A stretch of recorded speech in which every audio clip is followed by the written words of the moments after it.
We have our wahine kicking off at 10:30 a.m.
Kia ora anō.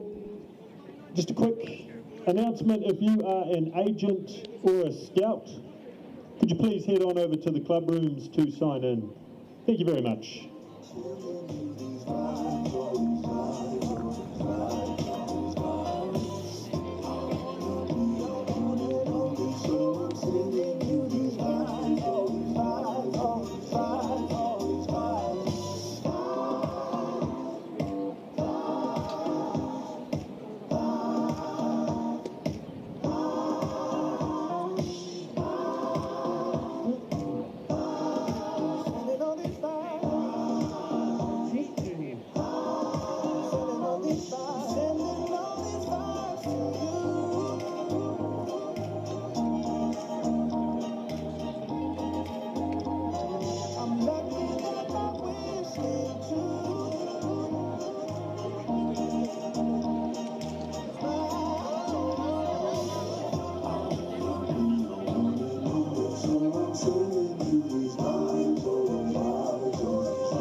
Another reminder for our teams, some of the fields are out of action, so please try not to warm up on those. We also have our NZRL chaplains walking around, so if the teams need any support, please sing out. What's your feeling though it's time to change? See all around the world, they'll be singing along to catastrophe romance. Whatever you make your fantasy, I'm sure it's not a song and dance. I'm singing out, hey, you're invisible. It's something that you won't do. Come on, baby, you don't see what all of this is gonna mean for you. Yeah.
Well, hello everybody and welcome to Bruce Pulman Park here in Takanini. It is time for the New Zealand Rugby League National District 9s for 2025. Great to have your company for another year as we get the hottest young talent from all over New Zealand gathered here on Easter Saturday and Sunday. We have 32 teams scattered across 4 divisions, 8 teams per division trying to win the title. And we're going to kick it all off with a boys 18s clash between the Northern Swords from Northland and Auckland Blue.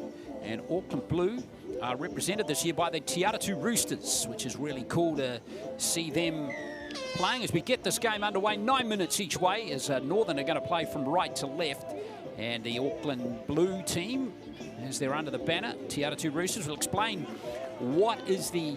how the Auckland teams have been selected this year. In fact, they're not rep teams that have been picked this year in 2025. These are the winning and runners-up sides in the regional 9s that were held recently. And Aotearoa Roosters won the boys 18 division, so they are Auckland Blue. And straight away, they're looking for a nice little burst here. This is Lucas Adams, who's bursting down the field. Great try-saving tackle there. Wonderful tackle there by Pickering. Try could be scored in the corner nonetheless. Looks pretty good. And there's the opening try scored by Auckland Blue. And wonderful start. Great break there by Lucas Adams, Akarana 18s player from last year. And a Vulcans player from 2023. And he set that one up, and they've got the Auckland Blue team underway. So well done to Auckland Blue and the Aotearoa Roosters for winning not only the regional 9s, but getting the Auckland Blue banner here to start this tournament. So we have each pool has been split into 2 pools of 4, with the top 2 moving through to the semi-finals. And there'll be playoff games played for the lower matches tomorrow as well. And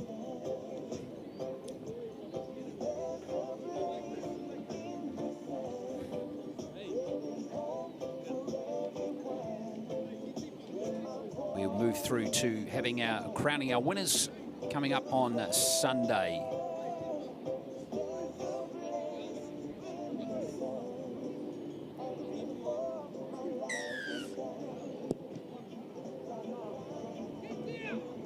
A kick out on the full. Northland are going to have the ball.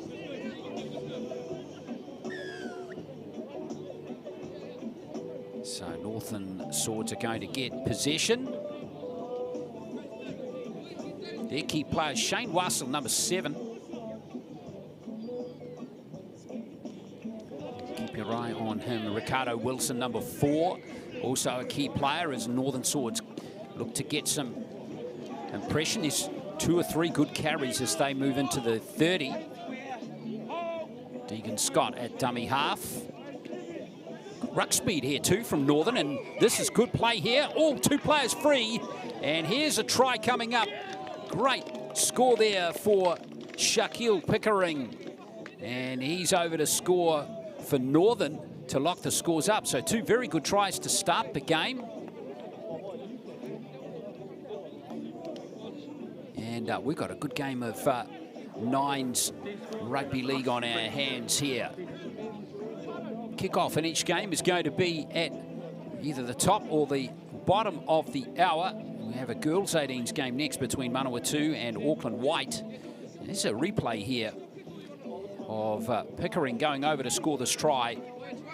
Big rangy centre, and he looks like he's a pretty useful prospect as he's going to take his own conversion here.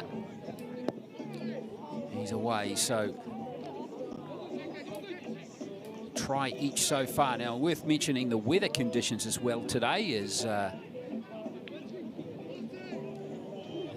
no rain at the moment, as you can see, but it's breezy after Cyclone Tam moved through over the last couple of days. Had a lot of rain in Auckland last night through the city, the big thunderstorm hitting, but the field's going to be in pretty good condition.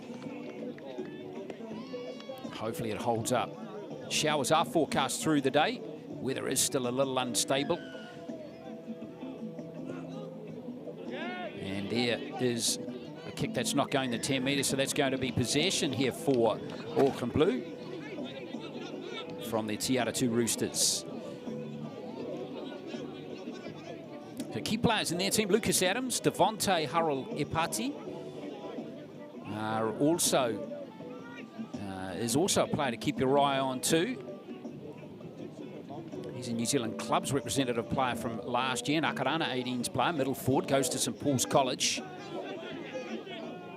Ihaka Graham is another to the Akarana 18s player from last year. So those two players in particular worth keeping your eye on as Auckland Blue move forward again. So far, both teams have looked very good with the ball in hand, and straight away, here comes Tucker for the corner, and he's going to outstrip the defence and score Te Aratu's second try. So they hit the front again.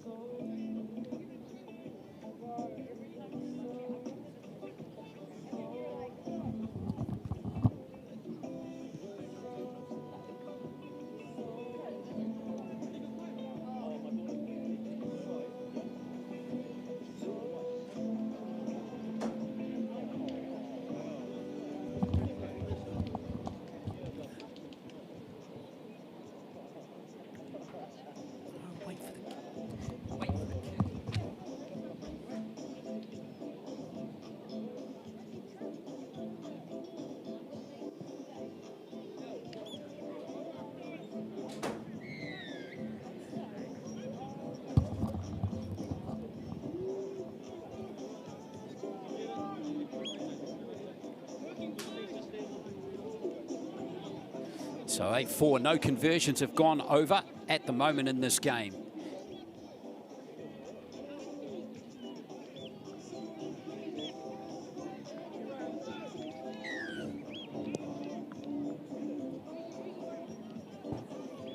So let's see what Northland can do here.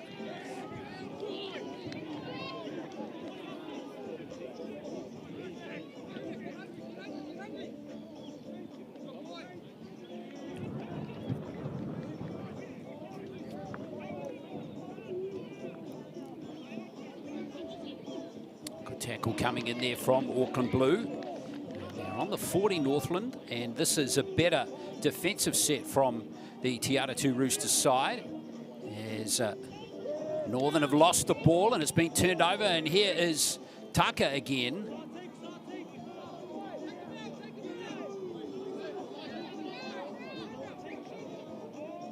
So 35 metres out. Let's see what the Auckland Blue team, there's a good strong carry. Northland's defence is going to have to be real solid.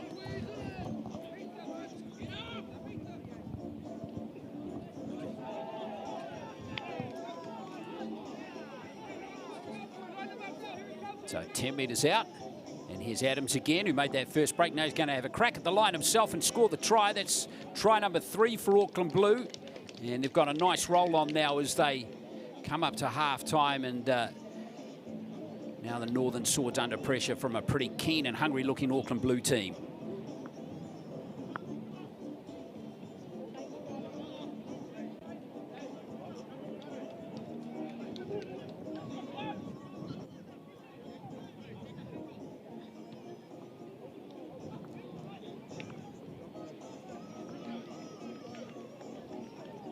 So here's Adams again, scoring the try, and bring the first half to a conclusion as the conversion is waved away again. But a good start there for Auckland Blue, with tries so far in the game to Jet Jamieson, to Lucas Adams, and to Rain Tucker.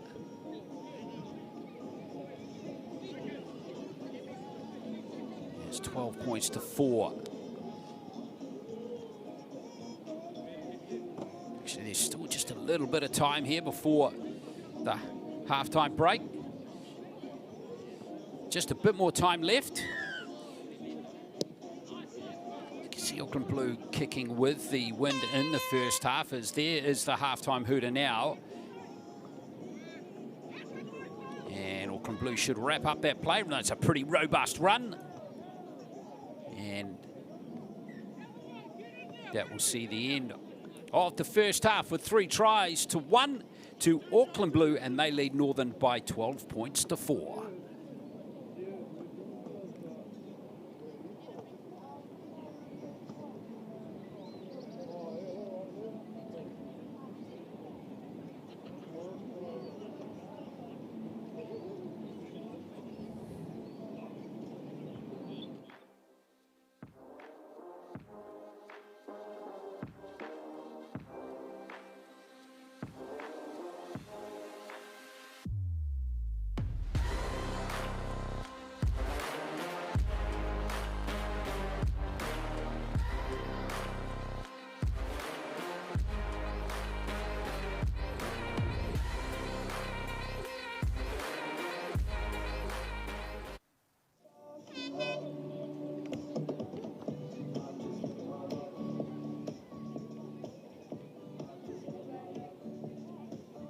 So 12 points to 4 with Auckland Blue, 3 tries to 1. Reminding you that at 10:30 this morning, Manawatu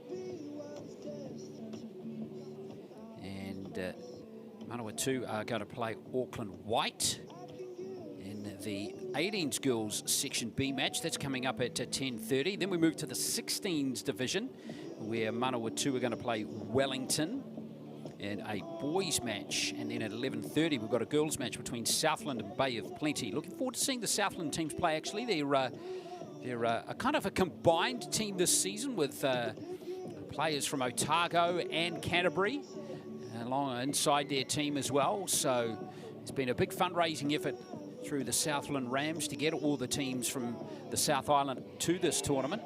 So we've seen basically South Island teams, or Southland teams with an influx, with a slight kind of tinkering, I guess you could say. Sprinkling of Canterbury and Otago players in there as well to strengthen the Southland Rams team, to send 4 teams up here in all the 4 age groups. So we're looking forward to seeing the Southland teams play. Some pretty good players from Canterbury in particular filtering through into the 4 teams that are here. So we're looking forward to seeing Southland play Bay of Plenty in that 16s division coming up at 11:30. And then we're back to the 18s boys again for a game between Bay of Plenty and Waikato at 12 o'clock. So every game's every half hour run for you to enjoy all the way through the day here on the NZRL YouTube channel.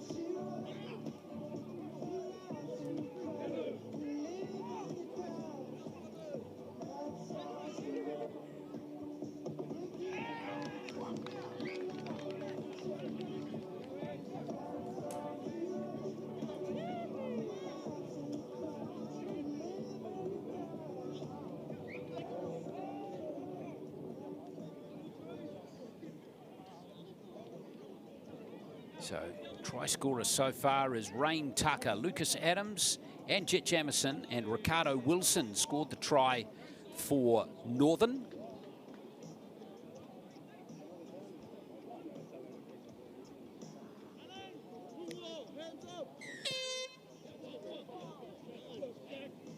So let's see what Northern can do here.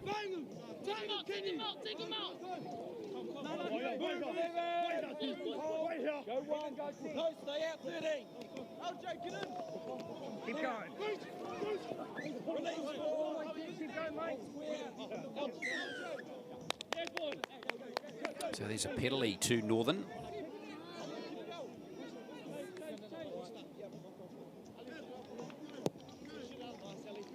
And you can see the wind that Northern Swords are playing with in this first half.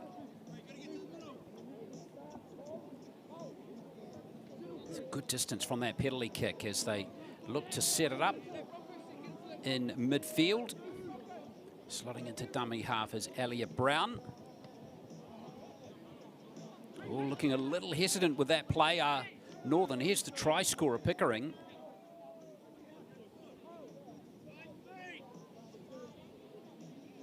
Now, Herawini looking to give it to Cruz Cameron. So he's nice field position here for Northern. Still 30 metres out though as we see Herawini go into dummy half. Tackled by Adams. Again, Northern have got 2 or 3 good players that have shown out strongly in this first half already. There is a nice kick, well weighted, and this could be a brilliant try. And unfortunately, it's just gone over the dead ball line there for the Swords. So it's going to be Auckland Blue ball on the 20. Hard luck there for the Northern Swords. Just eluding there, those ball runners.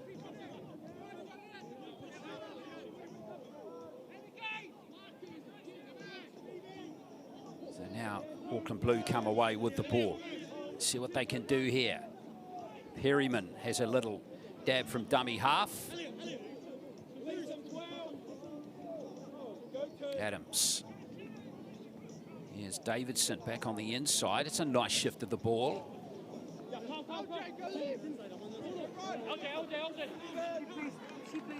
Perryman. Adams again. He's been handling a lot is the number 2 in the first half, as we see Paia take the... There's a slight gap there. Auckland Blue starting to threaten again. Boys at dummy half. And now here's Davidson back on the inside. So, last play now for Auckland Blue. Perryman. Ooh, a little slight mishandle there from Davidson, but in the corner, it's going to be Rain Tucker going in for his second try. And that's an excellent combination between the Roosters, or the Auckland Blue players. And Tucker gets his second try. A nice job there by Auckland Blue. Got a good balance of players, haven't they? And you thought Mike Davidson's little juggle of the ball there might have just halted the momentum, but Tucker did well to work off that pass from Davidson and score the try. He's going to try and take this conversion himself. Now he's kicking into a pretty strong breeze there on that far side of the field. So this will be a magnificent conversion if he can nail it.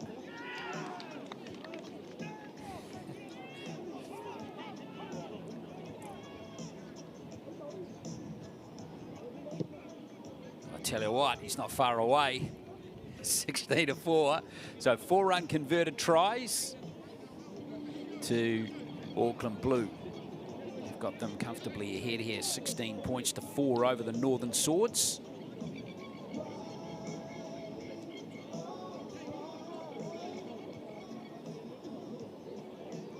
So nice job, and every time they've had the ball, they've looked in very good.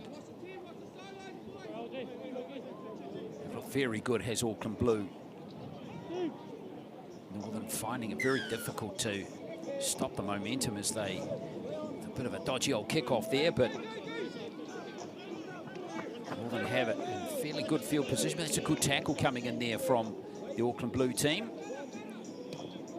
Ooh, almost lost. In fact, has it been lost? I think it might have been.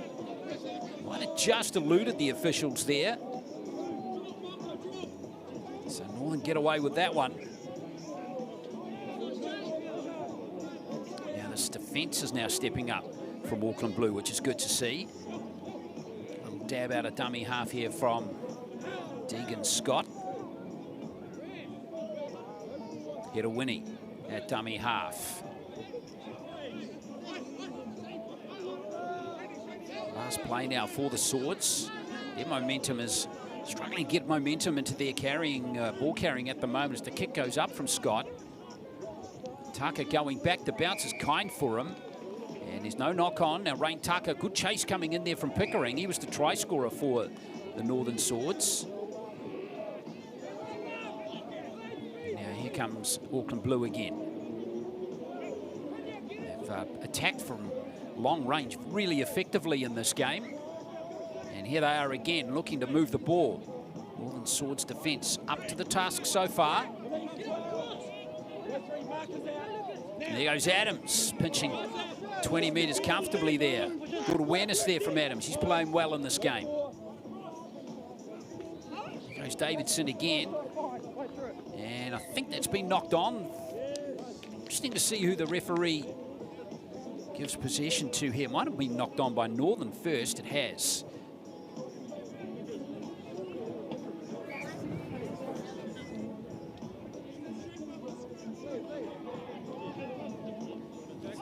The first knock on from that Northern Swords player, I think it was Murray Matthews, just knocked it forward into that Auckland Blue player. So this is excellent field position again here for Auckland Blue. They're 35 metres out and looking to just maybe score another try here before the end of this first match.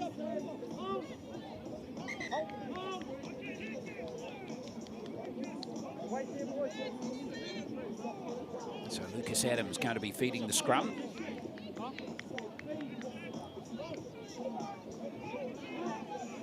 Here he goes. And look at the gas here from Lucas Adams. Could he burn all of them? Oh, he is. Lucas Adams. Magnificent individual try there. And it gives Auckland Blue a very comfortable lead now. Look really tight at the start of this game, but Auckland Blue have pulled comfortably away now. And Northern will be a little bit disappointed with that defensive effort off that scrum, but Adams got the gas off the mark. And finished off in style there, yeah, just breaking from the scrum just a little bit too slowly there with those Northern Swords players. And unfortunately for them, their centre, Murray Matthews, couldn't pick him up. So 20 points to 4, the kick to come. Second try of the game for Adams. Joins Rain Tucker with doubles.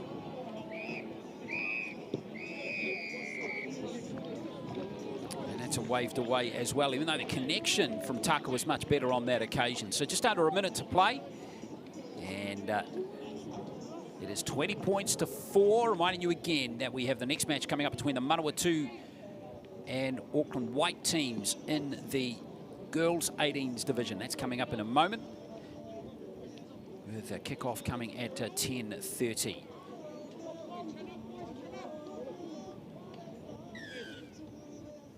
So Adams with that kick into the wind. Maybe a consolation try in these last 20 seconds for Northern. Let's see.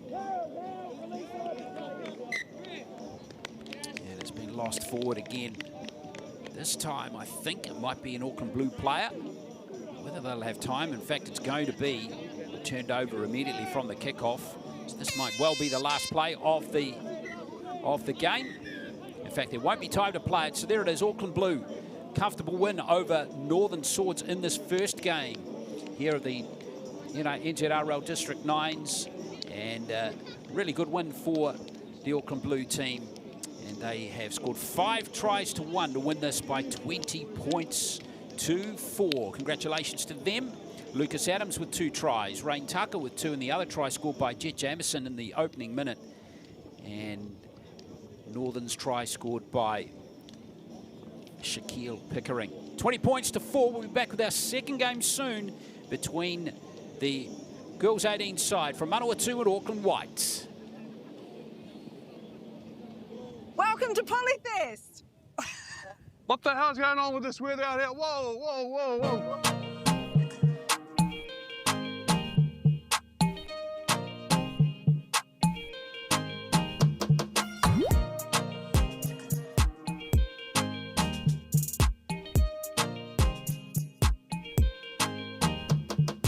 We're excited to be down here at the Polyfest 2025. The elements are probably not the best today. Yeah. However, we are going to provide a nice, safe space for the kids and come back in here and chill out. We've got some free fruit. We've got some education stuff. But we're down here. We're so happy and excited to be partnered with ACC this year. All around injury prevention, Zuck, and concussion, educating these kids around why it's important to warm up before their sports and, create less injuries. How important is it to warm up?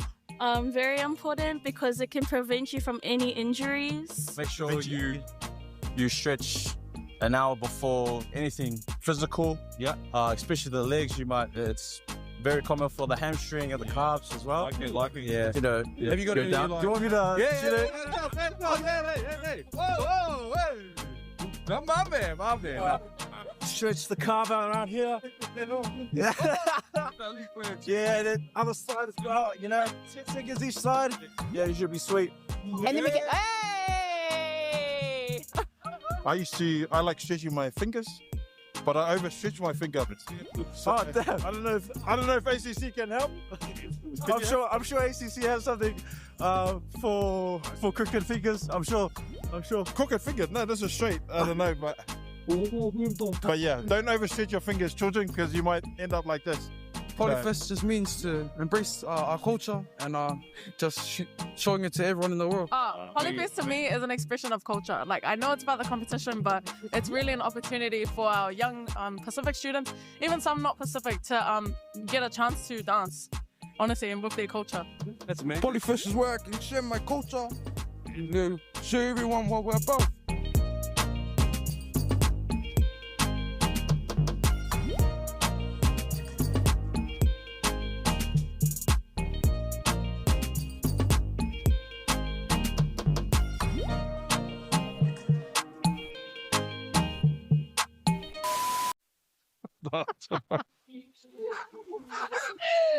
Welcome to Polyfest 2025. At the District 9s, and we're looking forward to our next match coming up between Auckland White and Manawatu Mustangs, which is in the girls 18 section B.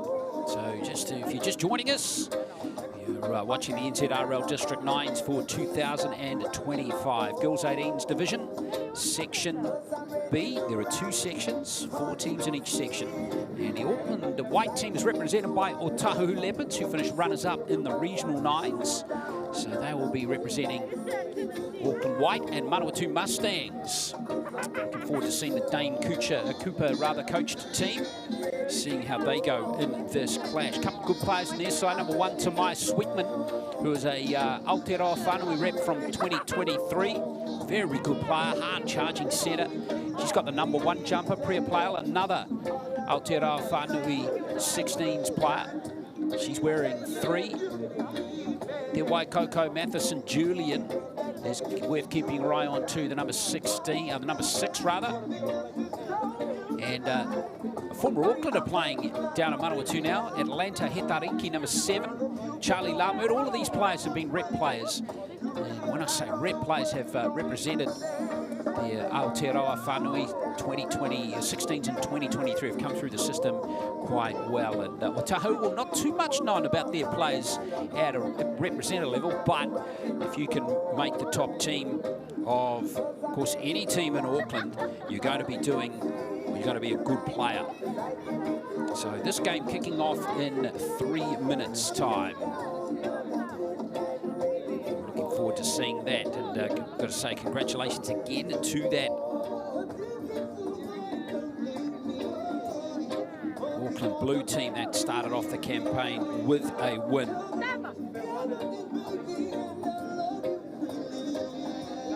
Over Northern.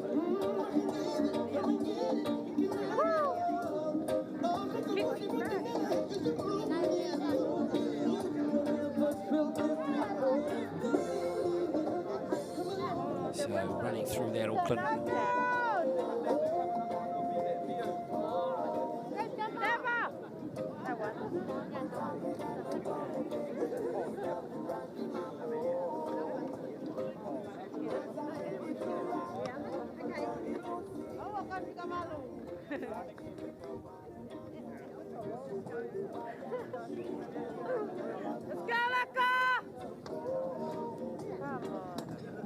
Stay ready. That dollar better pay off. Eyes on the ball. So Manawatu running from right to left. It's going to be Auckland White to kick off. 9 minutes each way. We're just waiting for the Suda to get this match underway. Reminding you, these 2 pools of 4. The top 2 will go through to the semi-finals to compete for the title. And we will have the bottom 2 dropping and competing for classification matches. So we have teams here this year from 8 from Auckland. We also have teams from Manawatu, sent 4 teams. Southland, Wellington have got 4 teams here. Waikato got a number of teams. Bay of Plenty as well. So good spread all through the country again for 2025. Again, players to keep your eye on. Tamai Sweetman, tough player to tackle. So Manawatu certainly looking at their side here, certainly not the worst. You'd think, based on what the history that we've had in the recent past. And Tahu, coached by Bella Tamotu, I'm sure going to have some hard-charging and athletic players in their side.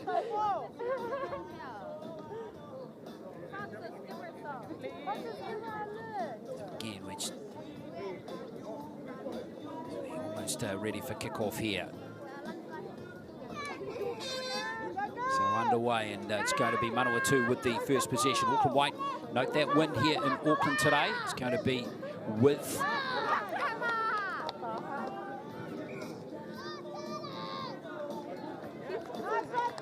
the ball here, and it'll turn over straight away here. It's going to be Auckland white with possession. Straight away we're seeing Fafita go into dummy half. Tuilalo is involved in that play, and here comes Pearson. Or rather, here comes Uvea, setting it up 15 metres out. Tuilalo again. And now good solid tackle coming in on Kopua. Manawatu's goal line defence going to be tested again here pretty strongly as we see Auckland white come through Maya. Just over 10 out now. Kafa, that was a dummy half. Sweetman in there making a tackle there for Manawatu. Kafa again. Slow ruck speed there for Whanguta. Last play now for Otahuhu, or rather Auckland white. Kafa. And they won't get to their kick, so a little misread there in communication there for Auckland white. Manawatu survived that first pressure on their goal line. And now here comes Sweetman. Straight away, Manawatu looking to spread it. Hard luck there for Manawatu. The pass to Connolly was just a little bit in front of the player, but I tell you what, had that connected, that would have been really interesting to see Connolly given some space there.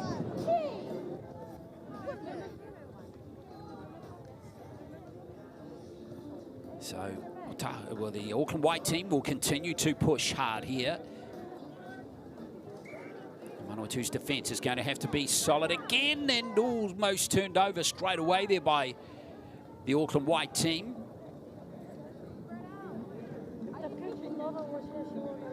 Lots of players getting involved. Pulman is tackled 10 metres out.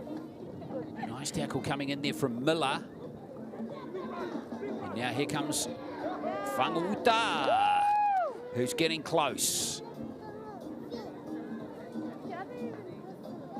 Ukava again, a dummy half. Pulman driven back nicely, and that good tackle there from Charlie Lamert. And there is a little error right there, and Manawatu's defence holds firm. They've had no field position yet, the Mustangs. Let's see if they can create something from here. Straight away, they're starting to test this Auckland white defence. Look at the break speed, so much better. Now look out, here comes Sweetman. Tamaya Sweetman. Just scragged to the ground. Now here comes Hetariki again. Good ball out there to Singh. Manawatu looking a lot more dangerous as Singh proves elusive. Good work by her. Marlena Miller into dummy half. Good spread of the ball out on this right edge this time. That was Playle. And now here comes Pearson. And Pearson's going to score. Good score for Manawatu. They're looking the more likely of the two teams in this first 3.5 minutes for sure. And Manawatu take the lead. It is a try there to Shekinah Pearson. Manawatu lead 4-0. Good build-up to this try, wasn't there? All the players involved, there's some nice connections. Maybe that pass was a little wobbly, but in the end it was tidied up nicely. And Pearson, as Toilolo was beaten, and the conversion has missed for Manawatu, but a good start for them over Auckland white here at Bruce Pulman Park. Real wake-up call there for Auckland white.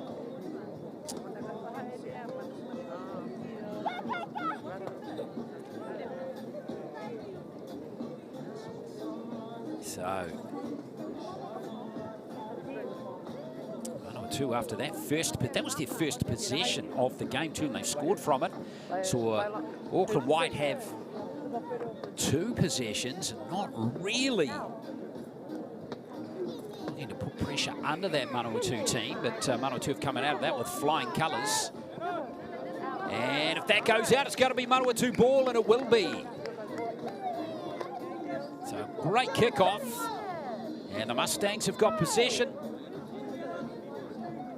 And the way we saw them construct that first try, you would back them to do another here. And of course, that another try just before halftime could be critical. There's Hetariki, the former Aucklander. He's playing in Manawatu now. Got some quality players scattered across the park. Here's Tamaya Sweetman again. Always hard to tackle is Tamaya Sweetman, but that time she creates a very good try. And Manawatu looking really good here. Connolly over to score the second try. And Manawatu making no race of this game at the moment. So, Mari Lynn Connolly, 8 points to 0. Great start here for the Manawatu team in Section A, or Section B rather, of the girls 18s. And didn't Sweetman there do brilliantly, just drawing, luring those two players in. And that created the space for Connolly. And no cigar with the conversion there for Lamert. So it's going to be 8-0 to the Mustangs.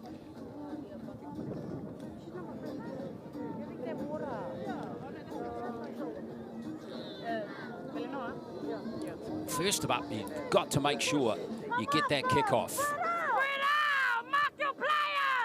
And there, you heard that. That is going to be, I think, very good advice for Auckland White. As Hetariki restarts. And again, it's going to find the touchline. Another little error there from the Auckland White team. Header Winnie allowing that one to go over the sideline. Let's have a look at Sweetman now, dummy half.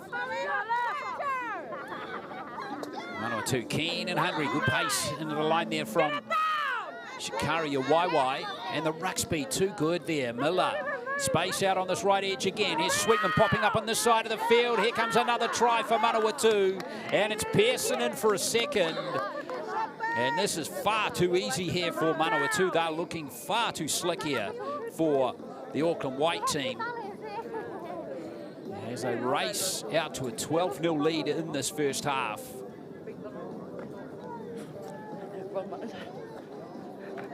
And you can see the influence of Tamaya Sweetman, number 1 here.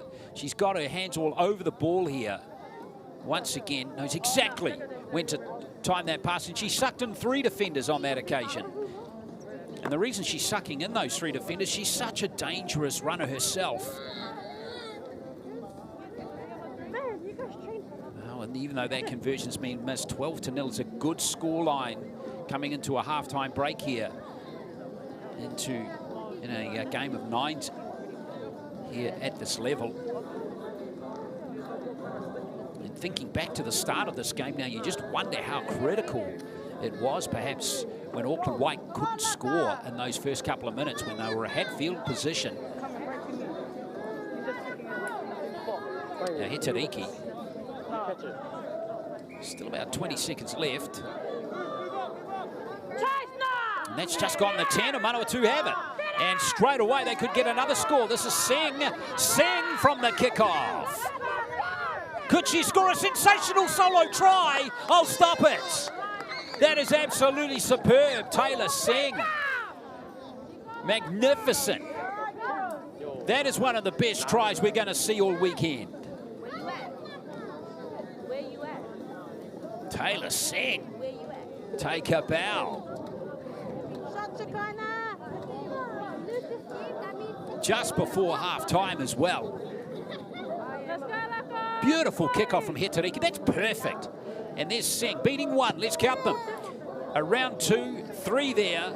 And there's another 2, 4, 5, and then scoring. Fantastic try there for Taylor Singh. 16-0 to Manawatu here against Auckland White in the girls 18 Section B game.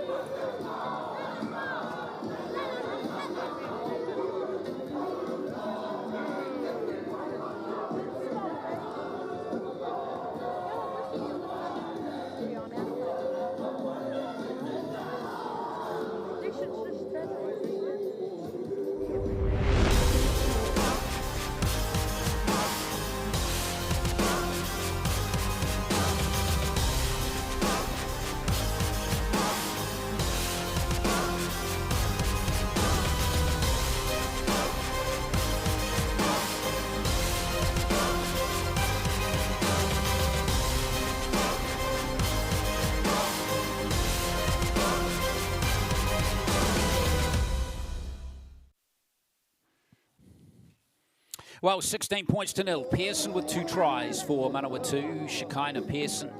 And we had Connolly, Mari Lynn Connolly, number 12, going over for a try, and that brilliant solo effort from Taylor Sang. Magnificent score. And Manawatu, all looking good for them. It's 16 points to nil. Going to be a tough job here for this Auckland White team to come back from this.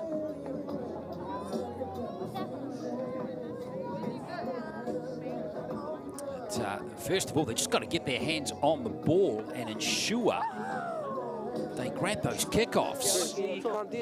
Many of those kickoffs have been, 2 of them, they've been absolutely perfect kicks there from Hitariki. That third one in particular was the best of the lot, even though it didn't go out. It was a really good kickoff, and you can see with if you have a skilled kicker in your team, you're really going to open up opportunities and possibilities for your team. I like the attitude of this Manawatu team as well. Look at that. They're all got their game faces on. They're not getting too overconfident. It's a really good-looking side, this Manawatu team.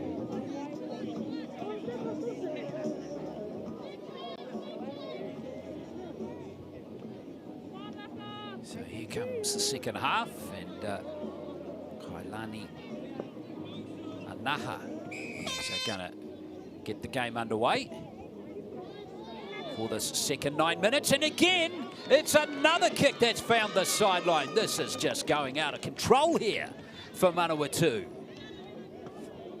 And that is magnificent. Look at that. She's made 40 metres upfield there. Remember, Manawatu playing with the wind in the second half. Auckland White being totally outplayed in this game. Let's see what Manawatu can do here. You'd back them to score a try here straight off the bat, wouldn't you, as Phoenix Fraser goes close. Here's Lemert at dummy half again. Now Hitariki, here's Sweetman with the line right there, and there is the try. And it is, I think, Connolly going in for her second try of the game. And Manawatu sharpen their pencil to start the second half.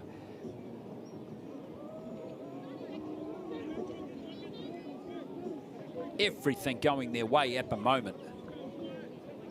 Now these conversions might be a little bit more likely in the second half with the wind behind the kicker, but still not enough gas on that one. So 20-0, 5 tries to none to Manawatu. Usually at these tournaments are we usually seeing a score posted like that from an Auckland team against teams from around the country, but we're seeing that script being ripped up and thrown in the bin in this game. Yes, that is not a mistake. 20 points to nil to Manawatu. The 2 is in the right spot.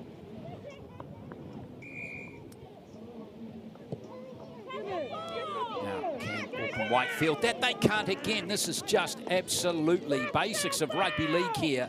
Auckland White are beating themselves by not getting the ball. I don't think they've had the ball since the 3rd minute of the first half. It's been all Manawatu since then. And here comes Fraser. Big, strong ball runner, Phoenix Fraser.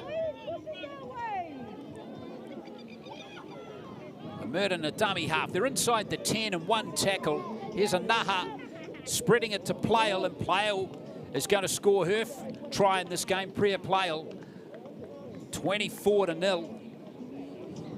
This is a score being racked up here. Tough game here for Auckland White. So Tahu Leopards team has been completely outplayed by a fit, strong, fast-looking Manawatu team coached by Dane Cooper. He's got this team looking super slick. Score will remain 24-0.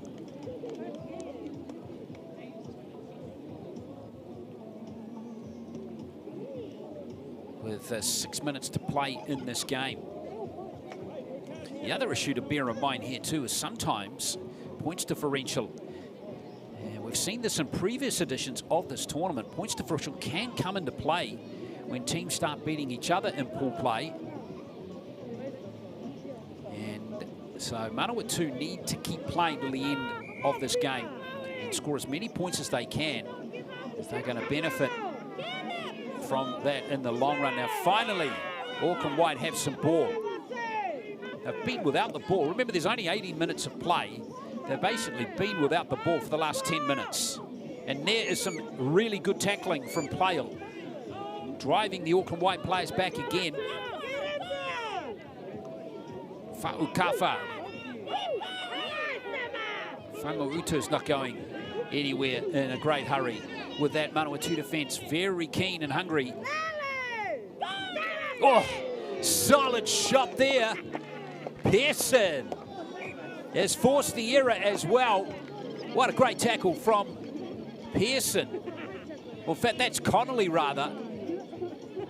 Scored 2 tries and now put on the tackle of the game.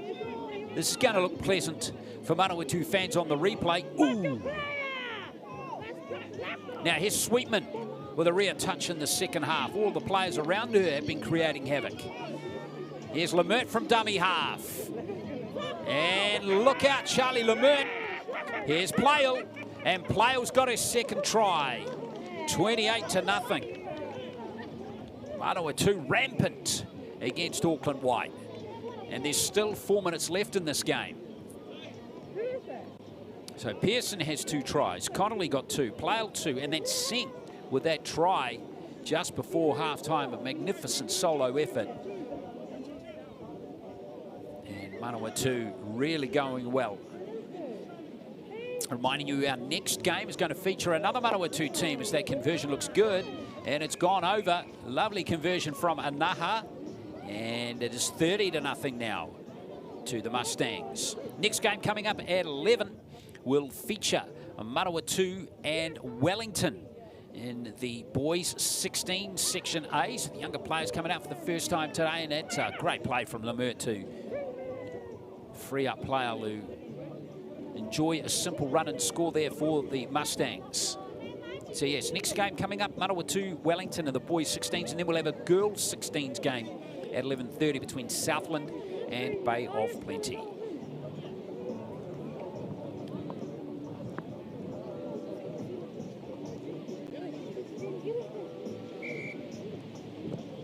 Anaha looking for maximum distance again from that kickoff. Going back to try and field it here is Korpua, and she's put on her backside just a metre out from her own line. Great tackle from Pearson.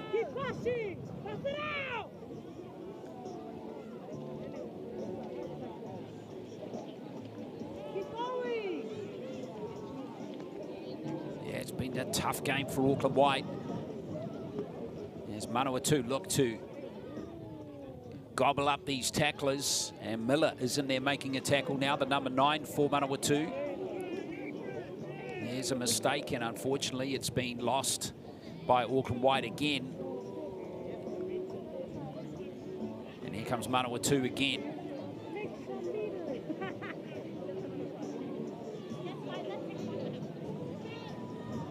Miller at dummy half now, and here's a charge at the line coming in here from Rafiti Fiti.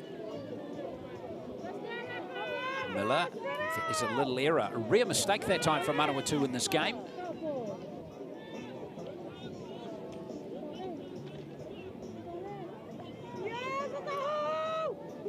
So trying to get some go forward there for Auckland White.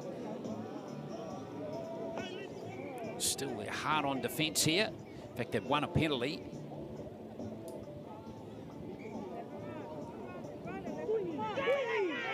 So Fa'ukafa, it's a better run from her. She's heading out towards the 30.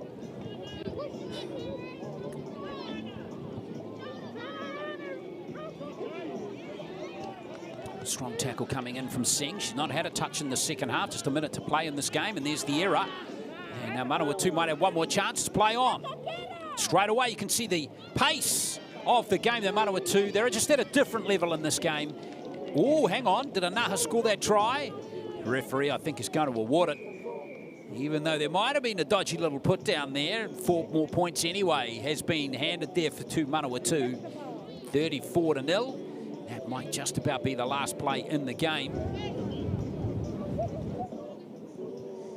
And as she gets her second conversion to go over.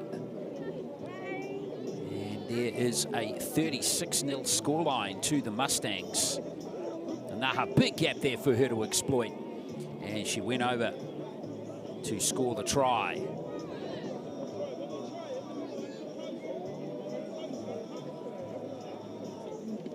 So still a little bit of time perhaps left. In fact, no, there won't be. That's going to be the end of the game. And what a big win there for Manawatu. 36 points to 0. 8 tries in the game. 2 each to Pearson, Connolly, Plale, and a try each to Singh and Anaha. And Manawatu proved far too good for Auckland White in this girls' 18s match, winning 36-0. Coming up next, Manawatu play Wellington in the boys' 16s division.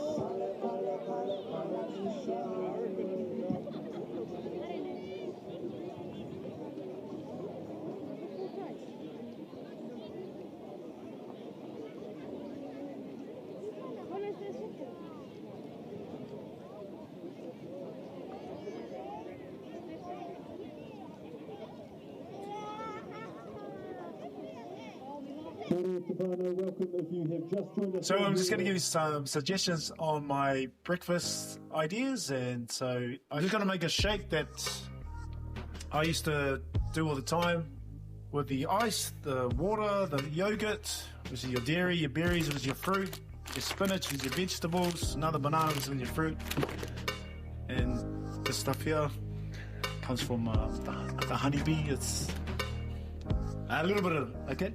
So this is something I used to have either at lunchtime or just before the game.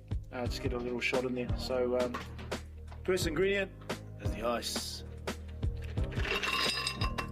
Now add our water, H2O.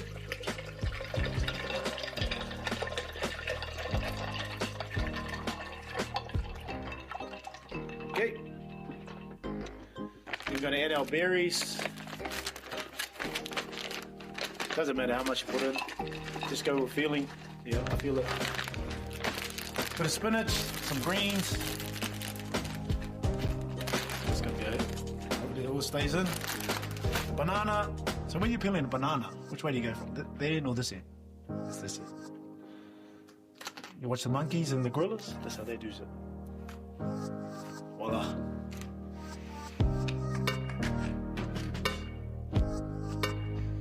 Then we have some yogurt.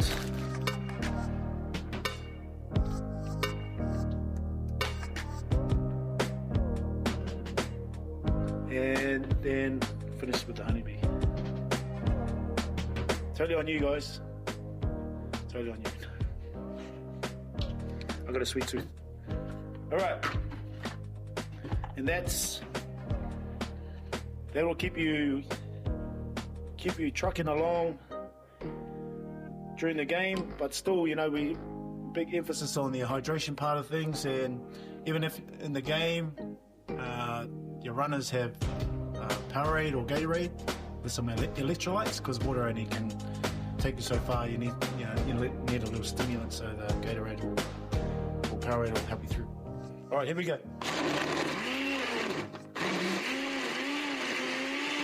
Okay, we go. All right, who's coming over for a shake? So it's covering all our 5 food groups. There's a wiki shake right there. Cheers. I was crying before when they were saying the fullback's name, and I had nothing to do with the rest of the team. And I was like number 16, and I was like crying through the whole team. I was like, what am I doing? Yeah, I had no idea that I was debuting that weekend. We walked into the team room. Rick put up the team list on the screen, and I just saw my name, and I was buzzing out. I couldn't really believe it. I didn't really expect to see my name up there at all. especially with how young I am and the lack of experience I have compared to all these other players that have been here for a few years now. It was a bit of a shock, but obviously very, very exciting at the same time. Dad always sends a nice message back, like, oh, very proud of you, all of that. But I think the first time we properly spoke about it was not till after the whole game. Because even when we were taking photos and stuff, my parents never come down to the gate and come see me because it's just so crowded. But I think after the game was probably when I clicked that it was actually happening. And the jersey presentation, when my whole family came, I was crying before when they were saying the fullback's name, and I had nothing to do with the rest of the team. And I was like number 16, and I was like crying through the whole team. I was like, what am I doing? But it was because I think that was when it finally hit me, like all my family was here to support me. And also when my dad came up and he said a little speech, he never speaks Samoan, and when he spoke Samoan, I was like, hey? So it must be serious. But yeah, it was really cool to see that and experience that with my whole family there. I think with the whole league journey, with moving countries and everything, it did really click in that moment how many sacrifices my family had to make for me just to get into that place. That's what I was really thinking of, was how my parents just literally dropped everything for me and my siblings to pursue our dreams. I think it would be, the impact I would have is probably more for my community back home. In Waitangi, it does get a bit repetitive with how the lifestyle is there. You either work, school, and then you play like a one-off footy, or like you have training and you just play on the weekends, and then you don't really see the bigger picture that you could actually make it. But now, since people have made it from that community, I think it would open the eyes of the younger generation, especially the younger girls. Now that there is NRLW and they are growing more teams, it will be a bit more exciting for them to really invest in their own footy journey and really try and make it for themselves. So would it be fair to say that there's no Alexis Taonai without Waitangi? No, literally, without them, I would obviously not be here. It takes a village to get someone like me over here.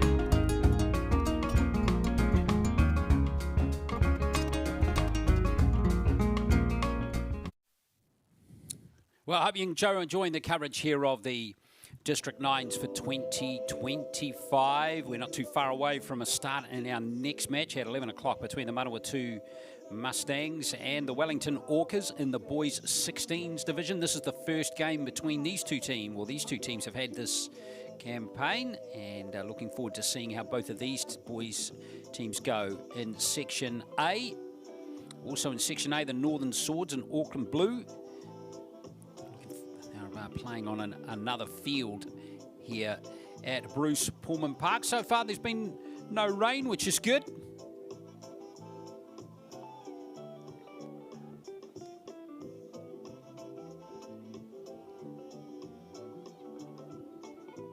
Fingers crossed it stays that way.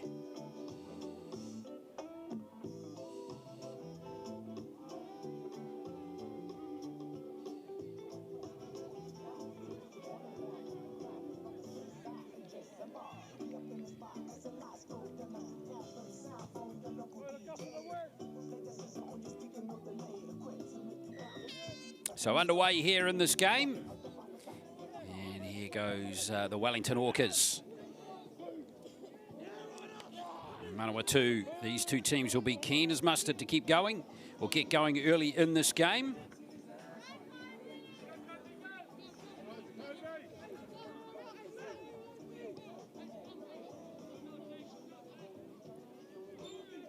Oh, straight through. There's a good charging run there from Kenny for the Orcas.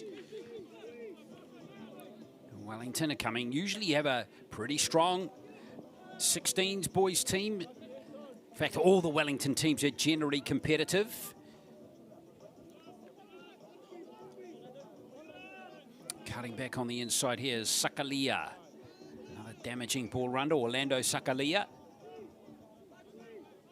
In at dummy half is Matai Tonga, and there goes the kick. That's a good set from the Orcas. Backfielding this one here is Deti Pinfold, or Ladeti Pinfold rather, for Manawatu.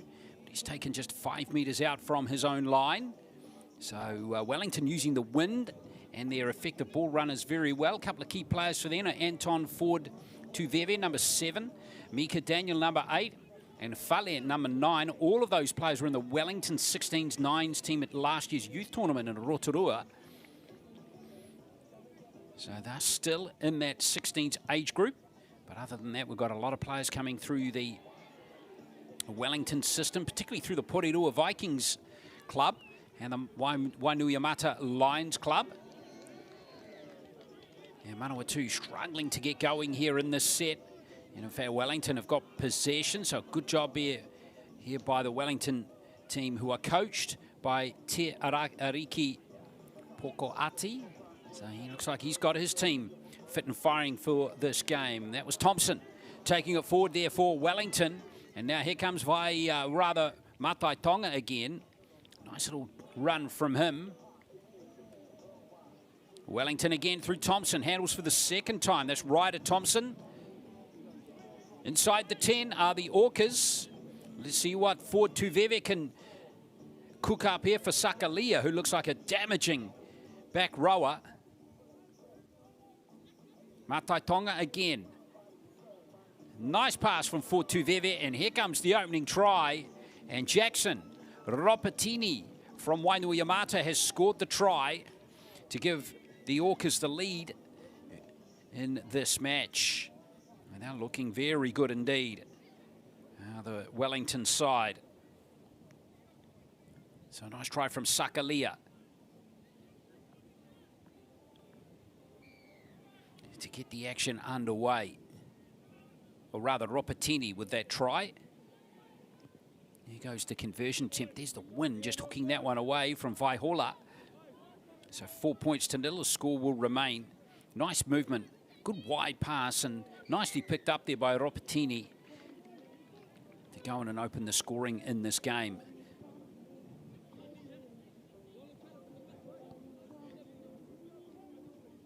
So Manawatu being sent a very clear message there by Wellington, who are playing with the first win. And a couple of players forward of the kickoff, well forward of the kicker there, in fact. So referee rightly penalises Wellington, and Manawatu are going to get possession on the halfway line. Sloppy stuff there by the Orcas. Coach Pokoeti won't be overly happy with that. Now, so Rongakia. 3 players from Manawatu's 16s youth tournament team are here again. And unfortunately, Rongakia, who's one of them, has just dropped the ball there, the number 12. So Manawatu, their own worst enemies there. Just losing possession there. See, Ford Tuveve was in there and arguing it was just a lost ball, and the referee obliged. So here comes Wellington again with Fale right on the halfway line.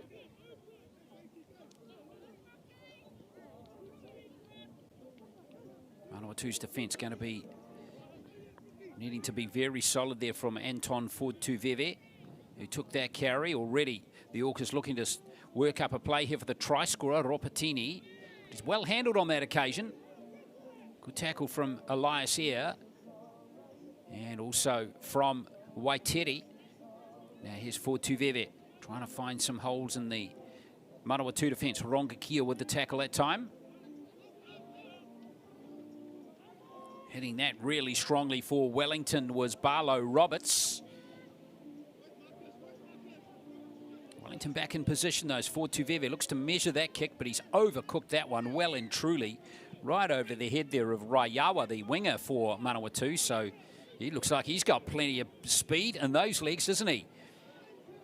Waisale Rai Waiawa. Like to see him in the clear. Hopefully Manawatu can get him in the clear. He's going to take the first carry. No space for him on that occasion. Hunter Hall in at dummy half for Manawatu, who are playing into that stiff breeze in the first half. Here's Eyre, one of those 3 Manawatu players. They were at the youth tournament in Rotorua last year. He was a prop. It's a good surge coming in from Mitchell Hopper. That's pace Mitchell Hopper over the halfway line. Aditi Pinfold keen to get his hands on the ball as much as possible as we see Jackson, Brooklyn Jackson, take the tackle on the 40. Inside Wellington territory now, Manawatu.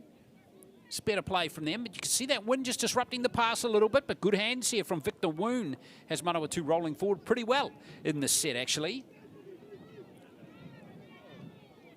All again to Ladete Pinfold. Jackson.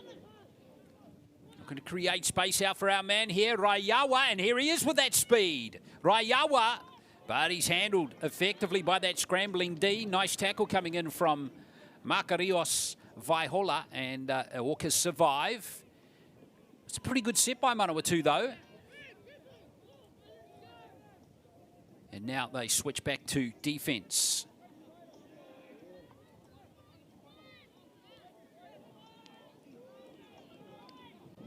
Solid hit there from Nutama, Bevan Nutama, and gets a helping hand too from his prop buddy Elias Eyre. Manawatu under pressure again as Ta'ufo Ao makes that tackle. Goes back into the line, the number 17. Ropatini. Manawatu looking to get a little bit more physical, a little bit more aggressive in that play. And that's a good kick, isn't it? No one back there for Manawatu. Raiawa going back, but that's going to be a 40-20. Well, we don't often see those in the nines, but fantastic kick. Now, is that for Tuveve? He's actually inside the 30 there. So 30, almost a 30-10. As Wellington have a chance to add to this lead. That was a great kick, using the wind really well.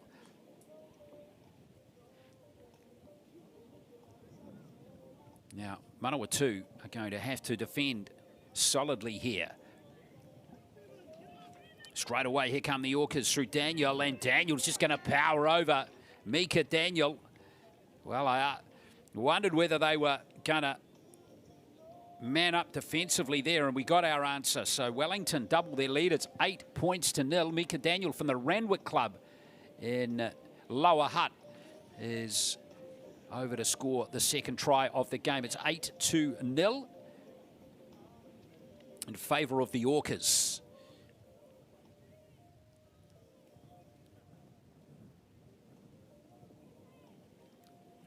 And the conversion is good too from the number 3 in this game, and that is Tiaki Rewai.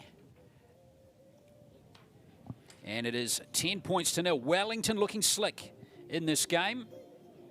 At half-time, they're up 10-0.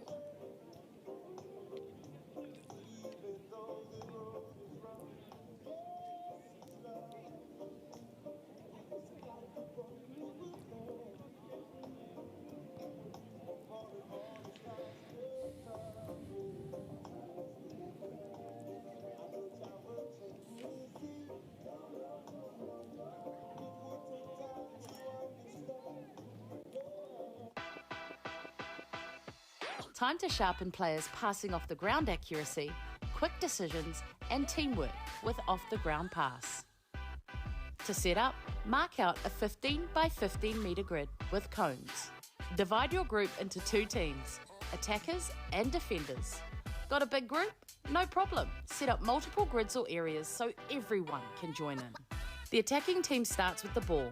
Before passing, a player must ground the ball, then pass to a teammate within 3 seconds and not run the ball.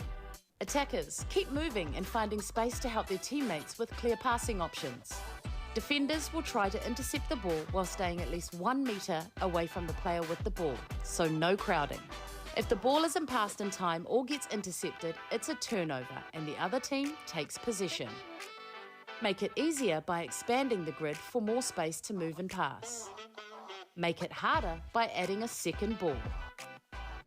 Mix things up by having defenders retreat to a designated cone on the coach's call before they can rejoin the play.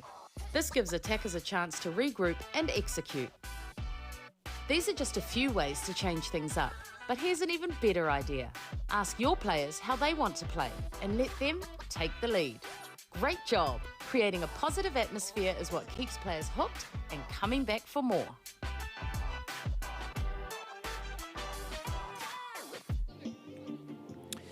Well, Wellington looking good in that first half, didn't they? The Orcas leading Manawatu 10 points to 0 after the first half in this boys 16s clash. Weather just clouding over a little bit here at Bruce Pulman Park. It's been, looks like most of the upper North Island, pretty unstable weather over the last 3 or 4 days. The beautiful summer we've had has come to a shuddering conclusion, hasn't it? Upper North Island. Wellington, though, looking super good. Ropatini and Daniel scoring the tries so far.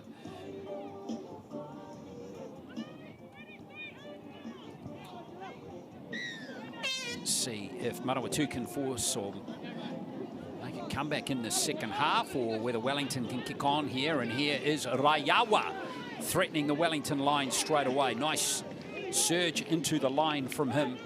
Good tackling by those Wellington forwards. It's a very good rugby league tackle there coming in from the number 12, Orlando Sakalia. And just like that, Manawatu just put off there. Stride a little bit, but that's been ruled a strip. 2 in the tackle, it's going to be Manawatu penalty.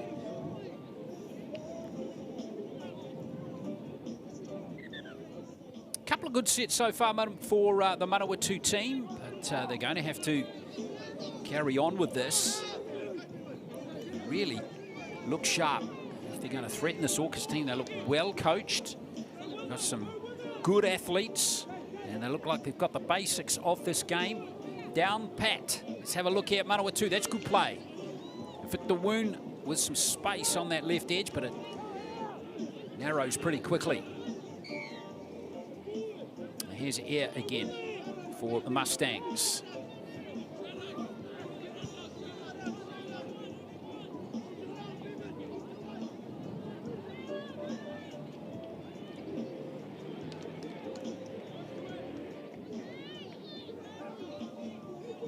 Two still looking, and now Wellington, look out, look out. Oh, he's run out of real estate.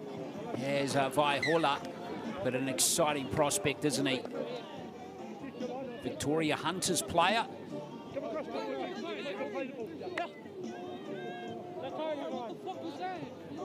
So we'll see if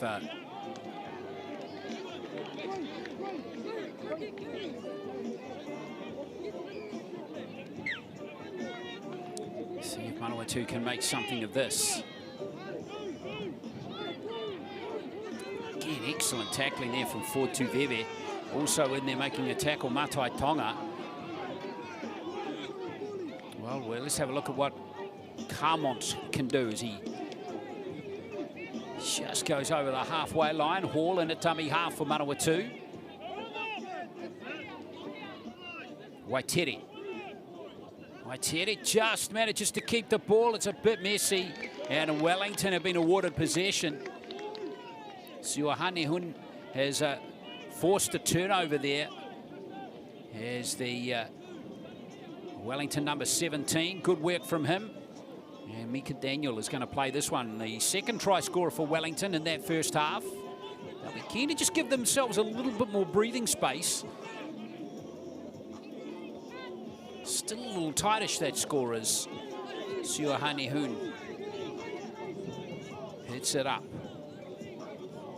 Matai Tonga back at dummy half. Now forward to Veve.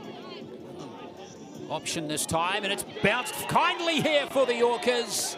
And in goes Hendricks Sakalia to score the try. And it is 14-0. Another score there for the Wellington Orcas. Liking the look of this team here in the District 9s.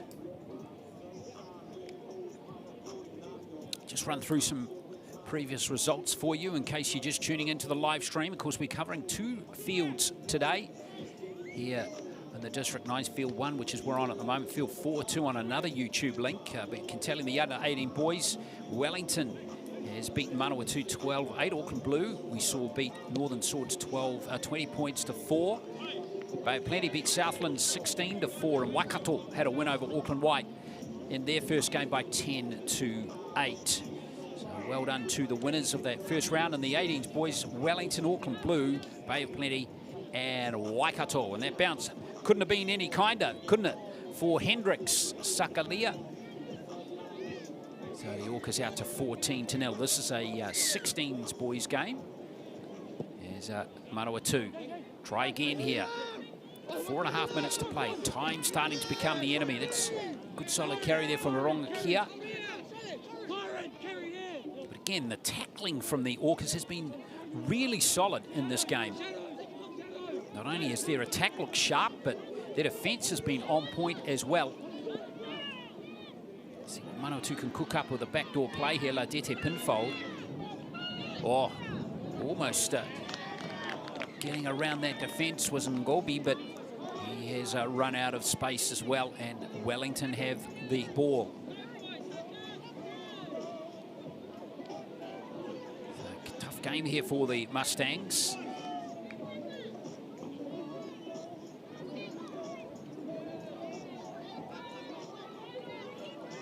Here he is again.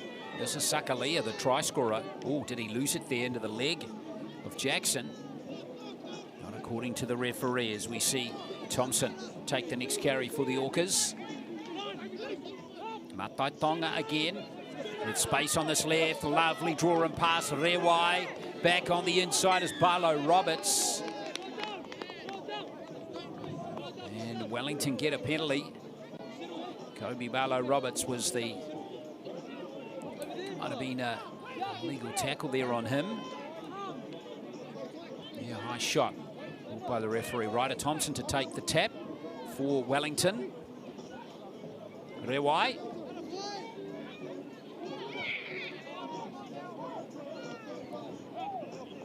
David Matai Tonga.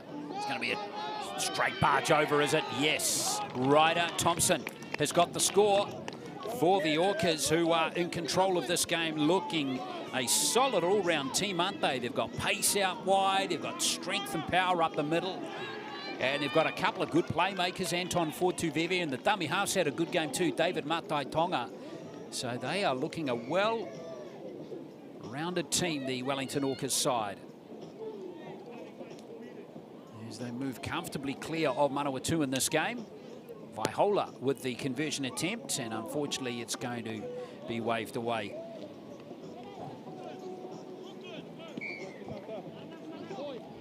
But here's that try again to Thompson. Very nicely done.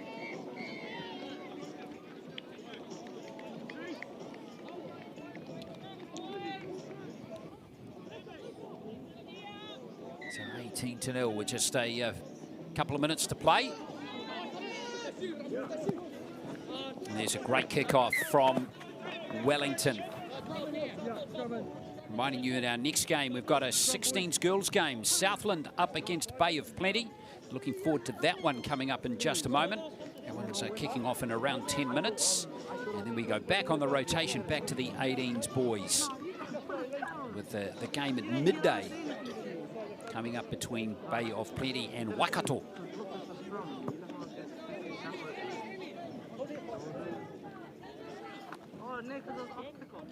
So Wellington with a great opportunity here to attack again. Touched on this in an early game. Every point counts here, with points count back coming into play if teams are tied at the end of pool play. So if they can get one more here, Wellington, that would be just a ticket for them. Oh, here they looking to cook something up. Oh, unfortunately, Barlow Roberts spills it. So that opportunity might have gone begging now, as Manawatu might have the opportunity to try and score points. Try and finish this game with something. Carmont. Big, strong lad, but he's well handled again by some very good Wellington defence. Now it's been ruled a forward pass there by the referee, and that might be that in this game.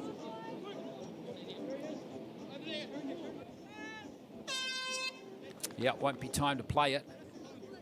In fact, the referee is going to allow the Orcas a chance to play this game. In fact, he won't. That will be the game. So 18 points to nil. Really good start there for Wellington in this game against Manawatu. They proved too good. Shut them out with the Orcas off to the races in this pool of action in the boys 16s. They beat Manawatu 18-0. Next, it's going to be Southland against Bay of Plenty in the girls 16s.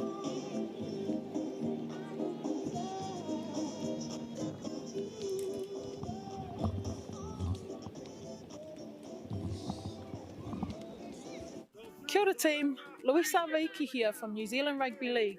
A couple of things that have helped me to continue to play rugby league at a high level for over a decade is understanding how to keep myself safe and free from injury and concussion.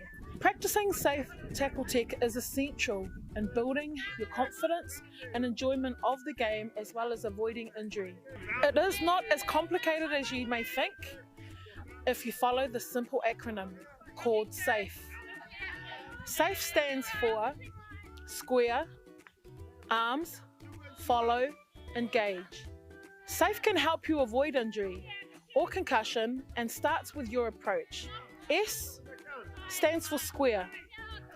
The first thing you want to be sure of is being square with your opponent so that you can use your body to assist in a tackle and not have to reach too far and put your body in an unsafe position to make the tackle.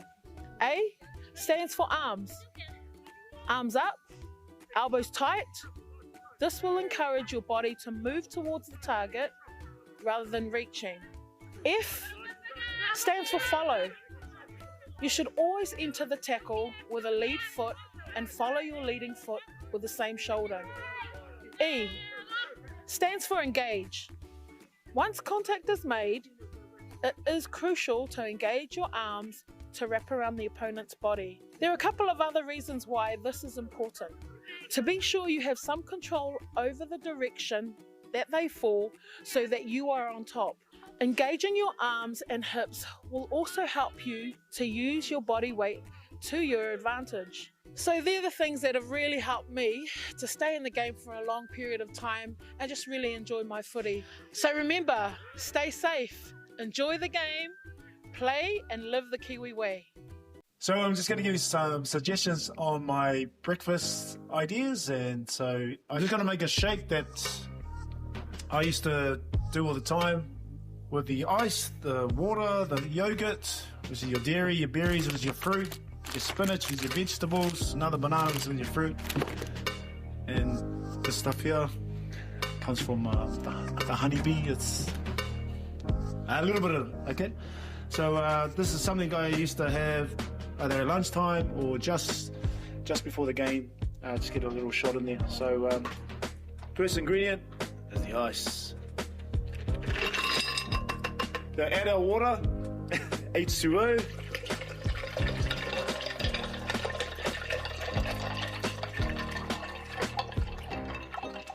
Okay. We're going to add our berries.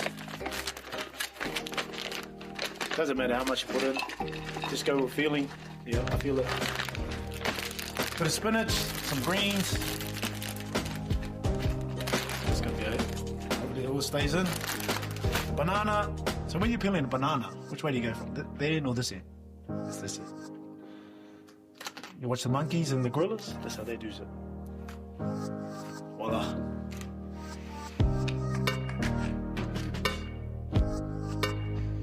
Then we have some yogurt.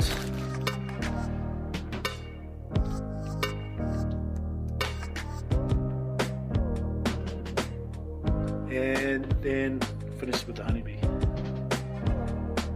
Totally on you guys. Totally on you. I got a sweet tooth. All right.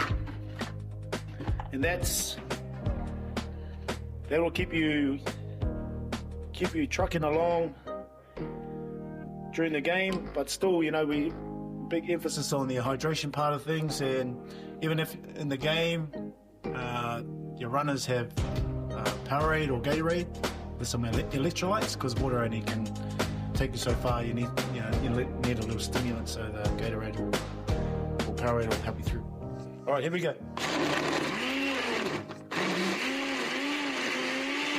Oh, now. All right, who's coming over for a shake? So it's covering all our 5 food groups. There's a wiki shake right there. Cheers. This is some story right here.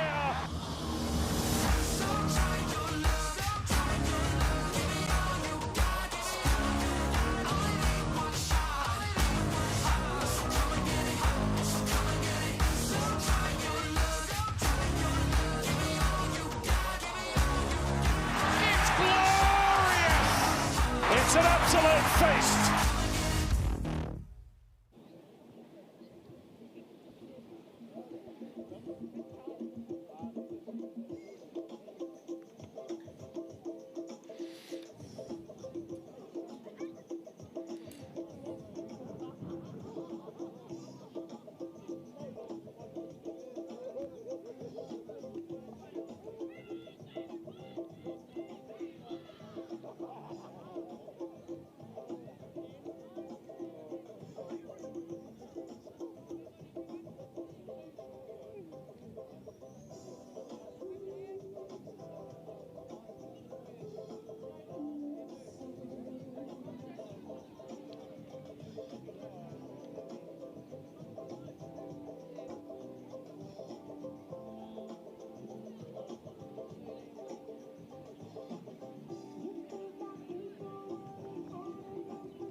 Now, not to play favourites or anything, Whānau, but I've just had some nachos from the Cooked with Love catering crew. That's been delivered to me. Man, if anyone wants a mean feed, head on over to that trailer. Good stuff. We can all just give a big thank you to our volunteer referees today. Finally, let's give them a round of applause. They commit their time to your tamariki, their teams, during their long weekend. Thank you very much.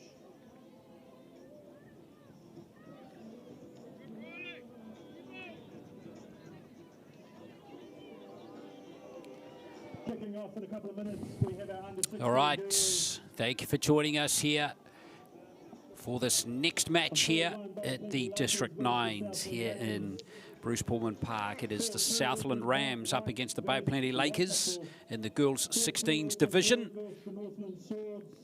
First game for both teams here at the 9s this year.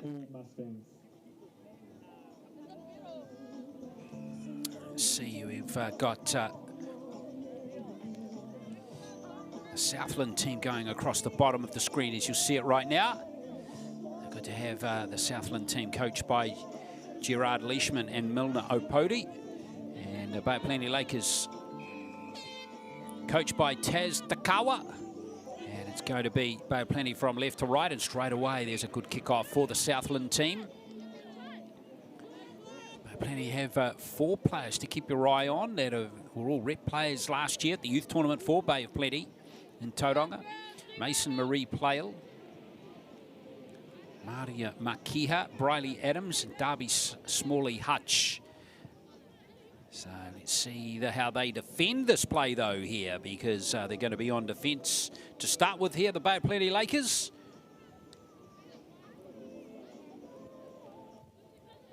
See if the Southland team here can cook something up, because all 4 teams from the South Island, from Southland. Been a massive fundraising effort to get the 4 teams up here at Easter to play in this tournament. Now Bay of Plenty have got possession, turned it over. And there's a penalty to the Lakers. Now Bay of Plenty playing with the wind in this first half. And here comes the run from Adams. And at dummy half is Makiha. A little dab here from Cullen Takawa.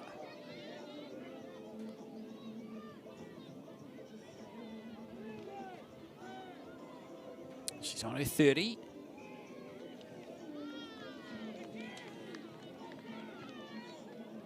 It's going to be a penalty here for Bay of Plenty again. So a couple of opportunities here for them early in this game.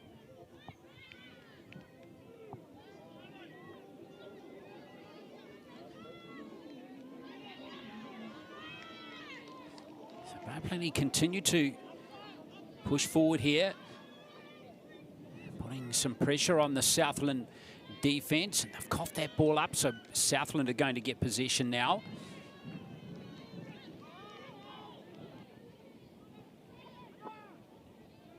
So a couple of penalties going to Bay of Plenty, but Southland have survived.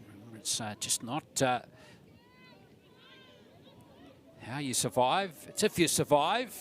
And they've done pretty well there, the Southland team. Morgan Opoti in at dummy half, the 14. Here's a good hard charging run from Manaya Leishman.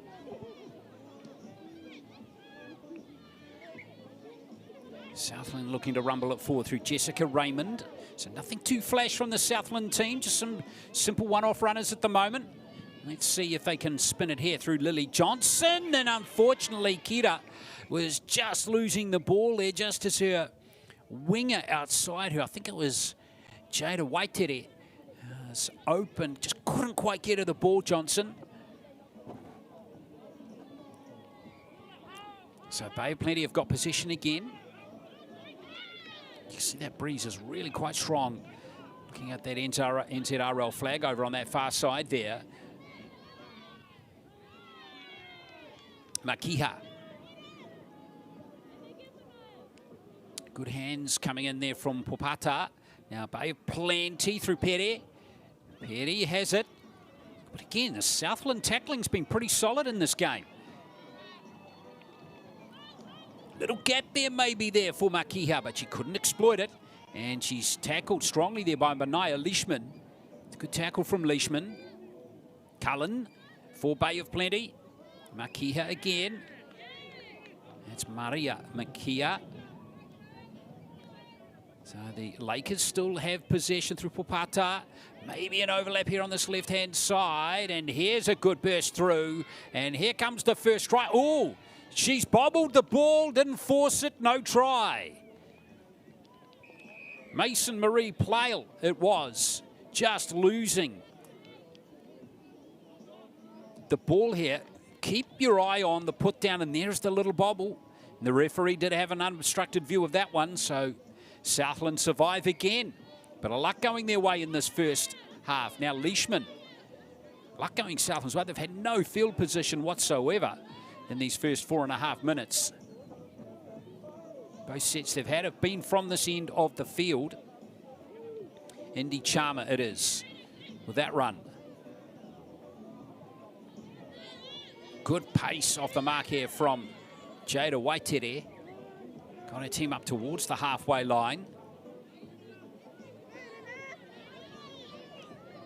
Southland continue to beaver away here through Irina Kainuku.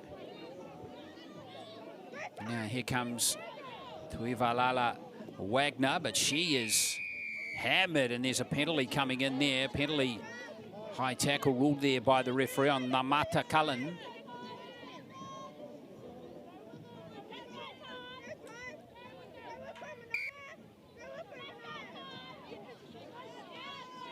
So here's Southland with field position finally. Tuivalala Wagner it was with that first run, and unfortunately the spilled ball there from Jessica Raymond. That's disappointing for Southland.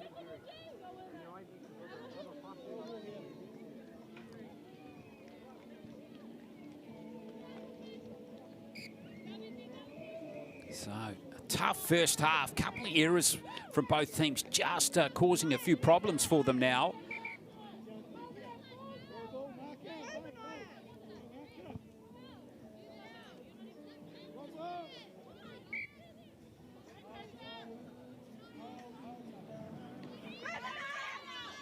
Here's a good hard charging run again from Manawatu Leishman. She's showing out strongly in this game already. Johnson.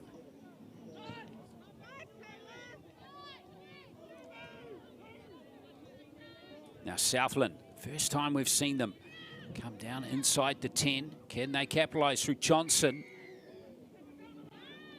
Another penalty coming. So another fresh set here for the Rams. Leishman tries to power over. Another head-high tackle.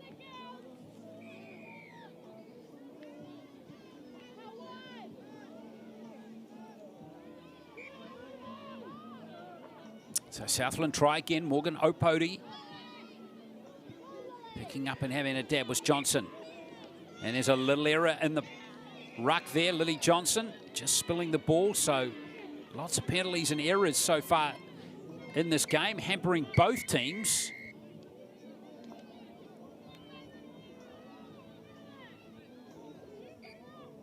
So Bay Plenty looking to create some magic from deep in their own half. That was a nice run from Mariah Makiha. Ball handling from Smalling Hutch better on that occasion. There's a good little dab, but a good tackle again coming in from Southland's Kanada Cortiera. Now Cullen. She's hit strongly by Leishman, who's certainly been one of the better players in the game so far. Manawatu Leishman, both with and without the ball. And there's another spilled ball, this time from Sadie Papata.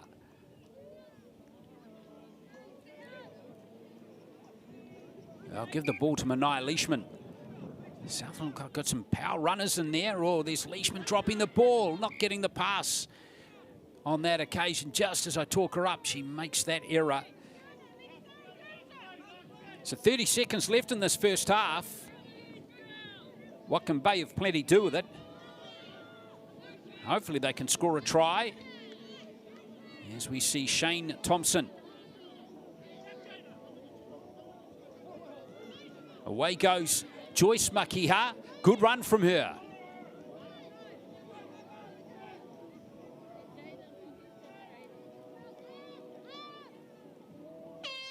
Great run here, and this could be the opening score right on half-time, and it is.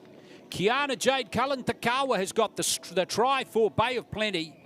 Excellent individual effort, and it's going to be the Lakers that take the lead into the second half with some individual brilliance from Cullen-Takawa.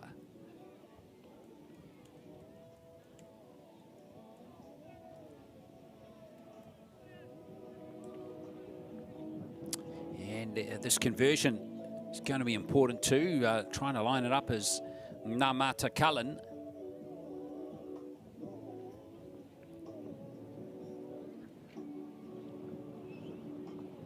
And she has missed it, unfortunately. So it's going to be a 4-0 scoreline to the Lakers at half-time due to that this brilliant try here from Cullen-Takawa. Just brilliant individual run there as she sucked in those two defenders and went over to score a pretty good try. So 4-0 is the score at halftime in favour of the Lakers in this girls' 16s match against Southland.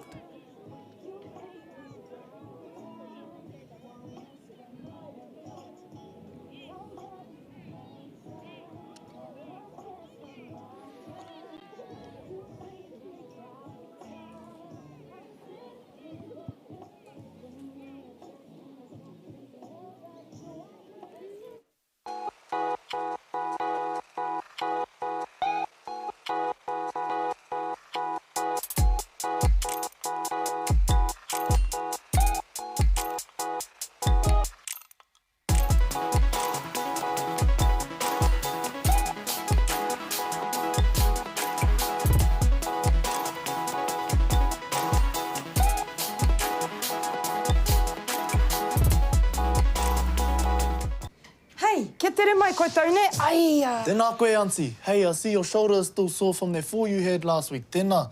E noho. I've got this laundry. I don't know who that boy is, but his laundry skills are next level.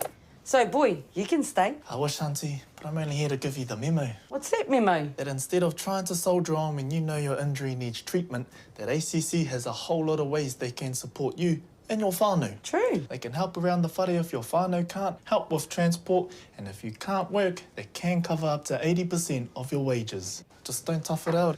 Tai hoake and get help. Taumā, ko taumā te pahi mo te kura. Come on. Out you go. Alrighty, taiti. Have a good day. See you later.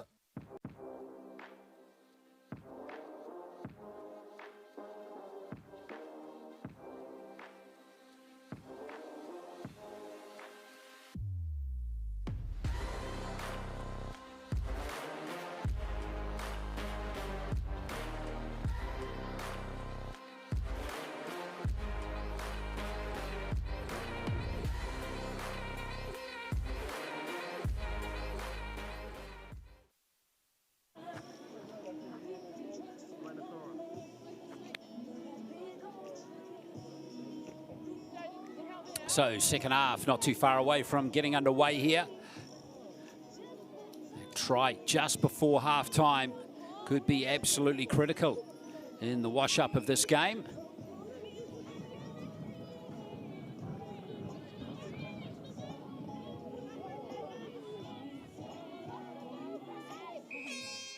All right, let's get it on.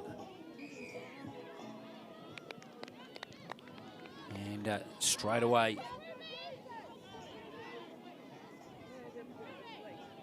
going to be Southland possession.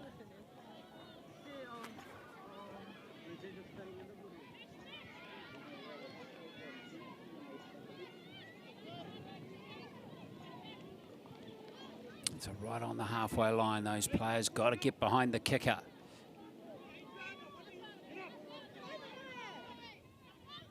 So here comes Southland, a chance for them to strike back after conceding that try right on the halftime break.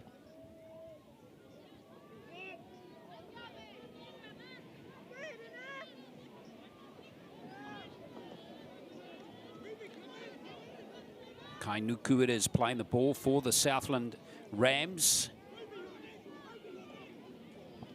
20 metres out.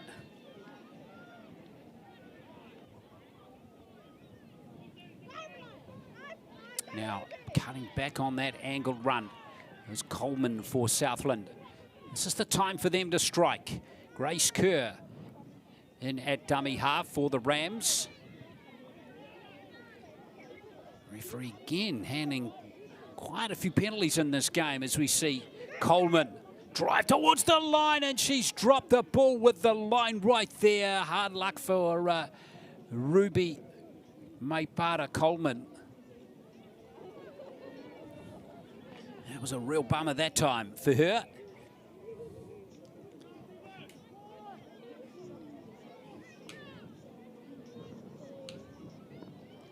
So Bay of Plenty again. Survive.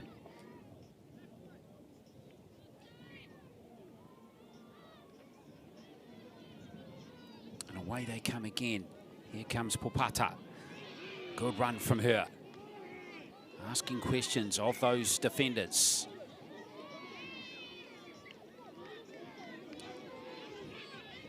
Here's a great run of the line from Smalley Hutch. And now Bay of Plenty got a big roll on up the field on this occasion. Southland's defence is under pressure in this set. See what Popata can do again. There's a backer to Smalley Hutch again on fact for Cullen, and there's another penalty for a high tackle. Referee policing this part of the game very strictly.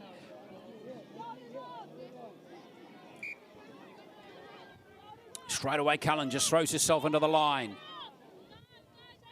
And the little offload is good too for Howe. Sherelle Howe. Good try-saving tackle coming in there from Kerr. That was a beauty from her. But Bay Plenty hot on attack here. Thompson. Back to Cullen. And Cullen is there for a second score for the Lakers. Cullen's been a gutsy player in this game. And she has the try. 8 points to 0. Good work there by her. She's been a feature in the game. She's going to take the conversion herself.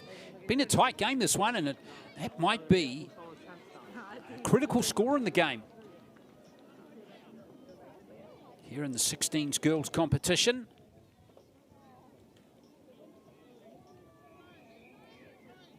Now, Cullen will be kicking into the breeze here. Tough kick, and she's not dropped that onto her boot well there. But here's the replay. Well set up by Thompson. Got that offload away, and Cullen just had enough gas to get through the gap to get a vital score for the Lakers and extend their lead to 8 points to 0 in the 16s girls game. Don't forget, our next match coming up is at midday, and then we're back to the 18s boys, and we're going to have Bay of Plenty up against Waikato in that competition. And if I'm not mistaken, both teams had wins in their first matches. Yes, they did. Bay of Plenty beat Southland 16-4, and Waikato upset Auckland White 10-8. So we've got big game coming at midday. And speaking of big, that was a good tackle right there from Popata, and it's caused a drop ball there from Jessica Raymond again. And now Bay of Plenty back on attack. Let's see what they can make of this Makiha. Oh, she's lost it to Leishman. It's all happening here in this game. Here's Kerr at dummy half. Penalty for offside.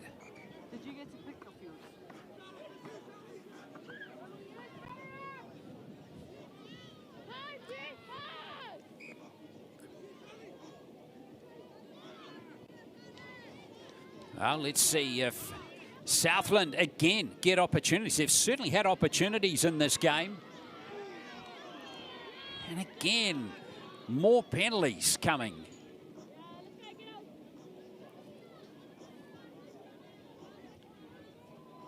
So Southland playing with the wind. They're just going to take the tap.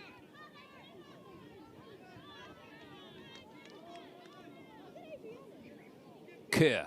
Southland really need to score next in this game. Now, Raymond, in fact, that's Tuavai Lala Wagner.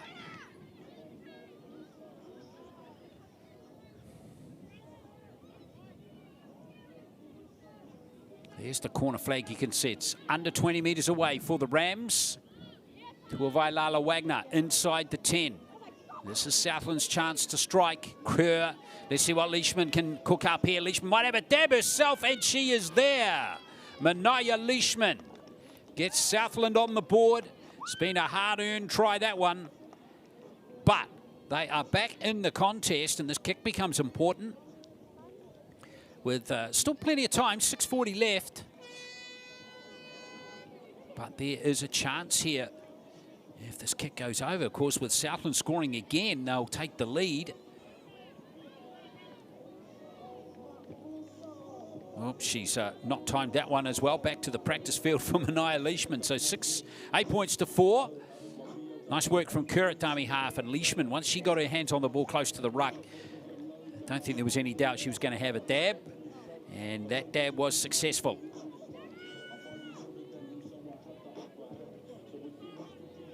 So 8-4.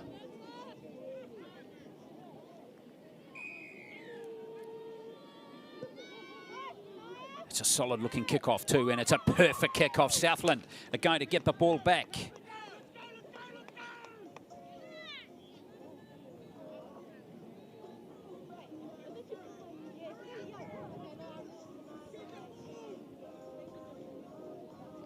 So Charmer coming in to take it here for Southland.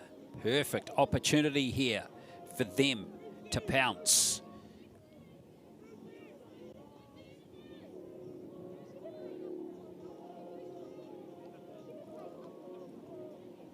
This is critical here with only a minute to play. Southland's chance to win the game could be here. Here goes Leishman powering up. Leishman! Leishman! She scores the try. And there is a tied score. Leishman with a double. Excellent effort from Manaya Leishman. And now all eyes on what happens from here. This game is on the edge of our credit cards. Which way will the card fall, though? That's the question.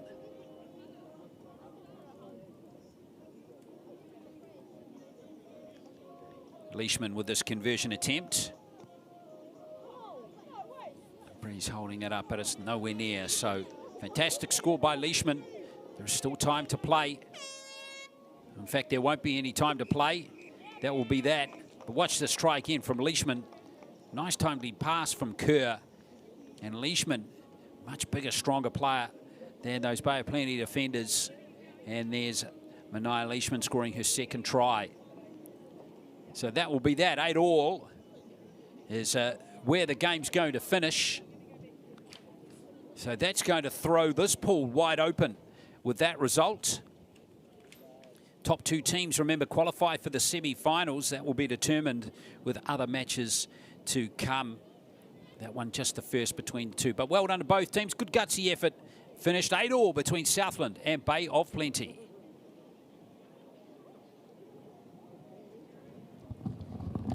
I was crying before when they were saying the fullback's name, and I had nothing to do with the rest of the team. And I was like number 16, and I was like crying through the whole team. I was like, what am I doing?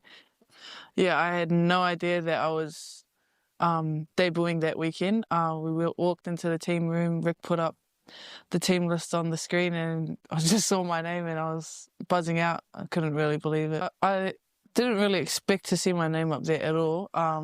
Especially with how young I am and the lack of experience I have compared to all these other players that have been here for a few years now.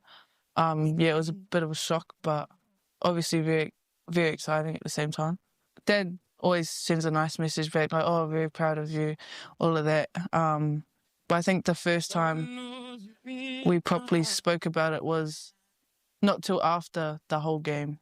Because even when we were taking photos and stuff, my parents never come down to the gate and come see me because it's just so crowded. But yeah, I think after the game was probably when I clicked that it was actually happening.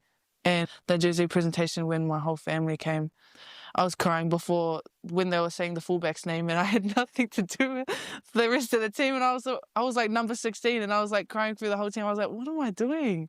But it was because I think that was when it finally hit me, like all my family was here to support me. And also when my dad came up and he said a little speech, he never speaks Samoan, and when he spoke Samoan, I was like, hey? So it must be serious. But yeah, it was really cool to see that and experience that with my whole family there. I think with the whole league journey, with moving countries and everything, it did really click in that moment how many sacrifices my family had to make for me just to get into that place. That's what I was really thinking of, was how my parents just literally dropped everything for me and my siblings to pursue our dreams. I think it would be, the impact I'd have is probably more for my community back home. In Waitangi, it does get a bit repetitive with how the lifestyle is there. You either work, school, and then you play like a one-off footy, or like you have training and you just play on the weekends, and then you don't really see the bigger picture that you could actually make it. But now, since people have made it from that community, I think it would open the eyes of the younger generation, especially the younger girls. Now that there is NRLW and they are growing more teams, it will be a bit more exciting for them to really invest in their own footy journey and really try and make it for themselves. So would it be fair to say that there's no Alexis Taonai without Wainui? No, yeah, literally, without them, I would obviously not be here. It takes a village to get someone like me over here.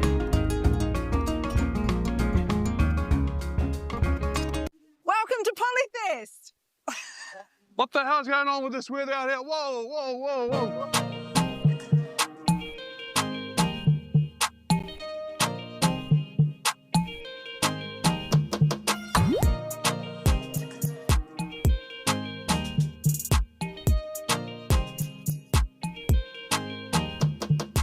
we're excited to be down here at the Polyfest 2025. The elements are probably not the best today. However, we are going to provide a nice, safe space for the kids and come back in here and chill out. We've got some free fruit. We've got some education stuff. But we're down here. We're so happy and excited to be partnered with ACC this year. All around injury prevention, Zuck, and concussion, educating these kids around why it's important to warm up before their sports and, you know, create less injuries. How important is it to warm up? Very important because it can prevent you from any injuries. Make sure you stretch an hour before anything physical. Yeah. Especially the legs. It's very common for the hamstring and the calves as well. Likely. Yeah. You know. Yeah. Have you got any? Do you want me to? Hey. Whoa, hey. My man. Stretch the calf out around here. Yeah. Yeah, the other side as well, you know. 10 seconds each side. Yeah, you should be sweet. And then we get, hey! I like stretching my fingers, but I overstretch my finger. So, Oh damn! I don't know if ACC can help. I'm sure ACC has something for crooked fingers. I'm sure. Crooked fingers? No, this is straight. I don't know, but yeah, don't overstretch your fingers, children, because you might end up like this. Polyfest just means to embrace our culture and just showing it to everyone in the world. Polyfest to me is an expression of culture. Like, I know it's about the competition, but it's really an opportunity for our young Pacific students, even some not Pacific, to get a chance to dance, honestly, and with their culture. That's me. Polyfest is where I can share my culture and show everyone what we're about.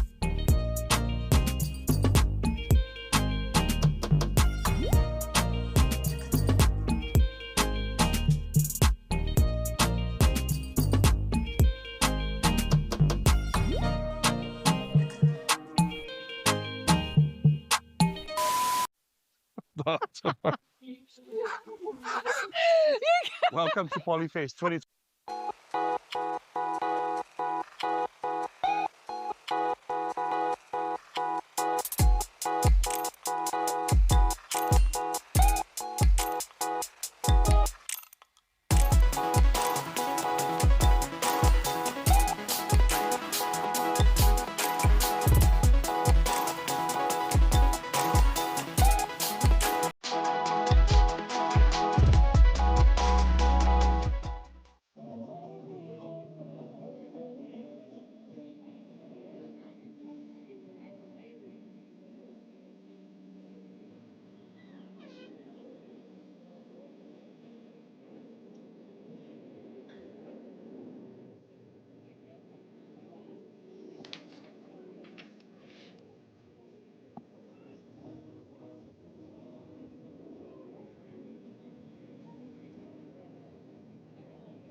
So here we go, folks. It's our next game coming up here at the NZRL District 9s for 2025. Thank you for joining us as we welcome you to the Bay of Plenty Waikato game in the Boys 18s division. And this is going to be a terrific clash. These two teams both won their first round matches, beating, was Bay of Plenty beat Southland 16-4.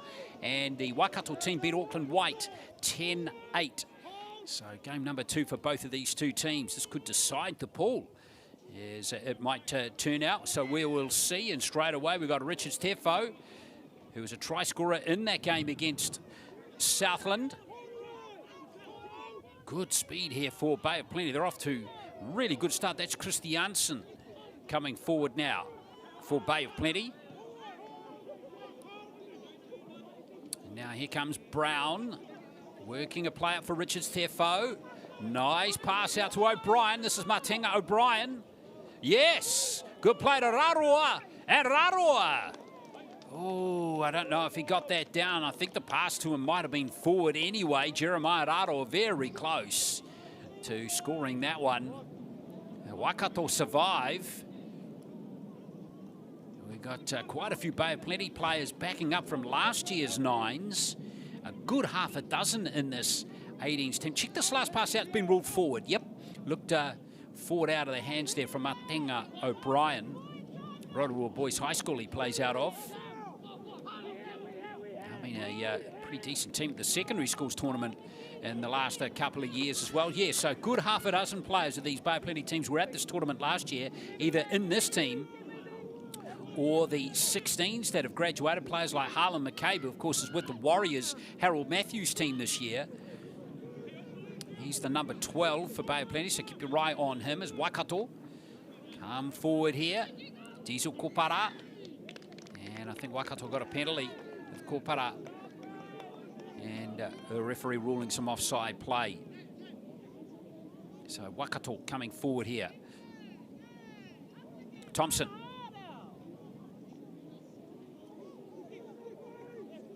Try scorers for Waikato in that first win over Auckland White 10-8 were Lambert and Brown Murahi. And here come the Waikato team coming forward here through Humberstone Carter. Tackled nicely by O'Brien. And at dummy half for Waikato is Tapui. Nice play from Paranihi. He's a clever player. Keep your eye on him. He's a relative of Tamaire Martin. Very crafty dummy half and worth keeping your eye on him in this game. Tapui at dummy half. Here's Waikato. The ball can be spread here. There's a chance on this left edge, and Aotearoa Antonio couldn't quite move the ball, and it's going to be Waikato play the ball as it comes back into the middle of the field through Maile.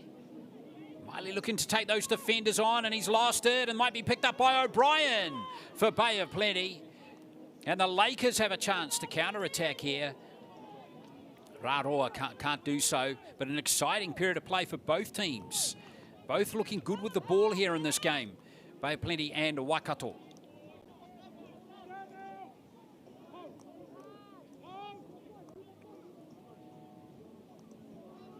Here comes the Lakers. Richard Stefo again. Now here's Keel. Bay of Plenty, he was in this team last year, the 18s, 9s. And he's only in his second year playing Rugby League, and check him out, Keel. Oh, and he still hasn't lost it there. He's managed to salvage possession. Well done to Callum Keel there. Sayers in at dummy half, and unfortunately Keel looks like he's come a cropper there. Remember, concussion is an issue at this tournament too. With if you're ruled out of the game with a concussion, you're basically out of the tournament. It's only a 2-day tournament. So the player down is Callum Keel. He also goes to out of Rotorua Boys High School.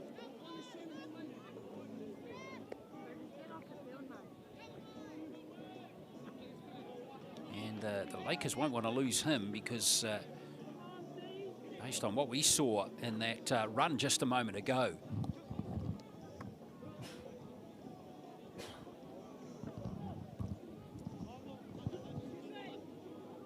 So let's see if we can pick up what happened there. Solid contact there on Paranihi.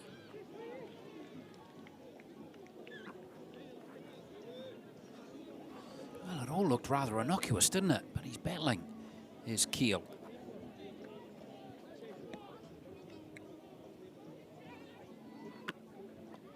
Maybe he just had the wind taken out of him.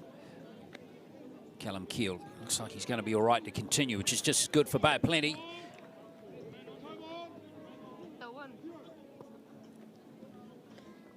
All right, let's see what the Bay of Plenty team can do. Richard Stefo is through. It's a clean break there. And he's going in to score his second try of the tournament, the first of this game. And Tukotahi Richard Stefo is over for the Lakers. First try of the game. Good player is Richard Stefo. Trialled for the Warriors Harold Matthews squad last year when he was of that age, and of course that Warriors team went on to win that title, and they're right in the hunt actually for this year's title as well. They're in the semi-finals, and I've been told reliably that team is stacked full of talent. So here's Richards Tefo from in front, and he goals that one, so it's 6 points to 0.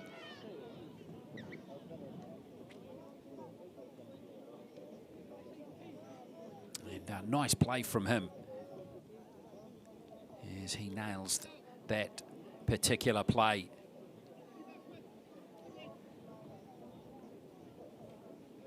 Looks dangerous player, doesn't he?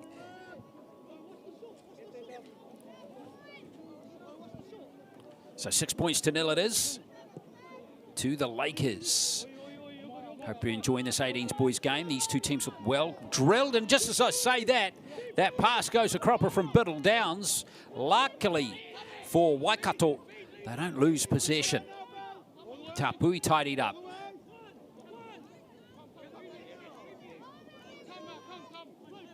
So Waikato losing momentum on that wobbly, wayward pass. Simon playing the ball. Now here comes Te Aho. Oh, he's lost it there. Didn't look like a strip, but just as a... Oh, it's a penalty. Goodness me, I think Te Aho might be a bit fortunate to get that call. So 90 seconds to play in this first half. Te Waharoa Thompson ready to hit it up here for Waikato. Here goes Thompson. Squeeze between those defenders, Baden Imani being one of them. Just walked off the mark. Just a touch, so Paranihi will go back to play it. Nice angled run coming from Levi Simon. That's a good run. He's on the halfway. Just 60 seconds left in this first half. Oh, it's a good surge from Thompson. Just ankle tap there. Big play from that Bay of Plenty defender. Tapui. Oh, the hands. Let Biddle Downs down, but there's no knock on there, says the referee. So play continues. Maile at dummy half. Let's see what Tapui can do now. Paranihi, always crafty.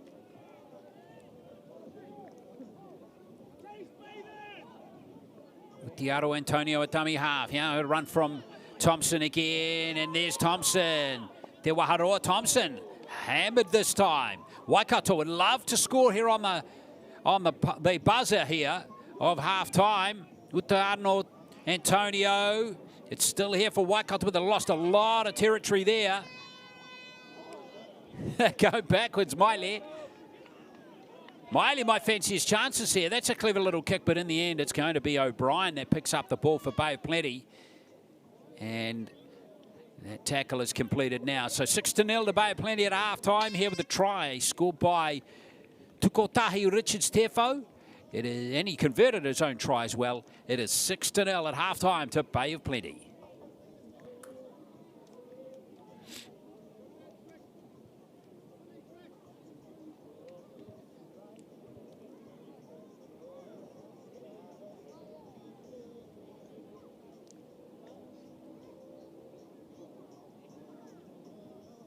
Kia ora team, Louisa Veiki here from New Zealand Rugby League.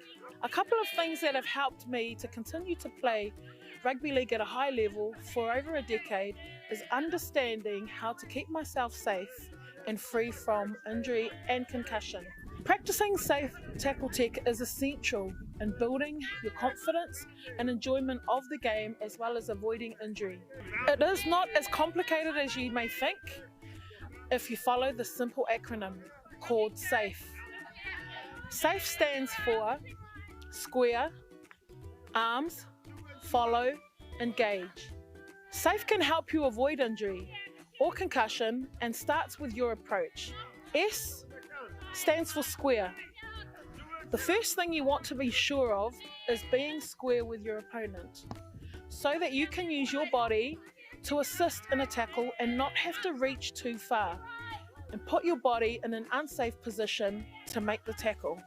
A stands for arms. Arms up, elbows tight. This will encourage your body to move towards the target rather than reaching. F stands for follow. You should always enter the tackle with a lead foot and follow your leading foot with the same shoulder.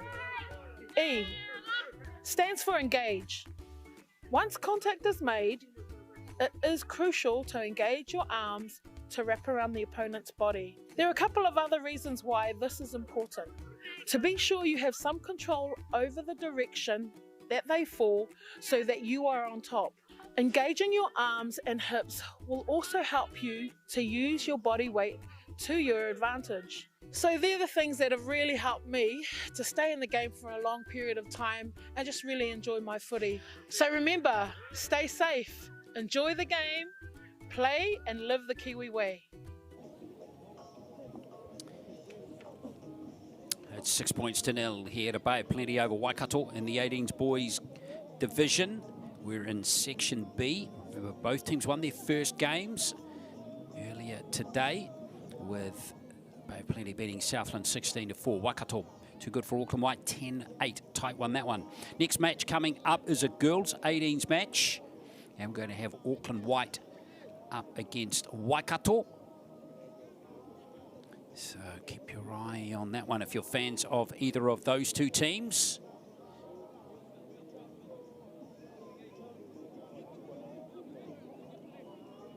Very good players in that Waikato team.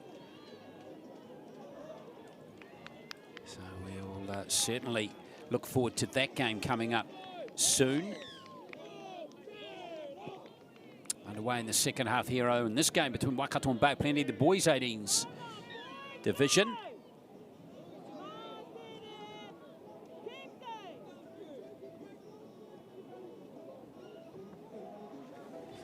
So here is Waikato coming forward again.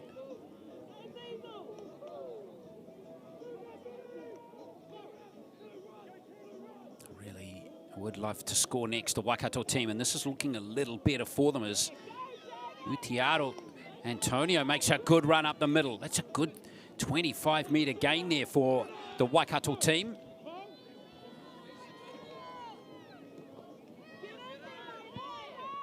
And now here comes a charging run from Farafara.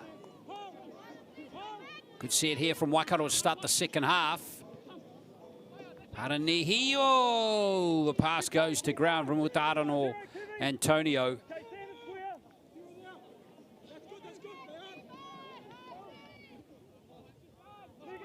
Good defence from Waikato. Here, Bay of Plenty just going backwards a touch. And now here's the big setter again, Jeremiah Raroa. He's looked good with the ball in his hand each time he's touched it. Sayers at dummy half for the Lakers. Drops in there again. Coach of this team is Jason Sayers, the father of Trey. And there's that kick from Keel. He's chasing through here. Keel, he's going to score. Callum Keel, where was the defenders? Callum Keel over to score a pretty simple try there. And it's 10-0.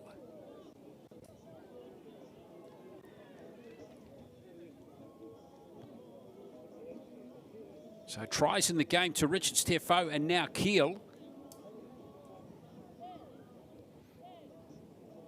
And Richard Steffo will have a tough conversion attempt. He is kicking with that window.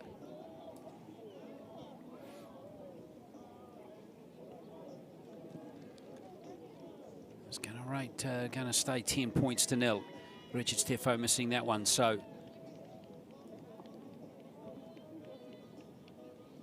great kicker. Just watch Keel here.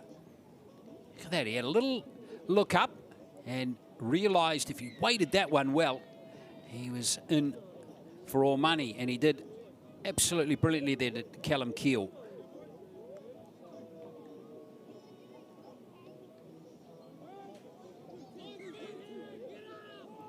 So 10-0. And Bay of Plenty always kicked out on the full. That's going to give Waikato a chance.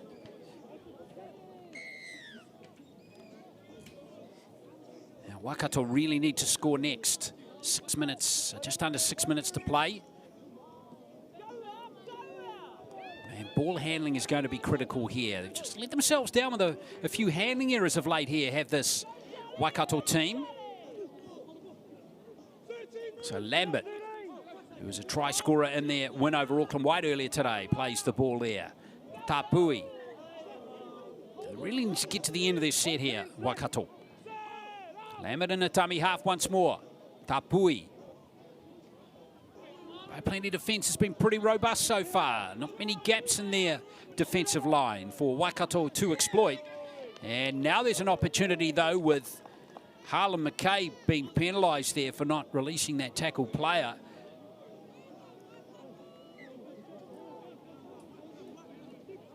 Kopara.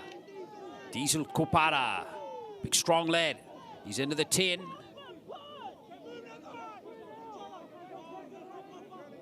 Paranihi. Paranihi, yes! There's a score for Waikato. And that's got this game nice and spicy once more.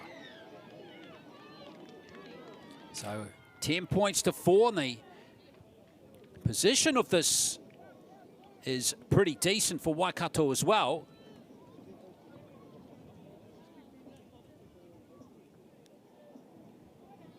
So let's see here if this can be converted by Lunjevic, and there's your answer, not to be.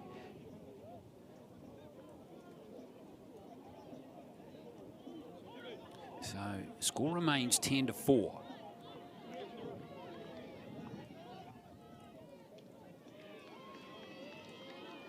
So here is that try again. Nice footwork here by Paranihi. Got good rugby league instincts, just like his brother, Tamairi Martin.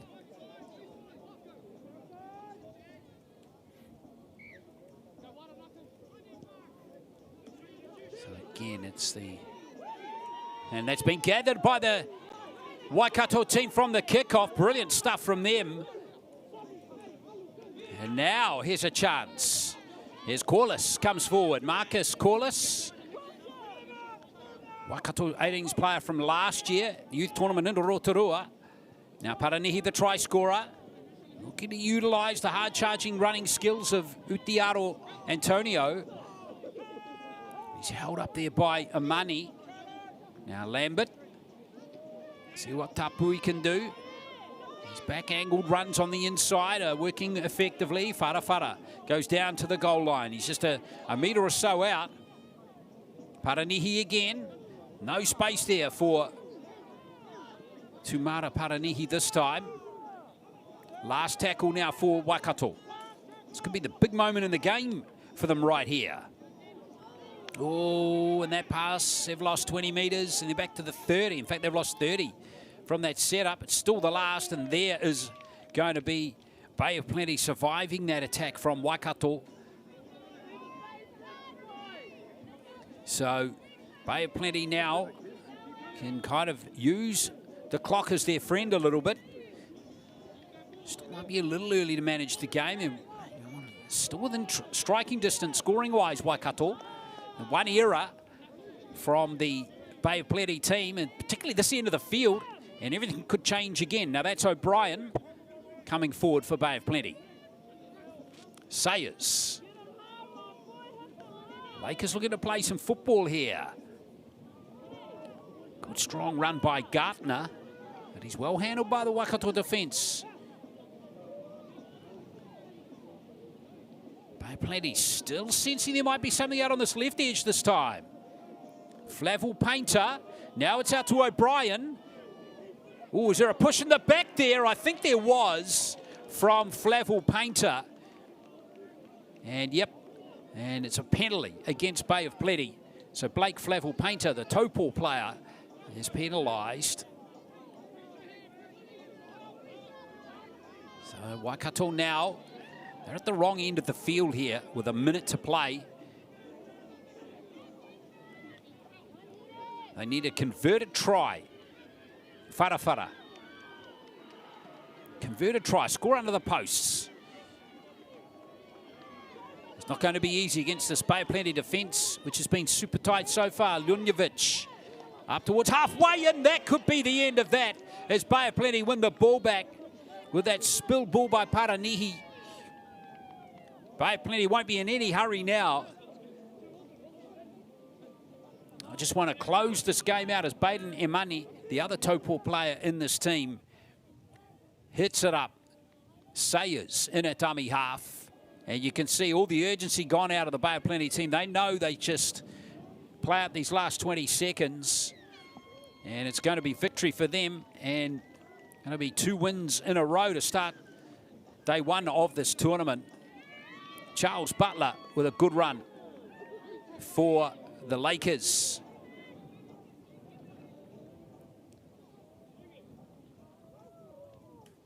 One more dab at the line here from Nzrlgrassroots, and that will be that. So Bay of Plenty Lakers get that second victory, and they've now beaten Southland and Waikato in this tournament and have just got Auckland White to play, a team Waikato have already beaten. But a good win for Bay of Plenty there. Tries to Richard Steffo and Keel, with one of those converted by Richard Steffo, and a good try scored by Paranihi for Waikato, but not enough to overhaul that margin. So Bay of Plenty in the 18s boys Pool B match win 10 points to 4. Next up, we've got a girls pool match coming up in the 18s between Auckland White and Waikato.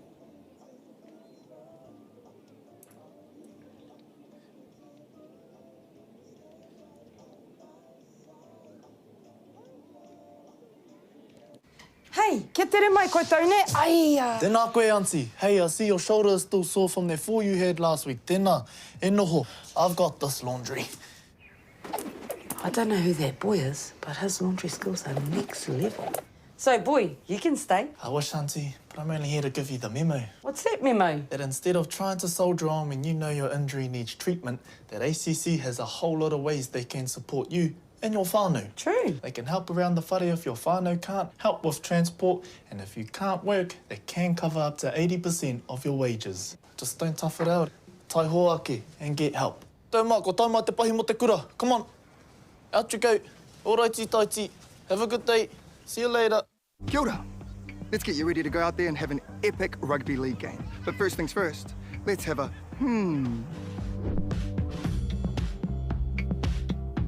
A simple warm-up is a game changer. Not only will it improve your performance, but it will reduce the chances of you getting an injury. And if you want to skip the sore muscles, don't skip the cool down. Now, tackling is a big part of the game, so don't cheat on the technique. A good tackle technique will help keep everyone safe. Collisions happen all the time, so it's important to know how to spot a concussion and what to do if it happens to you or a teammate. Sweet as, have a then go get into it.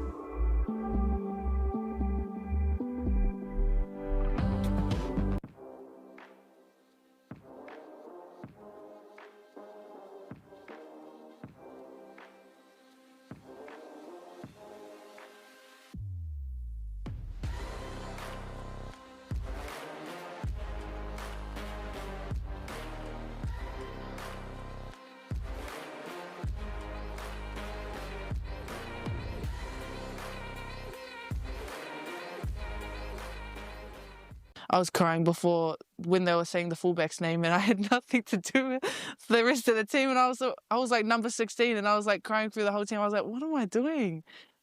Yeah, I had no idea that I was debuting that weekend. We walked into the team room. Rick put up the team list on the screen, and I just saw my name, and I was buzzing out. I couldn't really believe it. I didn't really expect to see my name up there at all. Especially with how young I am and the lack of experience I have compared to all these other players that have been here for a few years now. Yeah, it was a bit of a shock, but obviously very, very exciting at the same time. Dad always sends a nice message back, like, oh, very proud of you, all of that. But I think the first time we properly spoke about it was not till after the whole game. Because even when we were taking photos and stuff, my parents never come down to the gate and come see me because it's just so crowded. But yeah, I think after the game was probably when I clicked that it was actually happening. And the jersey presentation, when my whole family came, I was crying before when they were saying the fullback's name, and I had nothing to do with the rest of the team. And I was like number 16, and I was like crying through the whole team. I was like, what am I doing?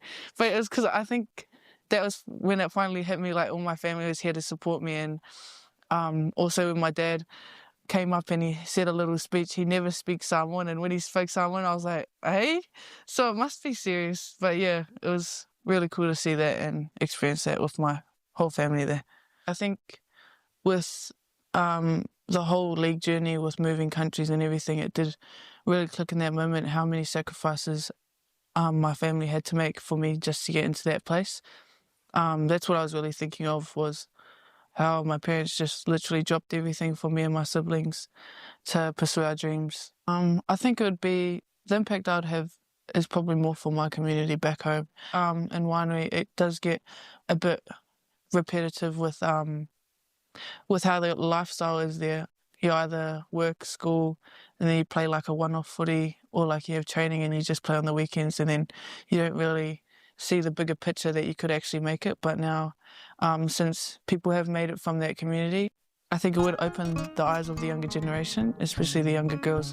Now that there is NRLW and they are growing more teams, it will be a bit more exciting for them to really invest in their own footy journey and really try and make it for themselves. So would it be fair to say that there's no Alexis Taonai without Wainui? No, yeah, literally, without them, I would obviously not be here. It takes a village to get someone like me over here.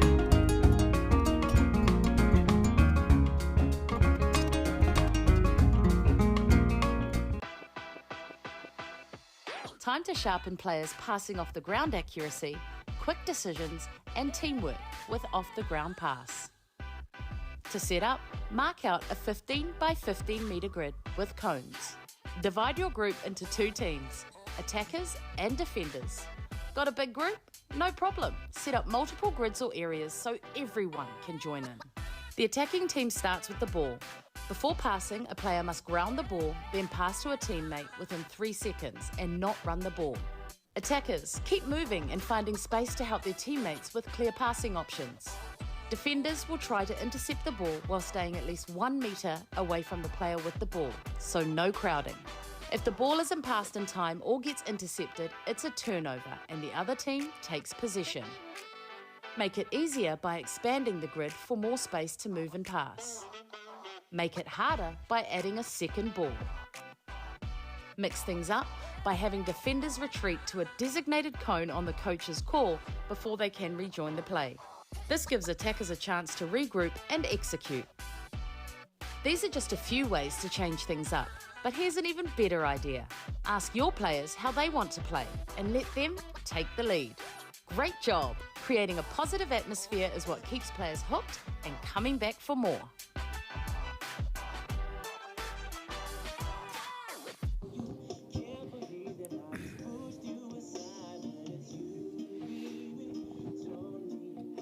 Well, we hope you're enjoying all the coverage here from Bruce Pulman Park in South Auckland on day 1 of the NZRL National District 9's traditional Easter tournament for 2025. As we go through pool play in the 4 divisions, we have 32 teams here playing across a number of fields, 8 teams per division, 2 grades, girls and boys in the 18s, 2 in the 16s. 8 teams playing across 2 pools, and now we're going to Pool B in girls 18s section with Auckland White represented by Otahu Leopards up against Waikato. Waikato winning over Wellington 8-4 in their first game. Otahu getting hammered 36-0 by Manawatu. And there's a good Waikato team here. Most of the 15 players that are playing in this game today have already featured in this tournament and at other tournaments, the full 13s tournaments for Waikato. Just 4 haven't, so 11 players have played for Waikato at representative level in the last 2 to 3 years. So it's really cool to see some of these players back again. And the player to keep your eye on, Mihi Kern, number 7 for Waikato, a lock. A very good player. She was the MVP last year of the New Zealand Clubs 18s, New Zealand Schools 18s rep game. It's a very prestigious game at underage level in New Zealand Rugby League, that game, and Mihi Edwards was the MVP of that game. Really good all-round player.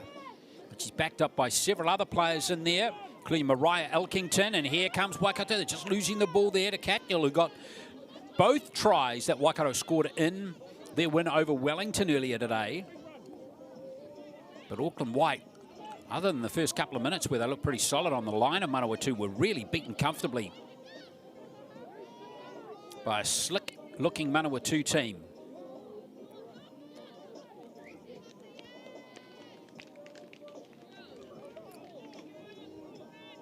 There's been a play the ball error there against Auckland White.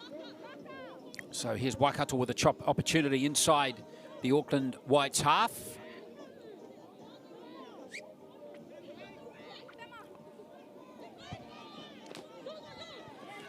And straight away, here's an opportunity for Cassidy, and Cassidy's going to go through and score. This is Raiha Cassidy, and she gets the action underway for Waikato. 4-0. And there's some defence. Again, defensive frailties on display from the Auckland White team, exploited by Waikato, who are coached by Sam Kerr. This one right under the posts as well.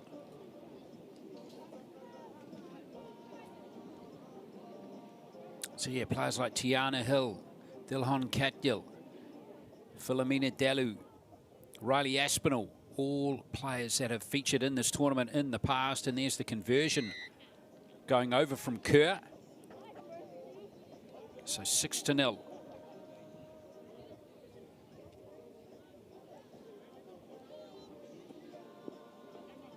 And Cassidy, it was just a simple draw and pass there from Elkington. That's Ella Elkington setting that one up, as Cassidy had a clean pair of heels to the line. Nice job from her.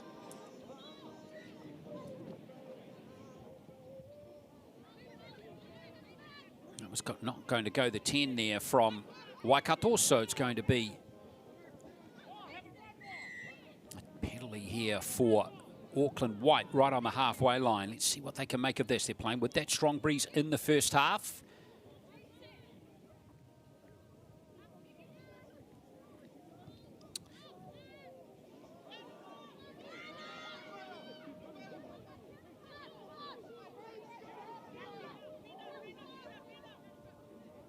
Hopefully Auckland White can get cracking here as we have a look at Kopua. Tackled with the ball. Karaitiana Kopua at the 7 for Auckland White. Ranui Emil it is. Trying to get down to the 30, but she's heavily tackled there. In fact, that's going to be a penalty against the Waikato team, against Mariah Elkington for a high tackle.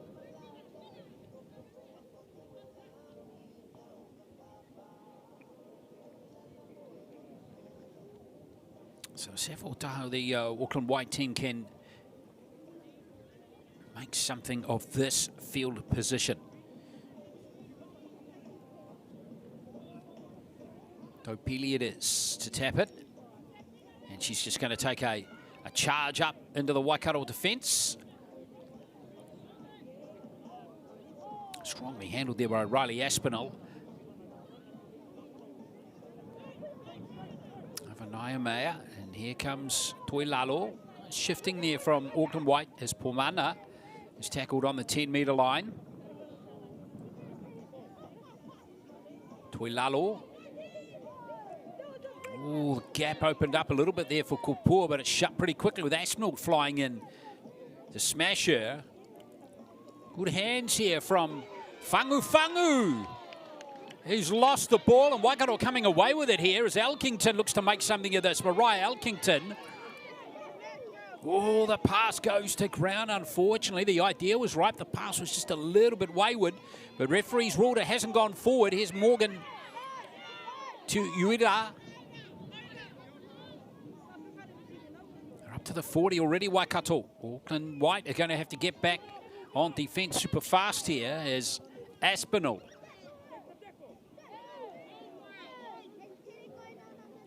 settles it down here for the Waikato team. Here's Kerr. Nice play. That was picked up, but unfortunately dropped there, so it's going to be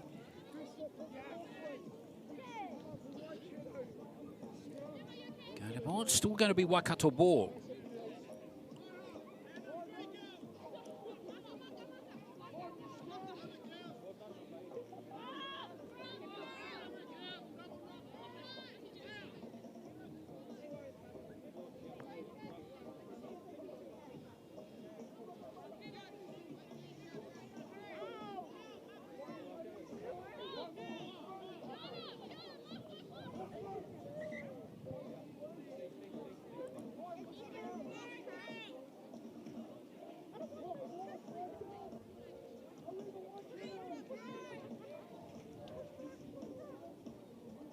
So here comes Waikato. Let's see what they can do with this possession.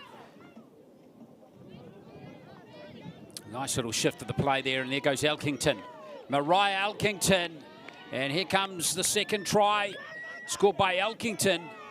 Nicely finished off by her, the school's reps player from last year, the 5'8". And nicely done there for Elkington, who extends the lead to 10-0.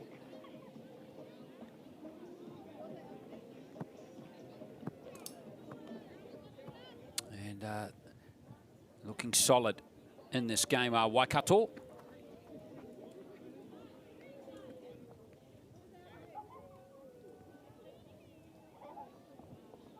Tough conversion attempt coming here.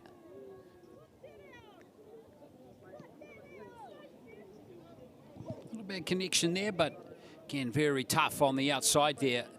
Kicking into that cross breeze, but lovely play here with Elkington linking up nicely with Toko, who executed the simple run-around play for her teammate. And nicely finished off by Mariah Elkington. Reminding you too that we have our next match coming up after the conclusion of this one. It's going to be Bay of Plenty and Southland in a boys 16s match.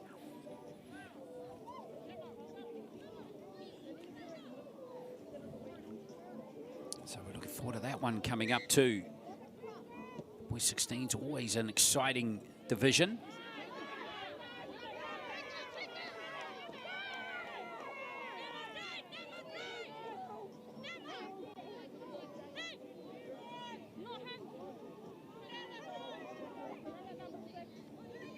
Let's have a look here, and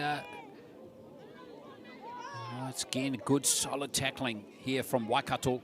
Elkington, the try scorer, making that tackle. Kopua looking to create something for her team in these last few seconds towards the end of the first half.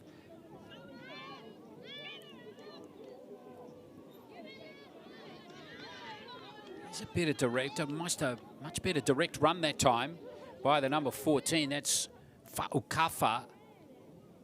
Again, good tackling coming in from Jahaya Katyal. And last play now.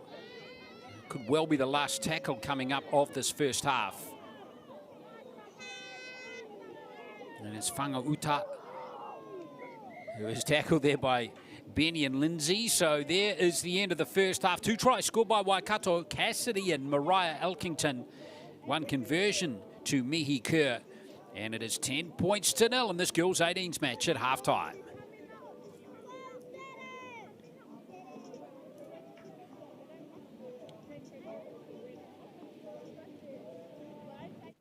Kia ora team, Louisa Veiki here from New Zealand Rugby League. A couple of things that have helped me to continue to play rugby league at a high level for over a decade is understanding how to keep myself safe and free from injury and concussion. Practicing safe tackle tech is essential in building your confidence and enjoyment of the game, as well as avoiding injury.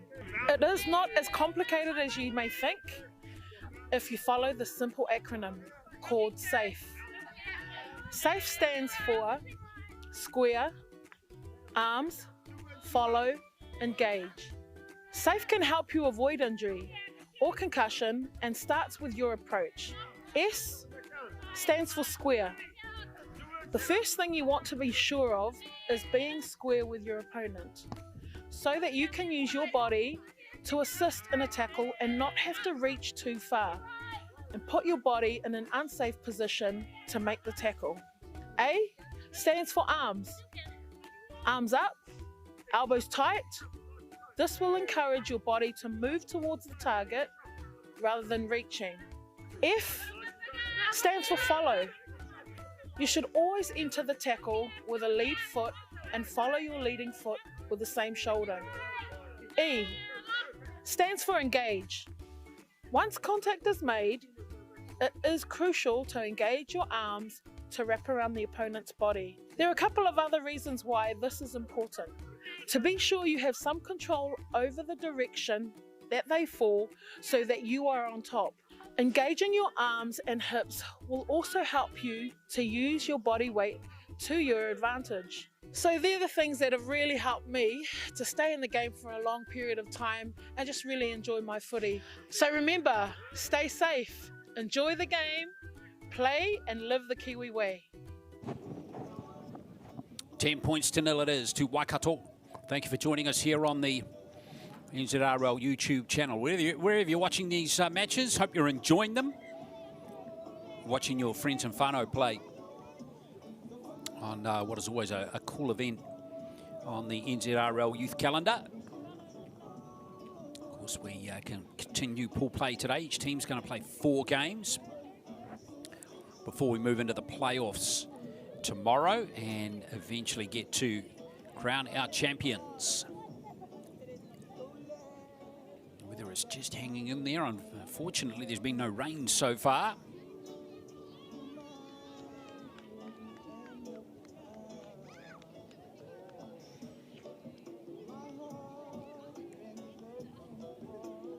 Waikato leading 10 points to 0, as you can see, with a try scored by Raiha Cassidy and Mariah Elkington over Auckland White, represented by the Otahuhu Leopards team. And the next match, remember, is Bay of Plenty Southland in the boys 16s, and then we're going to follow that one with Manawatu against Auckland Blue in the girls 16s.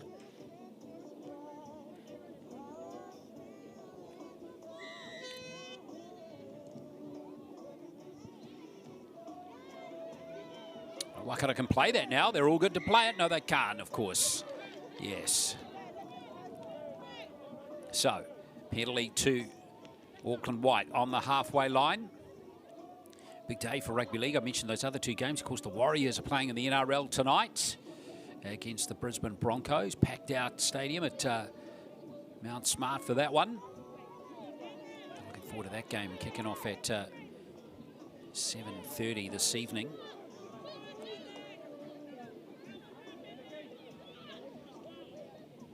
Here is Auckland White again. I like the play here of Ranui Emile as she bursts through a couple of tackles. And that's also a fine run by Pulman. So Auckland White haven't scored any points in this tournament just yet. This could be their opportunity to break their duck as Toilalo gets nice and physical, gets rid of Aspinall. Some of the crowd are loving that. Can they turn it into points, though? That's the issue, is Kopua. Good tackle that time. That was an absolute beauty from Kerr. She absolutely smashed Kopua. And now here's Fa'ukafa. Last play now, Toilalo in at dummy half for Auckland White. Here's Kopua again, and that defence was too fast as the ball is spilled. That was a great tackle from Toko, rushing out of the line, the number 14. And Waikato have held firm. Great goal line defence from them.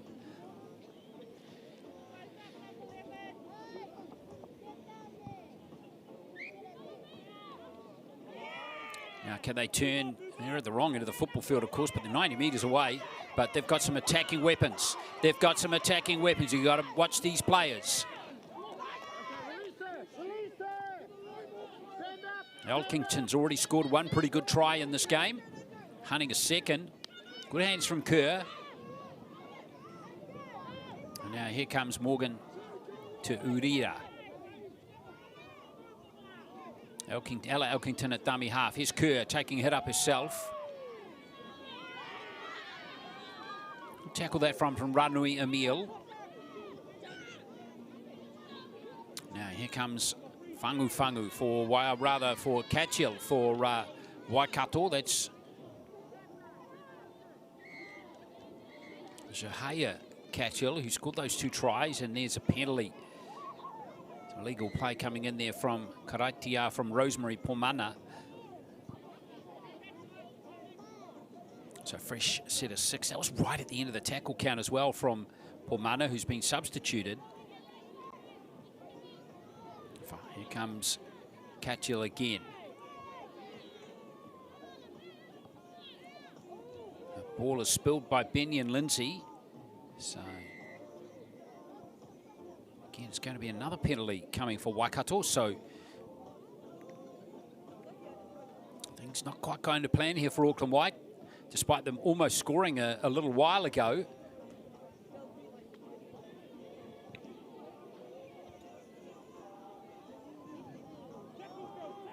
Aspinall firing up close to the line.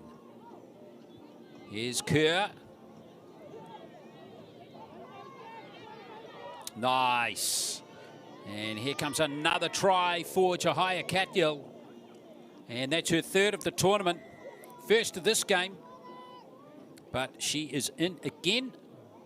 And she benefited there from a beautiful setup from Mihi Kerr. And extends the lead to 14-0. In fact, that's Jahaya's first try. The other sister Dilhon Catchill scored the other 2 tries, rather, in the previous win over the Wellington team. Haven't seen her feature too much in this game just yet. As that conversion goes astray, but still a good job here for the Waikato team to extend it to 14-0. Love the play of Kerr here. Again, just drawing in those 2 defenders. And despite some valiant efforts there from Fangu to get back and try and make that second tackle, not to be for Auckland White. So 14 points to 0.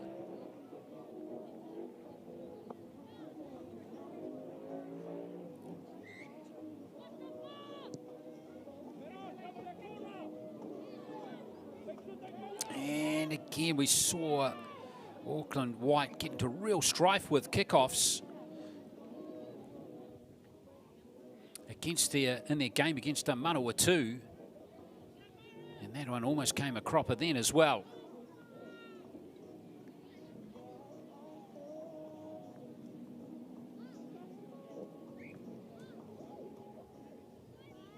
Auckland White looking to make something of this. Ooh.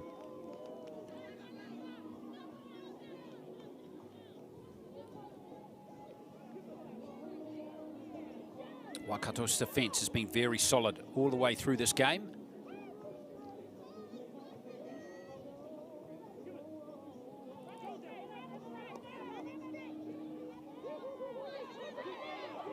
Better run up towards the halfway line there from Whangauta. Te Malisi Whangauatu. Good job from her. Now here's Kopua. Trying to draw and pass for Fafita. Filonga Fafita is tackled right on the halfway line there. Kopua at dummy half for Auckland White. Just 2.5 minutes to play. Let's see what Toilalo can do with this play. But look at those Waikato numbers. There are 4 players over there marking her. Watching her very closely.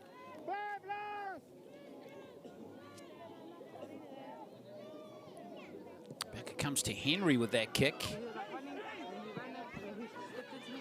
Bouncing ball is good for Auckland White, but it was still the last play, so that's going to end the set. Fafita, good kick and chase from her though.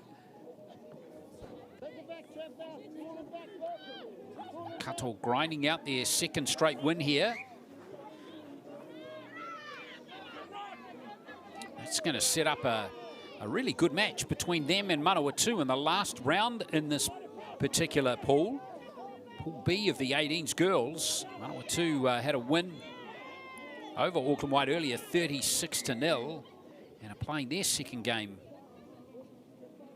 against Wellington right now. And they're leading it, I see, 12-6. So if they carry on ahead in that game, that this match between Waikato and Manawatu will be to see who qualifies top out of Pool B. That game will be played a little bit later on today. Now here's Kerr. Nice draw and pass again. Here's Catchell hunting her second try. Good try-saving tackle there, but just for a moment wondered if she was held, and referee says she was. But great tackle there from that Auckland White player. Now Kerr again, and Kerr's going to stroll in. There's her first try of the tournament for Mihi Kerr. Fourth of the game for the Waikato team. And it is 18-0, and that might just about wrap it all up here in this match.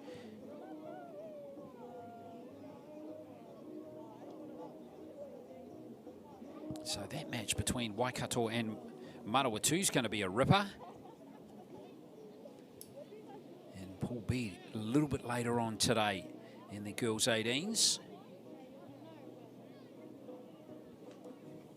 Conversion astray there from Mihi Kerr. So there we are. That's going to end that game. Nice shot from Kerr to finish. It looked pretty simple in the end, didn't it? As she went over to score it. All the good work was done in the lead up, though, to that.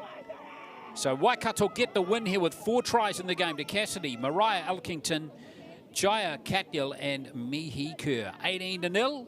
And we look forward to that match between them and Manawatu to decide who wins this pool a little bit later on today. But next up, we're going to the boys 16s, Bay of Plenty Lakers, up against Southland.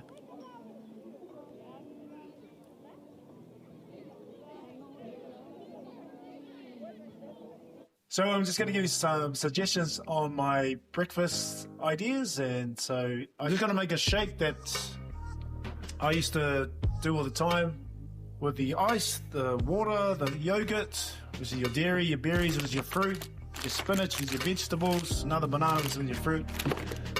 And this stuff here comes from the honeybee. It's a little bit of, okay? So this is something I used to have either at lunchtime or just before the game. Just get a little shot in there. So first ingredient is the ice. So add our water, H2O.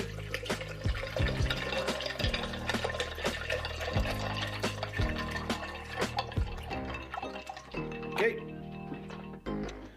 We're going to add our berries.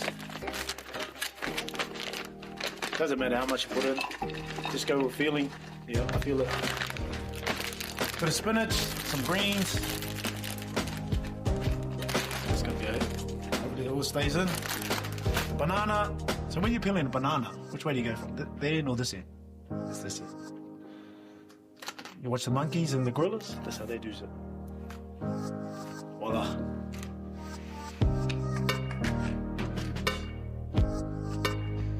Then we have some yogurt.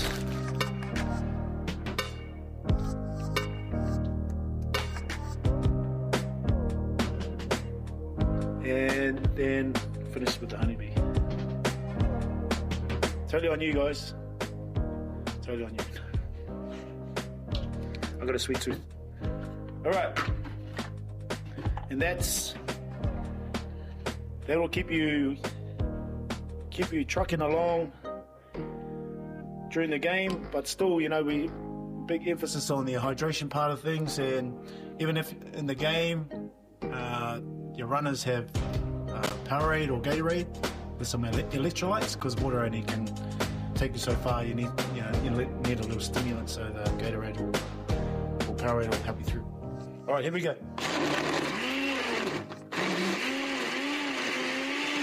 Oh, now. All right, who's coming over for a shake? So it's covering all our 5 food groups. There's a wiki shake right there. Cheers.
It's an absolute feast.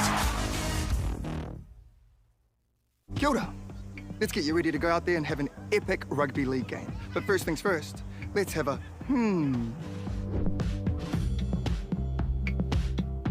A simple warm-up is a game changer. Not only will it improve your performance, but it will reduce the chances of you getting an injury. And if you want to skip the sore muscles, don't skip the cool down. Now, tackling is a big part of the game, so don't cheat on the technique. A good tackle technique will help keep everyone safe. Collisions happen all the time, so it's important to know how to spot a concussion and what to do if it happens to you or a teammate. Sweet as, have a then go get into it.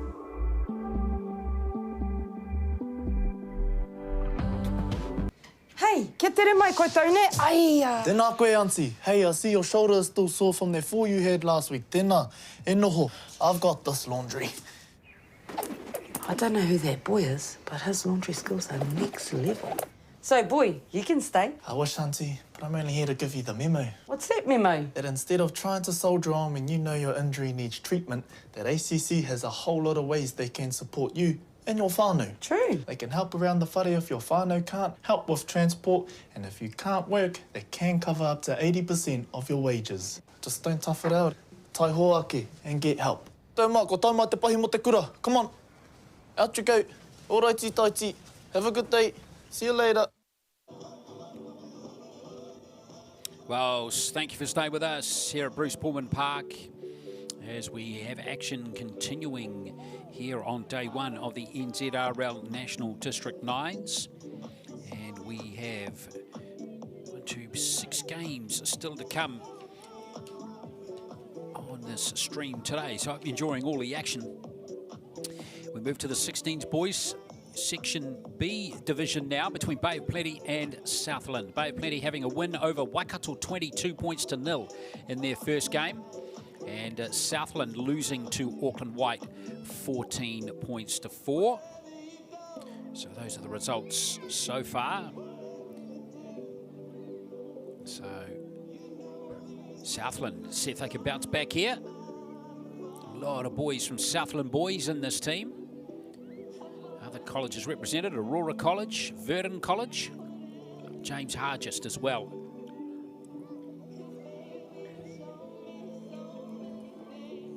So looking forward to seeing all these lads in action.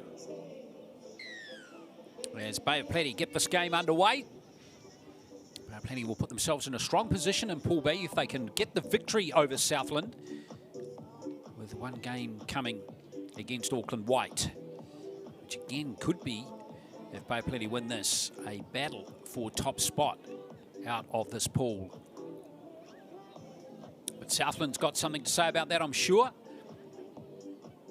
as Te Kābo plays the ball. Now McClarty, favourite player of his is Dallin Watanesa-Lesniak, like a lot of teenagers these days. Hopefully it won't be too long before he's back playing NRL for the Warriors with a broken wrist, of course, in a pre-season game for him. Good charging run there by Tyson Hollis for the Rams. He's up towards the halfway line.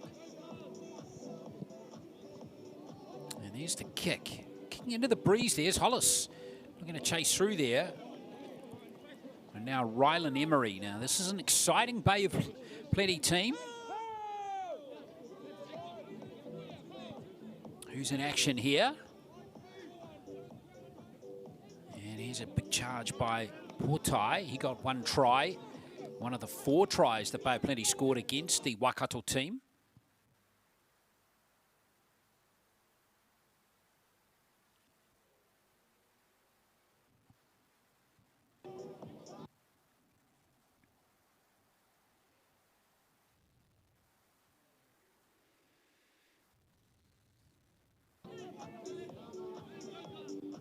Sorry about those technical problems, folks, but Bay of Plenty haven't missed any try-scoring action. Waylon Parky. Here comes Warbrick. A nice little ball into Portai, yes, the offload was almost there. Portai did wise decision just to hold that. In actual fact, as Bay of Plenty through Jennings, and there goes Caden Jennings through to score. Bay of Plenty reps player from last year in the 16s in the National Youth Tournament, Rotorua Boys High School student, and it's Caden Jennings that gets the first try in this game.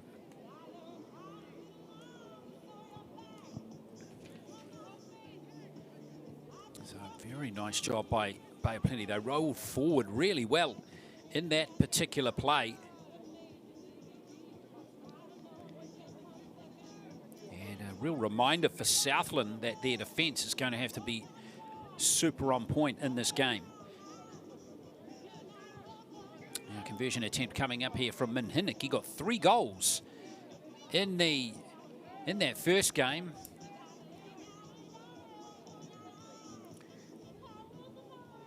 Here's the finish from Jennings. He's an imposing physique on him, isn't he? And too good there, Caden Jennings. So 4-0 to the Lakers.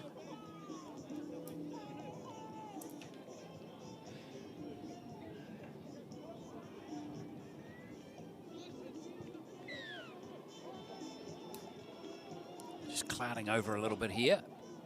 That Bruce Pulman, hopefully it won't be raining soon as it's tidied up there by Jackson Timalua.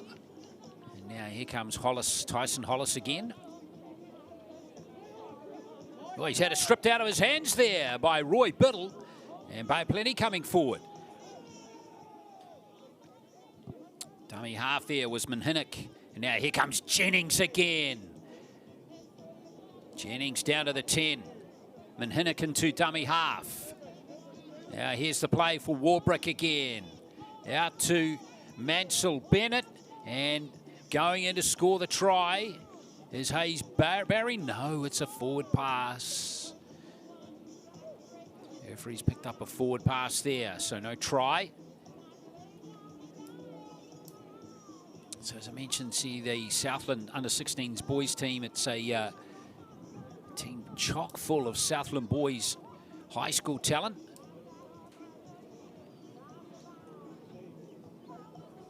So about 80% of these players are from Southland boys, and it's going to be an error, unfortunately, for the Rams. Esplin, I think, may have just knocked it on there. So Bay of Plenty have got a turnover, and Warbrick is going to play it. Bay of Plenty keen for more points. Paki, Waylon Paki.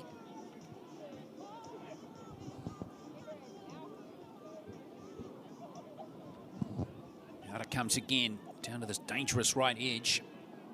There's Biddle, players like Biddle, Minhinnick, and also Jennings are out on that right edge. We're going to create havoc. Here's Parky again. Parky's got the line right there. Dante Minhinnick into dummy half once more. Emery, and into score. It's a good finish from Hiwa Warbrick. And then he goes to score. Warbrick, sharing the name, of course, with Will Warbrick, who's out injured at the moment for the Melbourne Storm. So 8-0.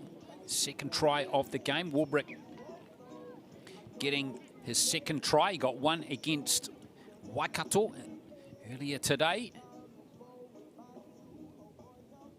So it's all looking good for the Bay of Plenty team, who are doing a good job, to be fair, as the conversion goes over. And it is 10-0. It's just a new goal kicker there too. Looks like Hayes Barry might have taken that one. There's Warbrick again, using those long arms of his to very good effect there.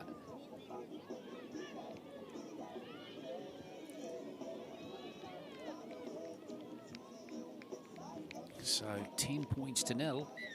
Plenty already shining through nicely in the boys divisions today. The 18s team is going pretty good as well. The Bay of Plenty team with a win over Waikato and a win over Southland so far. So can the Bay of Plenty 16s join them and stay unbeaten? That's the question. We'll be finding out in the next 20 minutes or so. And so far, so good for them. But Plenty do have one girls team here as well, which is playing in the 16s. Yeah, here comes Hollis again for Southland.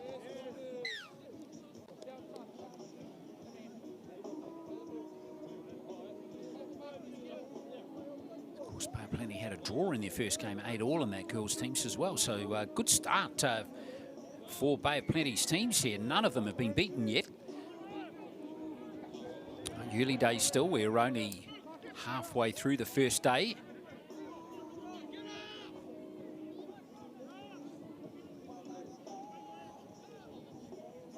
Bay of Plenty on the halfway line here. Still would love one more score before the break, which is 60 seconds away now. Owen, it was, flicking that one nicely on. Speaking of Awanui Owen, Hamish Owen is the coach of this team, and going to be Southland possession there with that strip allowed to be, it was ruled legal with only one player in there, of course, so good job there by Hollis. Southland coached by Willie Cameron. He's done a fantastic job to prepare this 16s boys team for this tournament. Now, here's a little dab from Esplin. Now, Tawalo for Wyatt.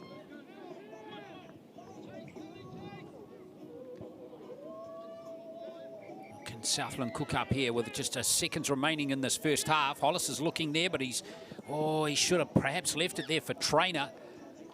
Just couldn't quite keep his hands out of the cookie jar there. They were looking tasty for Tyson Hollis.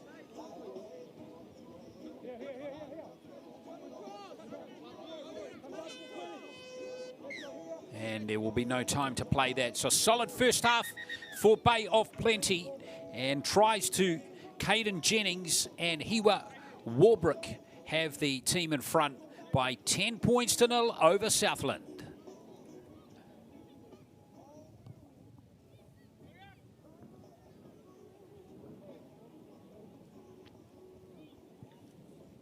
Kia ora team, Louisa Vaiki here from New Zealand Rugby League.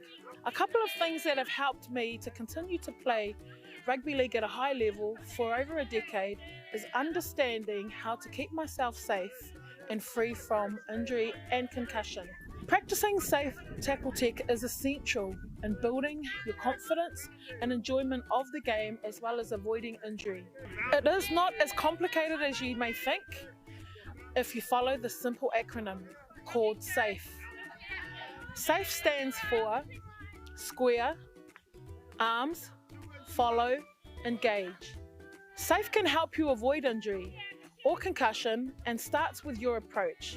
S stands for square. The first thing you want to be sure of is being square with your opponent so that you can use your body to assist in a tackle and not have to reach too far and put your body in an unsafe position to make the tackle. A stands for arms. Arms up, elbows tight. This will encourage your body to move towards the target rather than reaching. F stands for follow. You should always enter the tackle with a lead foot and follow your leading foot with the same shoulder. E stands for engage. Once contact is made, it is crucial to engage your arms to wrap around the opponent's body. There are a couple of other reasons why this is important. To be sure you have some control over the direction that they fall so that you are on top. Engaging your arms and hips will also help you to use your body weight to your advantage. So they're the things that have really helped me to stay in the game for a long period of time and just really enjoy my footy. So remember, stay safe, enjoy the game, play and live the Kiwi way.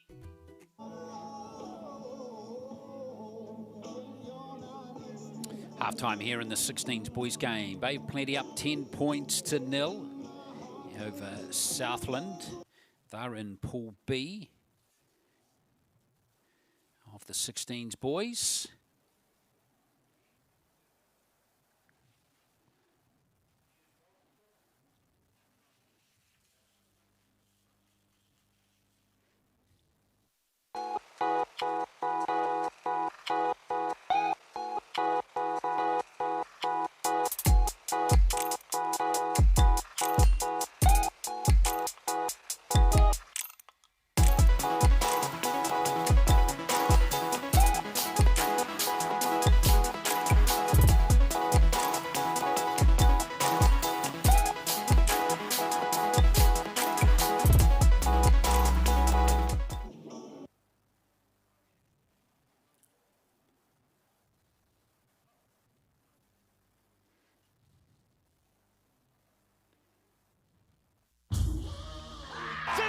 some story right here.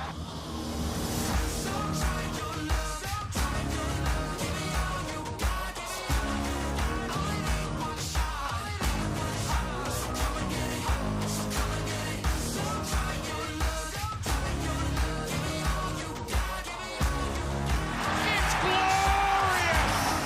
It's an absolute feast.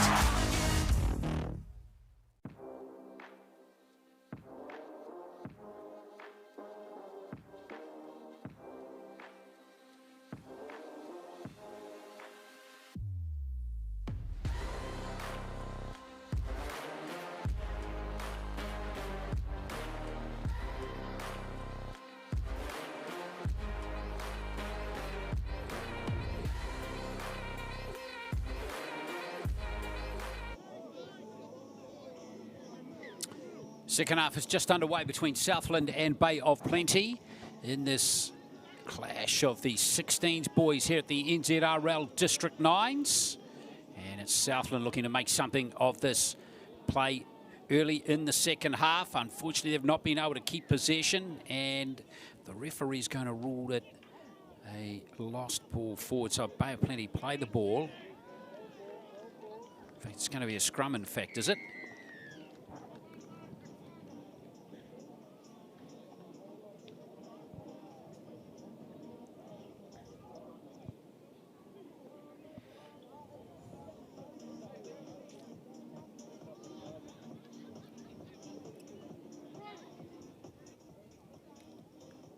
Bay of Plenty be keen to add to their 2 tries in the game so far. See what they can cook up here as we looking to see them play some football early in the second half. And this is a good little run coming on field here from Huranui. Rylan Emery in at dummy half. The Bay of Plenty swing back into on to attack pretty much straight away. Xavier Forbes, that is. Conroy into dummy half. Now Heke. It's Khan Heke. Bay of Plenty continue to roll away. Nice pay out to Owen, and Owen spectacular in the corner. Awanui Owen with a lovely finish there, one of the better ones we've seen today, and it is 14-0 now to the Bay of Plenty team, and that one's going to look good on the CV of Awanui Owen.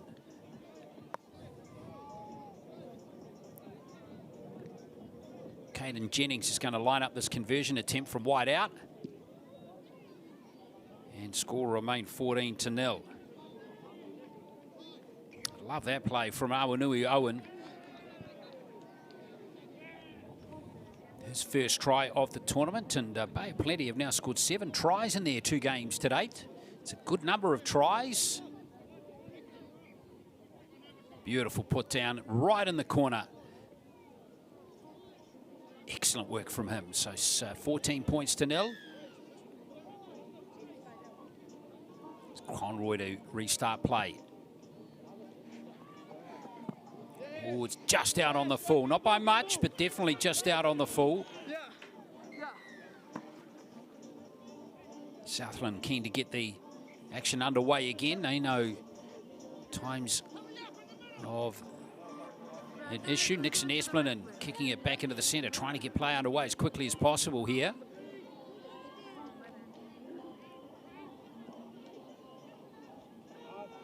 Straight away, we can see to Kabul. His favourite player, I see, is Jacob Saifidi. Yeah, it's looking a little better for Southland as we see Bartlett probe on this right edge. But again, there's just the slightest of play the ball error. It's so strict, the referees on that part of the game at any level of rugby league. And it's a possession killer. So here comes Jennings for Bay of Plenty. And again, what a run from Caden Jennings. Great carry of the football right there. Let's see what the Lakers can do with this play. Heke. Khan Heke.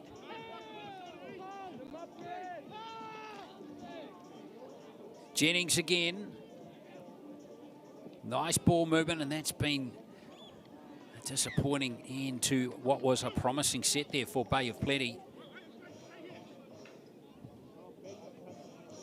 And Hamish Owen will be a little bit unhappy. That's been turned over in that manner.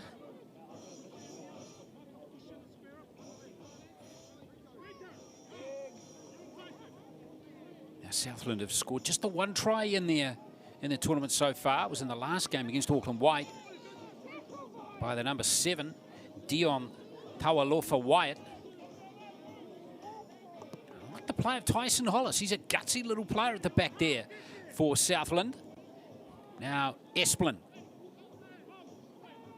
Inside the 30 goes Nixon Esplin. Hollis into dummy half. Here's McClarty. Just engage the defensive line again. Esplin again waits at dummy half. Now Lamale. And now over to Bartlett. Bartlett. Getting close. This is looking promising for Southland. Lamale and Esplin tries to just gas those defenders for Bay of Plenty, but Huranui got him. And it's going to be a high tackle against Huranui.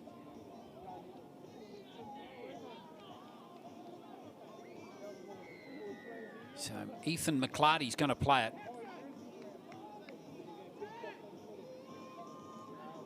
He's got to tap it, and McClarty's just going to have a crack himself.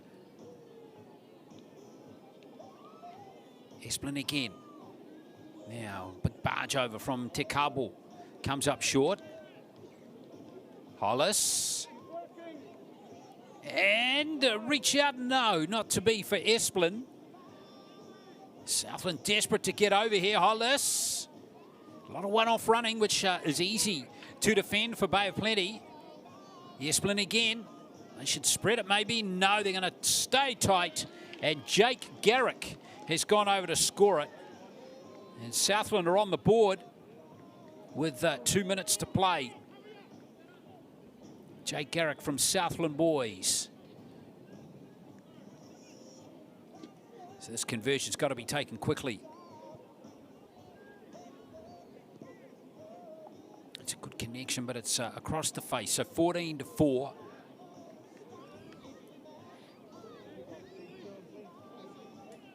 Nice job by the number 5, Garrick, to get over and narrow that gap to 10 points. But Southland, the clock is their enemy at the moment.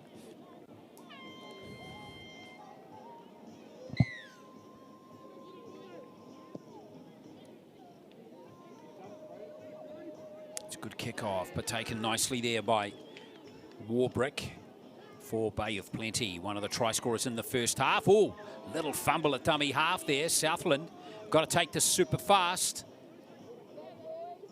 I can't afford to muck around here. There's only 40 seconds left. They've really got to score from this play. Can they spread it here? Taking the tackle was Lamali. McClarty in a dummy half, and he's going to have a dab himself. McClarty, Ethan McClarty, and he's there.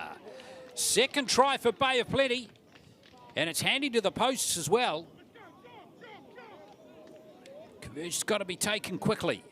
Hollis, who's arguably been Southland's best player in this game.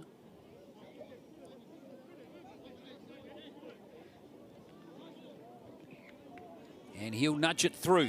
So there's still a chance. No, there isn't, unfortunately, and that will be that. That's the end of the game, and Hollis with that goal. All it did was narrow the margin as Southland are beaten. But here's McClarty. Good, committed effort from Ethan McClarty to go over and score the try. But not to be. Southland beaten. Bay Plenty hang on just to record their second victory in their 2 games. And they win by 10, 14 points to 10. The time now, 8 minutes to 1:30. I was crying before when they were saying the fullback's name, and I had nothing to do with the rest of the team. And I was like number 16, and I was like crying through the whole team. I was like, what am I doing? Yeah, I had no idea that I was debuting that weekend. We walked into the team room, Rick put up the team list on the screen, and I just saw my name and I was buzzing out. I couldn't really believe it. I didn't really expect to see my name up there at all, especially with how young I am and the lack of experience I have compared to all these other players that have been here for a few years now. Yeah, it was a bit of a shock, but obviously very, very exciting at the same time. Dad always sends a nice message back, like, oh, very proud of you, all of that. But I think the first time we properly spoke about it was not till after the whole game. Because even when we were taking photos and stuff, my parents never come down to the gate and come see me because it's just so crowded. But yeah, I think after the game was probably when I clicked that it was actually happening. And the jersey presentation, when my whole family came, I was crying before when they were saying the fullback's name, and I had nothing to do with the rest of the team. And I was like number 16, and I was like crying through the whole team. I was like, what am I doing? But it was because I think that was when it finally hit me, like all my family was here to support me. And also when my dad came up and he said a little speech, he never speaks Samoan, and when he spoke Samoan, I was like, hey? So it must be serious. But yeah, it was really cool to see that and experience that with my whole family there. I think with the whole league journey, with moving countries and everything, it did really click in that moment how many sacrifices my family had to make for me just to get into that place. That's what I was really thinking of, was how my parents just literally dropped everything for me and my siblings to pursue our dreams. I think it would be, the impact I would have is probably more for my community back home. In Waitangi, it does get a bit repetitive with how the lifestyle is there. You either work, school, and then you play like a one-off footy, or like you have training and you just play on the weekends, and then you don't really see the bigger picture that you could actually make it. But now, since people have made it from that community, I think it would open the eyes of the younger generation, especially the younger girls. Now that there is NRLW and they are growing more teams, it will be a bit more exciting for them to really invest in their own footy journey and really try and make it for themselves. So would it be fair to say that there's no Alexis Taonai without Waitangi? No, yeah, literally, without them, I would obviously not be here. It takes a village to get someone like me over here.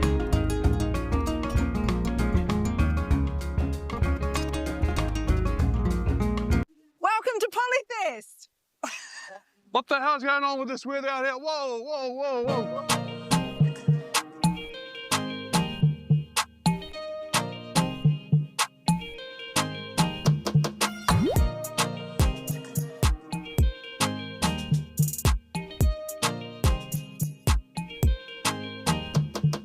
We're excited to be down here at the Polyfest 2025. The elements are probably not the best today. However, we are going to provide a nice, safe space for the kids and come back in here and chill out. We've got some free fruit, we've got some education stuff. But we're down here, we're so happy and excited to be partnered with ACC this year, all around injury prevention, Zuck, and concussion, educating these kids around why it's important to warm up before their sports and, create less injuries. How important is it to warm up? Very important, because it can prevent you from any injuries. Make sure you stretch an hour before anything physical. Yeah. Especially the legs. It's very common for the hamstring and the calves as well. Likely. Yeah. Have you got any down? like... Do you want me to? Hey. Whoa, hey. My man. Stretch the calf out around here. Yeah. Yeah, the other side as well, 10 seconds each side. Yeah, you should be sweet. And then we get, hey! I like stretching my fingers, but I overstretch my finger. So, damn. I don't know if ACC can help. I'm sure ACC has something for crooked fingers. I'm sure. Crooked finger? No, this is straight. I don't know, but yeah, don't overstretch your fingers, children, because you might end up like this. Polyfest just means to embrace our culture and just showing it to everyone in the world. Polyfest to me is an expression of culture. Like, I know it's about the competition, but it's really an opportunity for our young Pacific students, even some not Pacific, to get a chance to dance. honestly, and with their culture.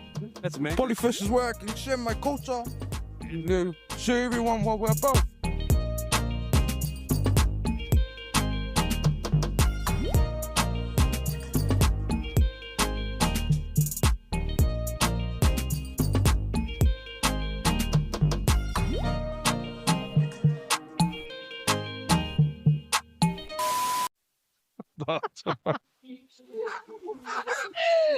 Welcome to Polyfest 2025. Kia ora. Let's get you ready to go out there and have an epic rugby league game. But first things first, let's have a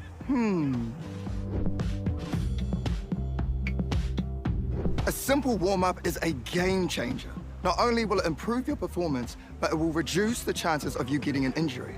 And if you want to skip the sore muscles, don't skip the cool down. Now, tackling is a big part of the game, so don't cheat on the technique. A good tackle technique will help keep everyone safe.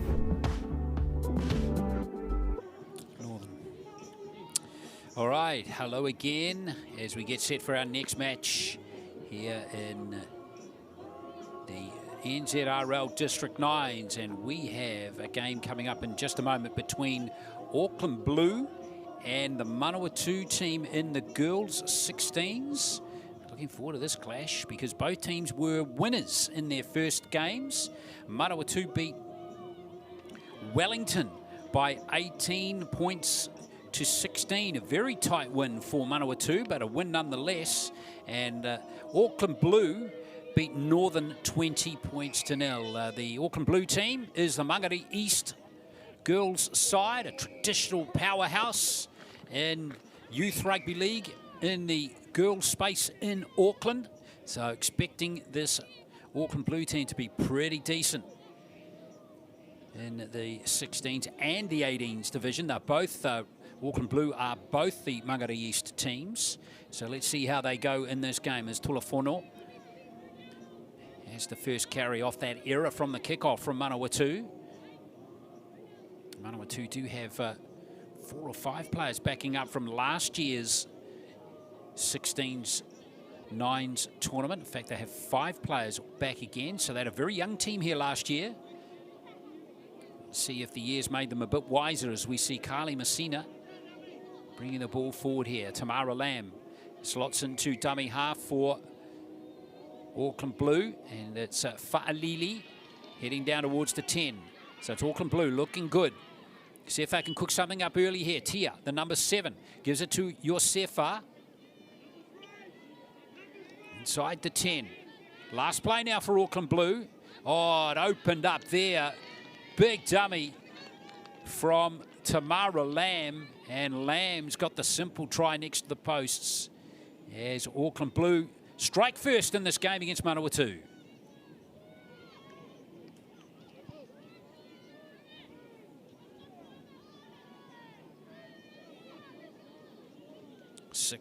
Looking like a 6-0 scoreline, isn't it? With Lamb getting that first try. Oh, it's waved away, in fact.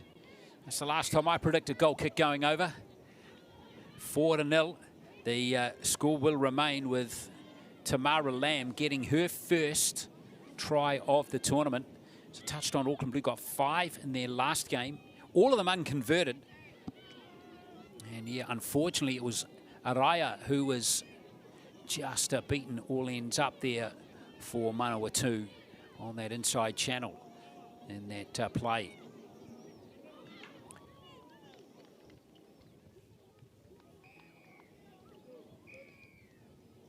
Well, wobbly old kickoff, but it's worked okay as Manawatu gather possession. And here's Araya looking to make up for that defensive error. She's not a very big girl, is she? But she's nippy. She's a very good touch player as well, by all accounts. Here comes Hennessy. Nice play, and it's just held by Manawatu. It's a good job there by Gabriella Wright. She converted all 3 of Manawatu's tries in their win over Wellington. So goal kicking proved critical in that game as we see Siumanu Tafa. Good run from her. More than decent. And the offload's good too. This could work out for Manawatu. Masoe. Good strong tackle coming in there from Tulafono. for Auckland Blue, but Manawatu swing on to attack impressively here. Here's Araya. Araya, the big cutout pass. What a gem. That's a fantastic try. Hannah Symes goes over in the corner, and that is how to play Nines Rugby League. Manawatu right on point there. Everything clicked perfectly. How about the lead-up work there from Siumanu Tafa, some great linking play from Gabriella Wright, and then Araya, who got sucked in defensively. She tries to convert the try, is not going to do so. Well, Wright was the taker of that kick, rather. And here's the finish of it again. I love the pass here from Araya. Big cutout pass right into the heart there of Hannah Symes. So good job from Manawatu to get going in this game. It's 4-all, and tell you what, there'll be a little heat check there for Auckland Blue too, who probably felt they rolled through pretty easily for that first try, but now they're probably being told they're in a ball game.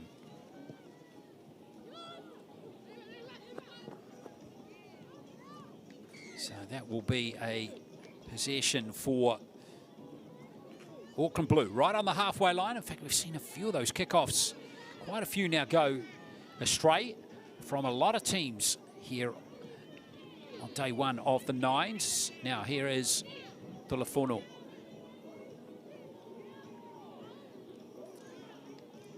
Lamb looking to bring Misa Pohaho back on the inside channel, who's powering up here.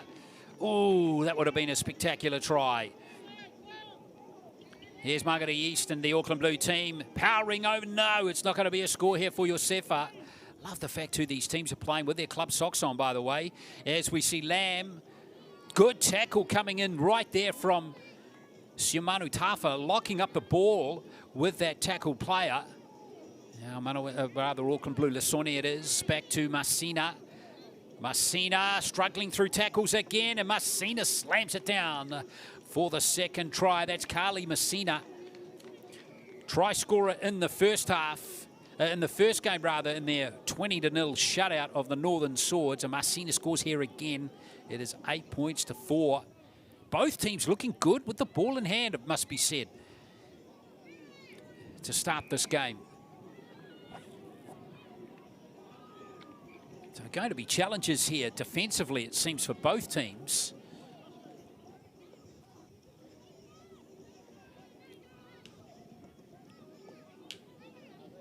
As that kick is waved away as well.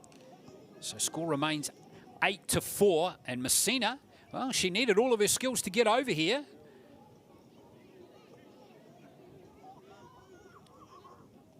Still had even a lot of work to do. Even when that last defender tackled her, it was still not an easy finish. We've got a nice ball game shaping up here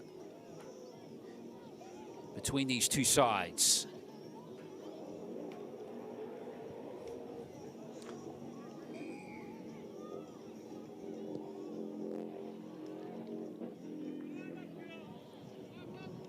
So here's Manawatu.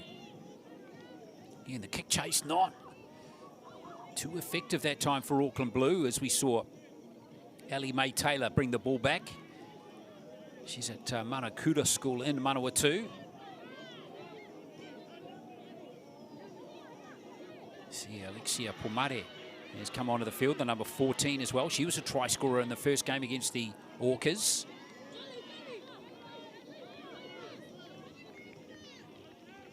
Taylor at dummy half. Araya. Oh! Kotoku Hennessy. Welcome to Bruce Pulman Park. Here's Araya again. You can see how good a touch player she would be playing that sport. She's already represented New Zealand at her age group. Hennessy recovers from that hard knock. Symes can't handle, so it's going to be possession for Auckland Blue. Here's the shot again. Boom! Hammer time. Here is Misapoi Haho coming forward now. Lamb got a score at the first try. Felici Taualiili with the carry up to the 40. Kapu Elu it is with that. You see the way the Auckland Blue team are moving upfield is very impressive. Just as I say that, it's a lost ball. Play on should be the call there. There's no knock on by the Manawatu players. Right, just stopped for the meantime. And she is having to go back and play it. So let's see what Manawatu again can do from here. Araya. Here's a great run up the middle of the field here by Aotearoa. Awesome run. She spent some time on the Gold Coast, has Aotearoa, at Kibra Park High School, rather, as Manawatu move forward again. Right on the halftime hooter here, Pulman. There goes the hooter there. And still play on, in fact. Hennessy, in fact, the hooter did go, and now the referee's just caught up to the play. So that will be half-time. It's 8 points to 4, but still, hard luck there for Manawatu, whose momentum was stopped by the half-time hooter. 8-4 it is to Auckland Blue at half-time in this girls' 16s match.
It's an absolute feast.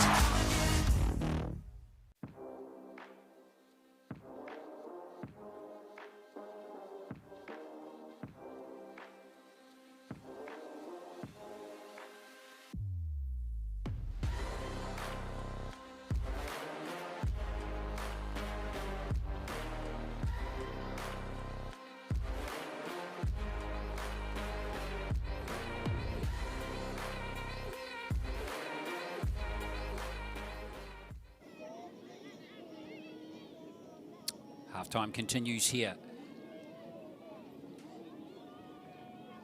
in this girls' 16s match.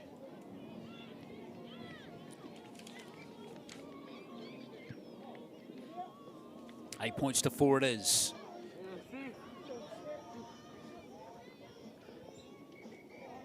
Try scored by Lamb and Messina for the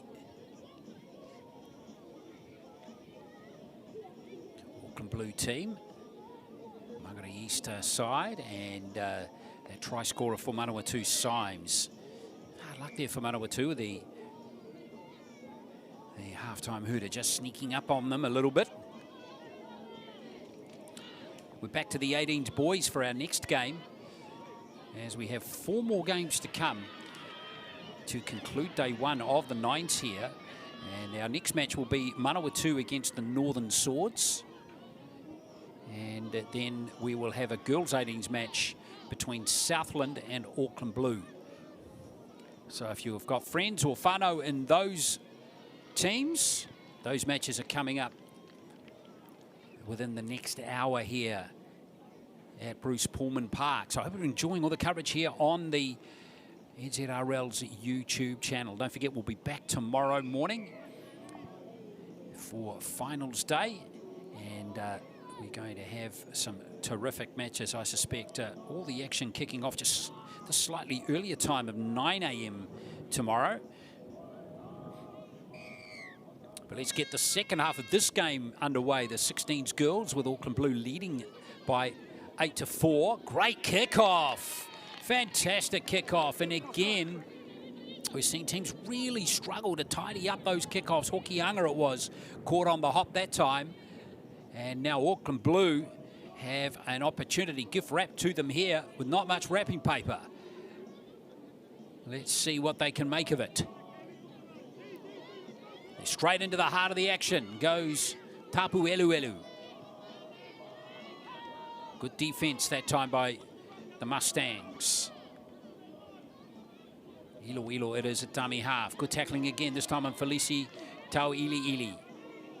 Again, it's Ilo. In at dummy half, looking for spaces. Lesone, lovely offload. And the try is scored brilliantly there from Caitlin Misa Pohaho. Really good job there. And I think the offload was the real catalyst in the lead up to that one. And Caitlin Misa Pohaho still had a little bit of work to do, didn't she? But she finished it off with great skill. So that's the third try scored now by Auckland Blue in this game.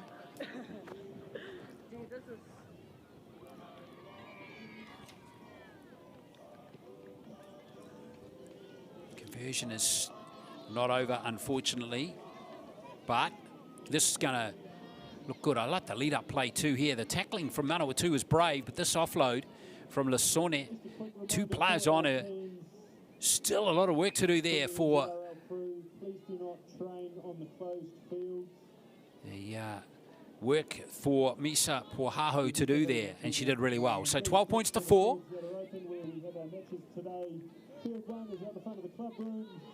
Now, Manawatu really need to be next scorers in this game. Remember, these two teams won their first matches earlier today. Manawatu beating Wellington 18-16, and the Auckland Blue team beating Northern 20-0. And no, the referee says that hasn't gone forward, so Manawatu can play on here. The pass is good. Now, here's an opportunity for Hokianga. Big chance here for Manawatu to score. Right goes into dummy half. Pomare. Hennessy. And now here comes the number 1, Shumanu Tafa, who's proved elusive in this game. Hard to tackle. Pomare into dummy half again. Alexia Pomare. Could have maybe kept going herself there. Araya with fancy footwork here. Here's Araya. Oh, she's so good. What a try. Keely Rain Araya. Excellent effort there from the number 6. And that is a magnificent little try there. And it's converted by Wright. So 12-10. Manawatu needed to be the next scorers, and they were. But this is a beautiful lead up again. Pomare could have actually kept going there, but in the end, Keely Rain Araya with those lovely foot skills of her. She made Auckland Blue pay with that try, 12-10. They're playing with the wind in this half. This kickoff, again, could be interesting. It could be interesting. It is more than interesting. You see, a lot of teams are not protecting the sideline from kickoffs in these games. I wonder if these coaches are going to start hammering in, watch the sidelines, protect your sideline. Now here's Shumanu Tafa again. Ruck speed is excellent. Away goes Pomare. She's opened up the line there. Pomare. Manawatu hunting the lead here. Hennessy. Here's Shumanu Tafa again, and there is another score for Manawatu. They're doing everything right at the moment.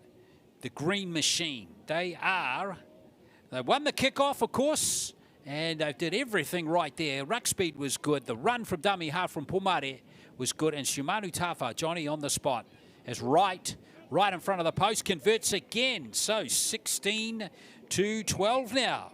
What a comeback in these last couple of minutes. They were down 12-4 just 2 minutes ago, and now they're leading 16-12. And there's Pomare capitalising on that ruck speed, that play the ball.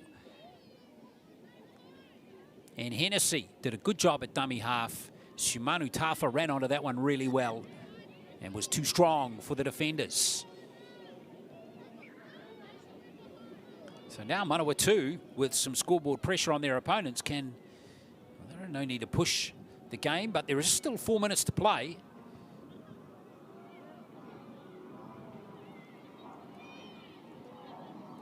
So Manawatu would be wise not to shut up shop just yet.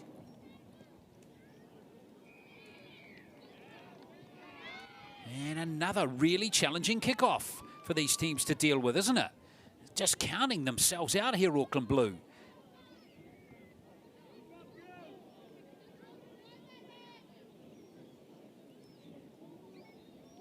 So, oh, Manawatu losing it there. Kotuku Hennessy.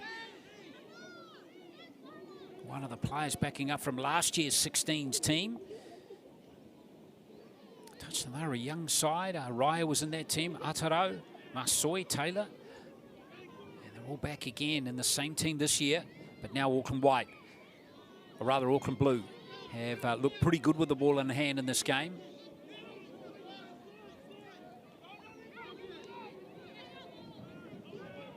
Tulafono right on the halfway line.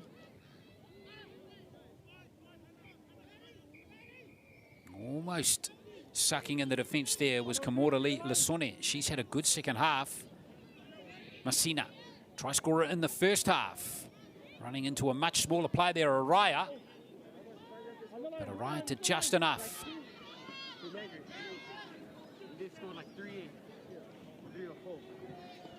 There goes the kick on the last from Lasone. Bounces awkward. Oh, the bounce is spectacular as it turned out for Suapaya, and that's really unlucky there for Manawatu.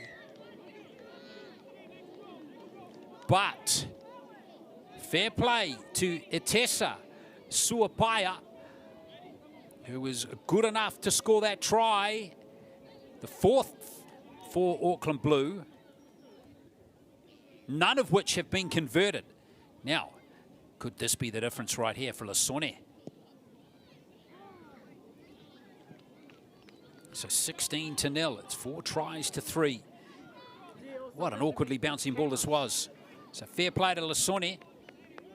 Oh, that was just heartbreaking there for Cassidy Hokianga, the number 18 for Manawatu. Just couldn't have bounced more horribly for her. Now, 16 apiece, still a bit of time to play. Manawatu gathered the kickoff, and it's Gabriella Wright. 40 seconds to play. Can Manawatu win the game here with a try in the last seconds? Pomare. Solid hit up there from Kaylee Masoi. She's right on the halfway line, Pomare. A little dab from dummy half, right. Good hands from her. Now Hokianga. Good footwork there from Cassidy Hokianga. All hard luck. There's Hokianga just couldn't quite stay in field, and it's Fa'alili with that tackle. Don't think Auckland Blue have got time. They're going to have to play it right now before the hooter goes.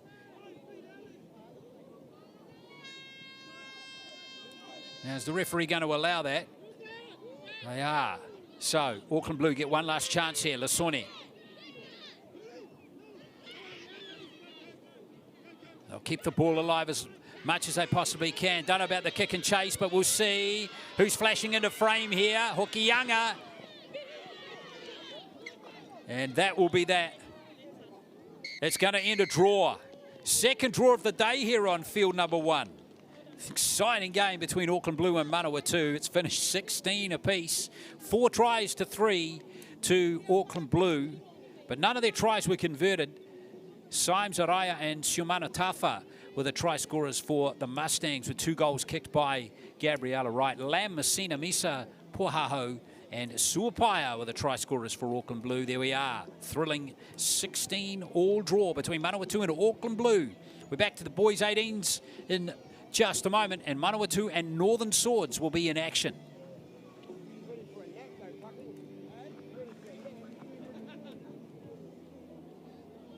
I was crying before when they were saying the fullback's name, and I had nothing to do with the rest of the team. And I was like number 16, and I was like crying through the whole team. I was like, what am I doing? Yeah, I had no idea that I was debuting that weekend. We walked into the team room. Rick put up the team list on the screen, and I just saw my name, and I was buzzing out. I couldn't really believe it. I didn't really expect to see my name up there at all, especially with how young I am and the lack of experience I have compared to all these other players that have been here for a few years now. Yeah, it was a bit of a shock, but obviously very, very exciting at the same time. Dad always sends a nice message back, like, oh, very proud of you, all of that. But I think the first time we properly spoke about it was not till after the whole game. Because even when we were taking photos and stuff, my parents never come down to the gate and come see me because it's just so crowded. But yeah, I think after the game was probably when I clicked that it was actually happening. And the jersey presentation, when my whole family came, I was crying before when they were saying the fullback's name, and I had nothing to do with the rest of the team. And I was like number 16, and I was like crying through the whole team. I was like, what am I doing? But it was because I think that was when it finally hit me, like all my family was here to support me. And also when my dad came up and he said a little speech, he never speaks Samoan, and when he spoke Samoan, I was like, hey? So it must be serious. But yeah, it was really cool to see that and experience that with my whole family there. I think with the whole league journey, with moving countries and everything, it did really click in that moment how many sacrifices my family had to make for me just to get into that place. That's what I was really thinking of, was how my parents just literally dropped everything for me and my siblings to pursue our dreams. I think it would be, the impact I'd have is probably more for my community back home. In Waitangi, it does get a bit repetitive with how the lifestyle is there. You either work, school, and then you play like a one-off footy, or like you have training and you just play on the weekends, and then you don't really see the bigger picture that you could actually make it. But now, since people have made it from that community, I think it would open the eyes of the younger generation, especially the younger girls. Now that there is NRLW and they are growing more teams, it will be a bit more exciting for them to really invest in their own footy journey and really try and make it for themselves. So would it be fair to say that there's no Alexis Taonai without Wainui? No, yeah, literally, without them, I would obviously not be here. It takes a village to get someone like me over here.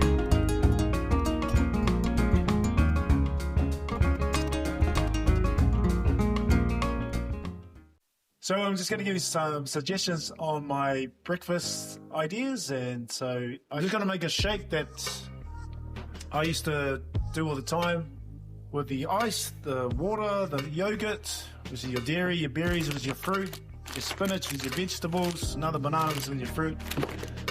And this stuff here comes from the honeybee. It's a little bit of, okay? So this is something I used to have either at lunchtime or just before the game. Just get a little shot in there. So first ingredient is the ice. So add our water, H2O.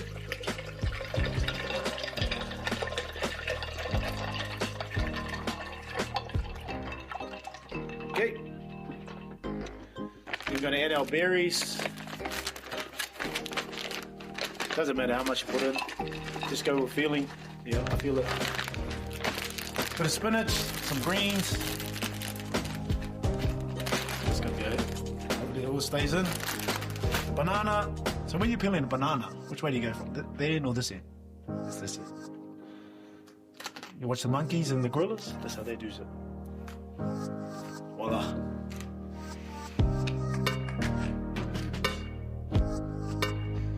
Then we have some yogurt.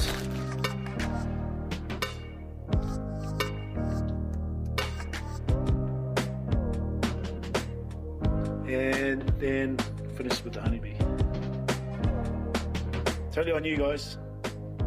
Totally on you. I got a sweet tooth. All right. And that will keep you trucking along during the game, but still, you know, we big emphasis on the hydration part of things, and even if in the game your runners have Powerade or Gatorade with some electrolytes, because water only can take you so far. You need, you need a little stimulant, so the Gatorade or Powerade will help you through. All right, here we go. Oh, fair enough.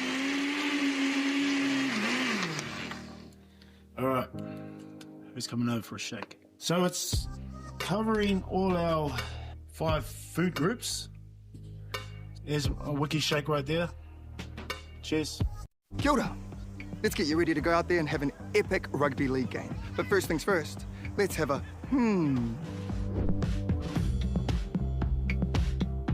A simple warm-up is a game changer. Not only will it improve your performance, but it will reduce the chances of you getting an injury.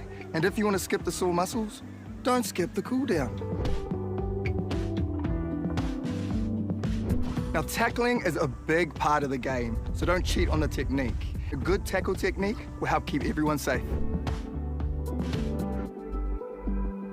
Collisions happen all the time, so it's important to know how to spot a concussion and what to do if it happens to you or a teammate.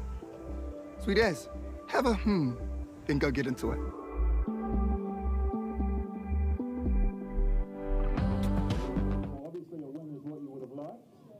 All right, thank you very much for joining us here. Manawatu against the Northern Swords, almost set for action here in the boys 18s. This is the final match of the day for both of these two teams, and unfortunately both have been beaten in their 2 previous games. So this here to see who will survive out of pool play, or who will get a win in pool play rather.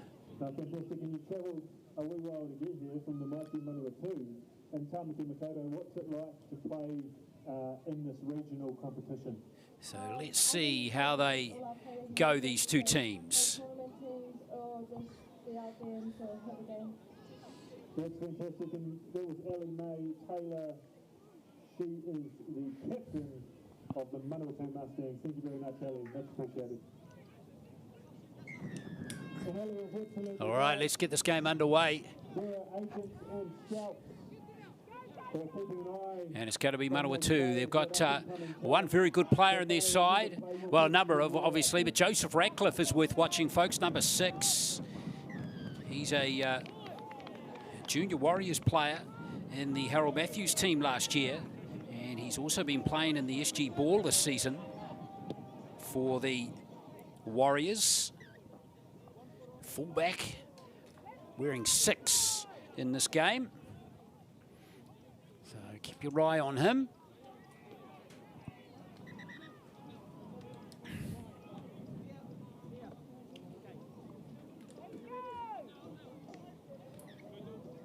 Manawatu bringing the ball forward through Dylan Poole.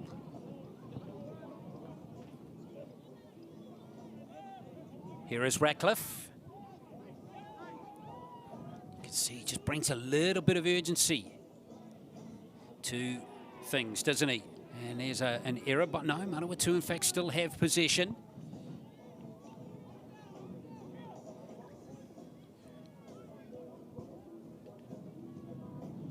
Charging into the line, AJ Talai.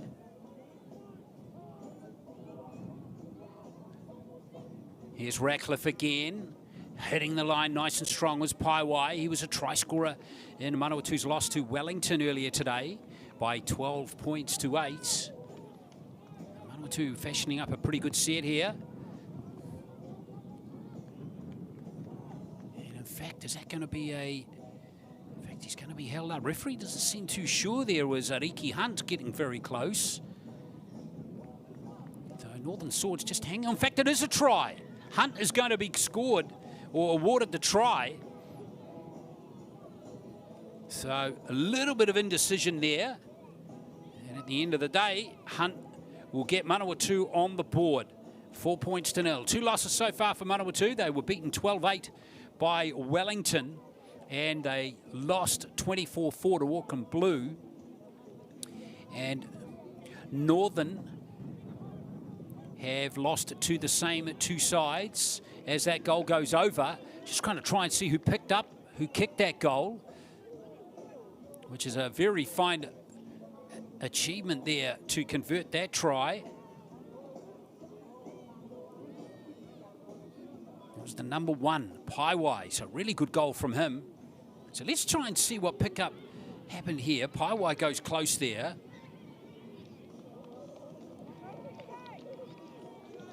Now, here's the run again from Paul, held up just on the line, and then you watch Hunt here, number 9. There, it's Raw, yes, definitely scored the try.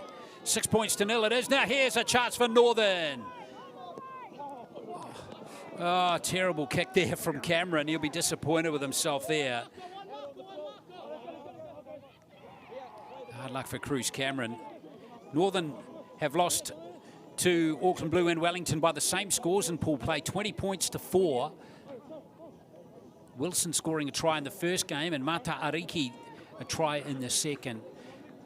So the top 2 teams in Pool A in the 18s boys are Wellington and Auckland Blue, and they're playing off for top spot right now on another field here.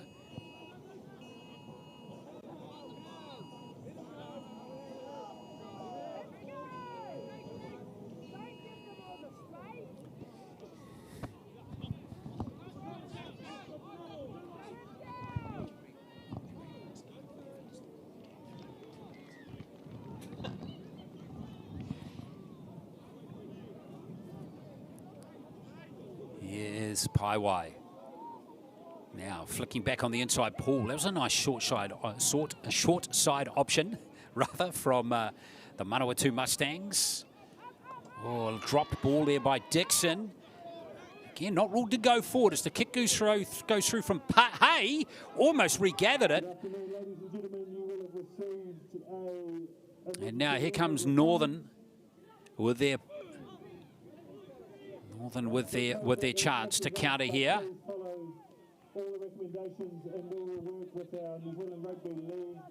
So slotting into dummy half, Deegan Scott. Northern, what can they do here? So based on what we've seen in the results in these first 2 games, this should be a pretty even game. As Scott again has a little nip away from dummy half.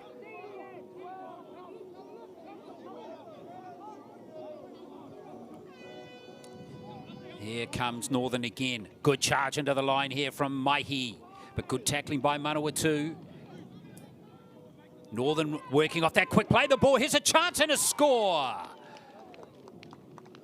That was great awareness to score the try for the Northern Swords there. We'll try and pick up who is the try scorer there.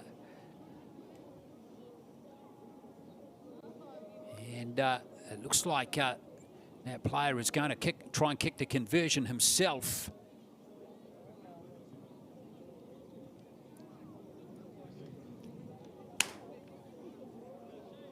So the try scores Mata Ariki for the Northern Swords, who's going to try and convert his own try. Great run there. So there's Mata Ariki with the try. And the goal was actually successful from him as well. So it is 6 points all to win this game. Beautifully poised with a couple of minutes to play until half-time. Here is that replay of that kick again. I don't think we've seen a better one all day from that side of the field. Really nice job from Mata Ariki. He's from Kiri. So good job from him to lock the scores up. Who knows, that kick could absolutely be critical down the stretch of this game. Manawatu going to work it away from their own end again. Here's a kick from Ratcliffe. It's a kick and chase this time from Joseph Ratcliffe. Bounces, not good there. He's knocked that on, surely Mata Ariki. And that should be a Manawatu possession. And it will be. So Ariki Hunt, the try scorer, is going to try and work it up here for his side to see if they can recapture the lead. Hey, with that first carry. Potamahe down to the 10 he goes.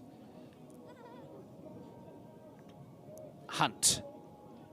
Now Paul working off the play from Dixon. Shoulder charge is the ruling there. I think that went against Elliot Brown, the Takahiwai player. So here's Hunt again. Good hands. In fact, it's been dropped there by Dixon. So Northern Sword survive.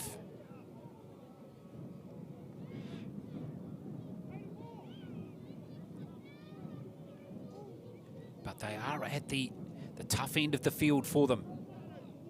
We've seen them break out a couple of times. And who knows, they might play some football here. And something might happen in these last 50 seconds. Clean line break there. Coming from the number 5, it's Veza, Nate Veza.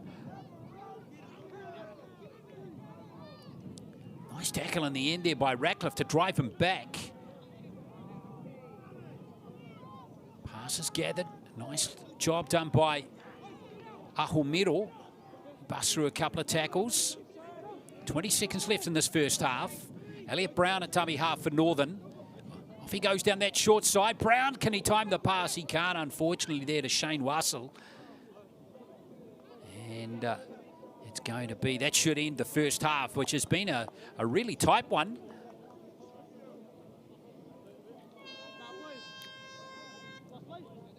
So that's the hooter, the halftime hooter. Tries in the first half to Hunt for Manawatu, Mata Iriki for Northern. Both tries converted. 6-all at halftime in this game.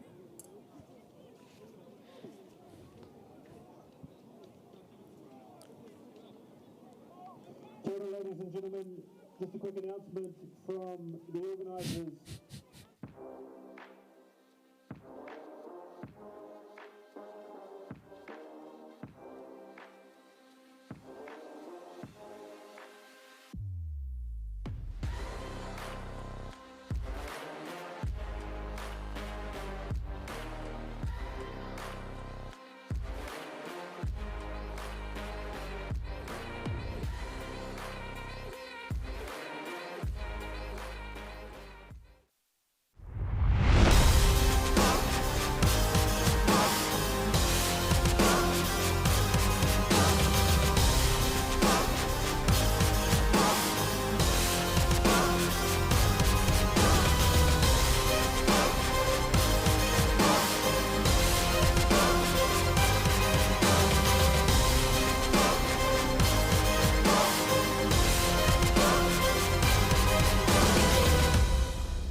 It's an absolute feast. So second half not too far away from starting. Game nicely balanced at 6 apiece between Manawatu and Northern. Both teams, I think, hunting their first win in this competition today. Neither of these two teams will make the semi-finals, but we will see what they can do in these next 9 minutes to post a victory. And here's Northern hitting it up nice and strong. Great return of the football here. This is how to do it, right up to the halfway almost from Cruz Cameron. Fantastic run there. Oh, all undone by that spilled ball though by Tommy Stowers. What a shame for Northern. And now Manawatu back in possession. A chance for them to settle it down through Fiunati.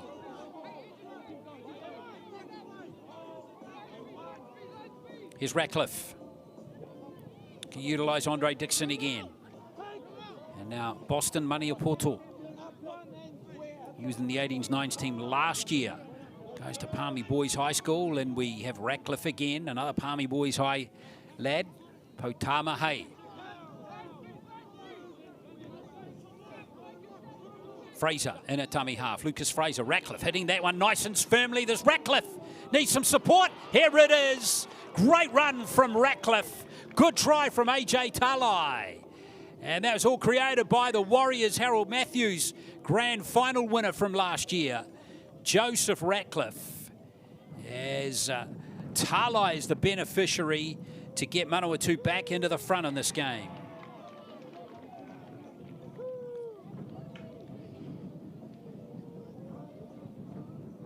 So that leaves Pawai now with a much simpler conversion attempt than we saw from him in the first half, and he's nailed that one as well. So 12-6 is Pawai. Golds that one. Love Ratcliffe here. Good skills, and just held it up enough for Pawai to come through. Or rather, to Talai to come through and score. Good work there by Joseph Ratcliffe to set that one up.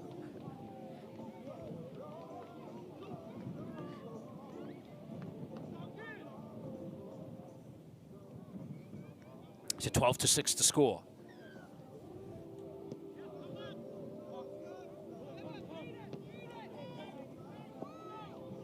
And here's another great return of the football. This time it's from Mata Ariki. Now it's a sloppy play, the ball again. That should be Manawatu possession. Well, yep, that's a turnover, I'm afraid. Every day of the week, you've got to play the ball correctly. What a shame there for Northern. They've put themselves in with those two barnstorming returns of the football to score points on both occasions, but they've blown them. Now here's the try scorer, Talai. Fraser. Out it comes to Hay again. He's taken some important carries in this game, but he's lost it. Let's play on. Now I think it looks like Northern's going to have to go back here as Wilson is actually going to have to hand the ball back to Manawatu, to Dixon. So that previous play's been ruled a strip. So Hayes just going to take the tap. Not looking for touch on that kick.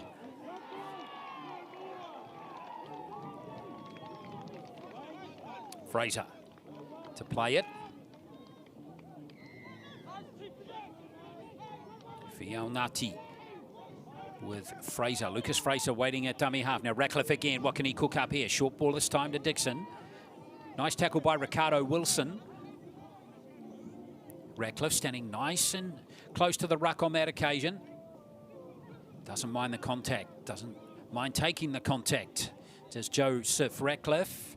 Now Dixon on the short side. Back on the inside is Fraser. And Manawatu have scored a third try. And now look a little bit easier on the scoreboard for them with Lucas Fraser going over. It is 16-6 now.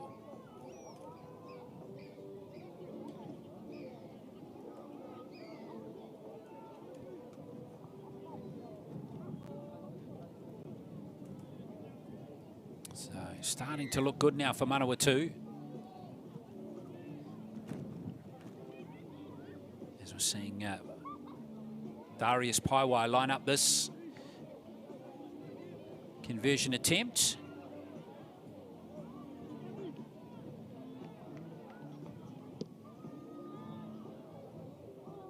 And that's across the face, so no conversion on that occasion. So score remains 16-6. Here's another look, and nice interplay here between Dixon. Good support play from Fraser, who was the dummy half. And that was all was written in that try.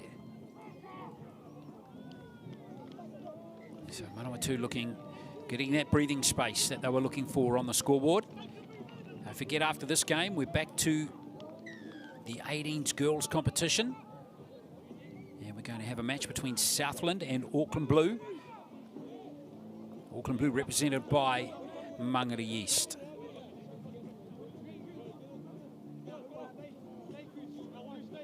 So here's the Northern Swords coming forward again. Hitting that one up nice and strong was LJ Maihi. And at dummy half on that occasion, Deegan Scott. Looking to play some football again. He's got some promising players in this team. Shaquille Pickering with that run. Deegan Scott on the short side.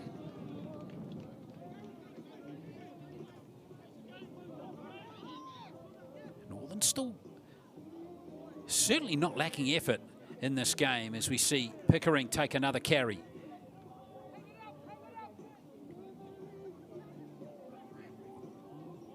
Change of tactics this time with the kick and chase this time as the bounce doesn't favour Matariku. Almost did, in fact.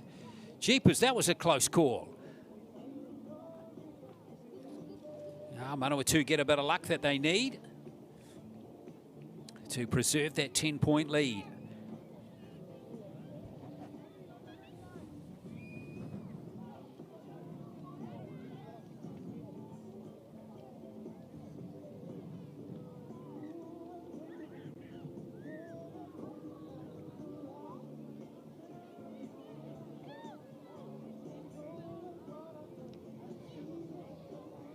Manawatu with 2 minutes on the clock. They've got to be favoured now. Almost a dangerous tackle there on Johan Fuauli. In fact, it has been ruled dangerous by the referee. Thankfully, Fuaili is okay. Now here comes Dylan Poole once more. Member of the 16s. Manawatu team that played at the youth tournament in Rotorua last year. Playing in the 18s now as we have Paiwai up on the line. Darius Paiwai. Ratcliffe into dummy half. He obviously gets a big thrill playing for his home province, does Joseph Ratcliffe. That's why he's making the effort here to play with his buddies from Manawatu. Here he is handling right now, and Ratcliffe taking the line on and getting through Joseph Ratcliffe. And over he scores another try, his second of the tournament. And that should be that in this game.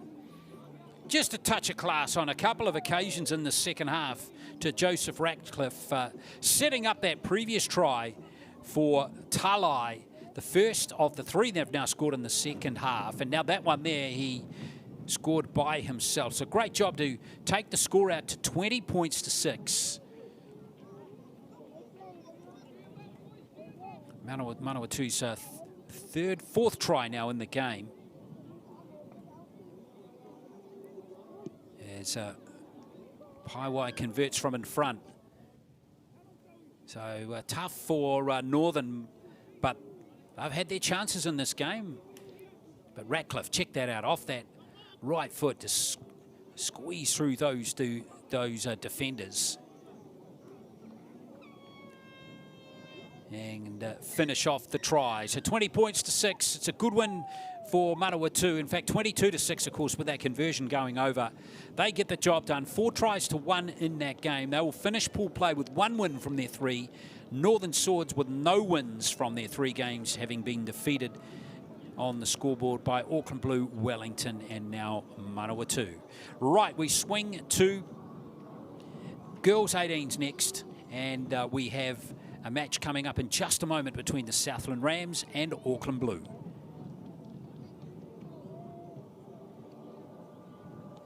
Welcome to Polyfest! What the hell's going on with this weather out here? Whoa, whoa, whoa, whoa.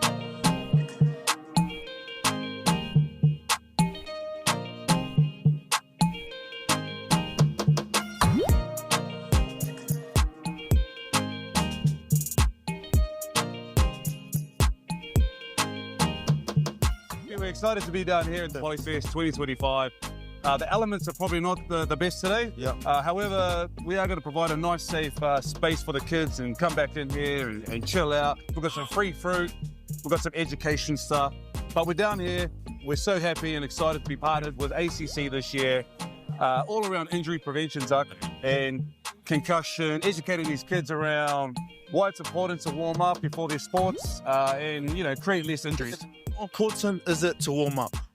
Very important because it can prevent you from any injuries. Make sure you stretch an hour before anything physical. Yeah. Especially the legs. It's very common for the hamstring and the calves as well. Likely. Yeah. Have you got any down? like... Do you want me to? Hey. Whoa. My man. Stretch the calf out around here. Yeah, the other side as well, 10 seconds each side. Yeah, you should be sweet. And then we get, hey! I like stretching my fingers, but I overstretch my finger. So, damn. I don't know if ACC can help. I'm sure ACC has something for crooked fingers. I'm sure. Crooked fingers? No, this is straight. I don't know, but yeah, don't overstretch your fingers, children, because you might end up like this. Polyfest just means to embrace our culture and just showing it to everyone in the world. Polyfest to me is an expression of culture. Like, I know it's about the competition, but it's really an opportunity for our young Pacific students, even some not Pacific, to get a chance to dance, honestly, and with their culture. That's amazing. Polyfest is where I can share my culture and show everyone what we're about.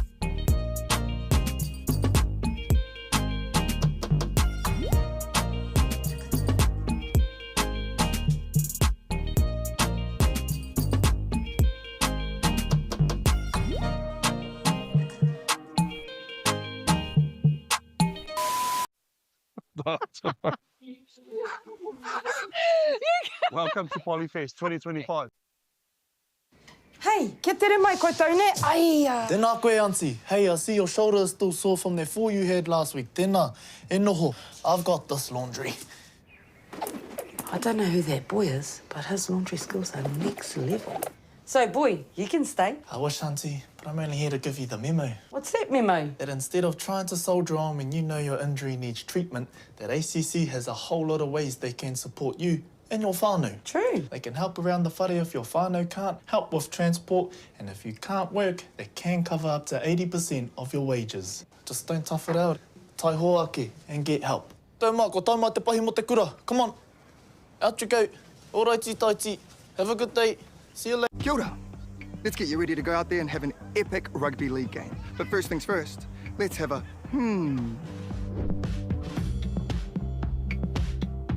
A simple warm-up is a game changer. Not only will it improve your performance, but it will reduce the chances of you getting an injury. And if you want to skip the sore muscles, don't skip the cool down. Now, tackling is a big part of the game, so don't cheat on the technique. A good tackle technique will help keep everyone safe. Collisions happen all the time, so it's important to know how to spot a concussion and what to do if it happens to you or a teammate. Sweet as, have a then go get into it.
Time to sharpen players' passing off the ground accuracy, quick decisions, and teamwork with off the ground pass.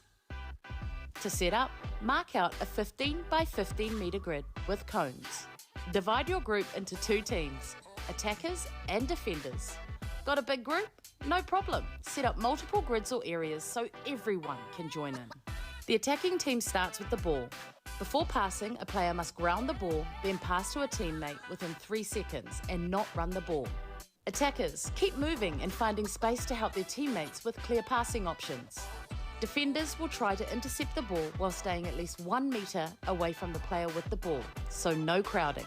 If the ball isn't passed in time or gets intercepted, it's a turnover and the other team takes possession. Make it easier by expanding the grid for more space to move and pass. Make it harder by adding a second ball. Mix things up by having defenders retreat to a designated cone on the coach's call before they can rejoin the play. This gives attackers a chance to regroup and execute. These are just a few ways to change things up, but here's an even better idea. Ask your players how they want to play and let them take the lead. Great job! Creating a positive atmosphere is what keeps players hooked and coming back for more.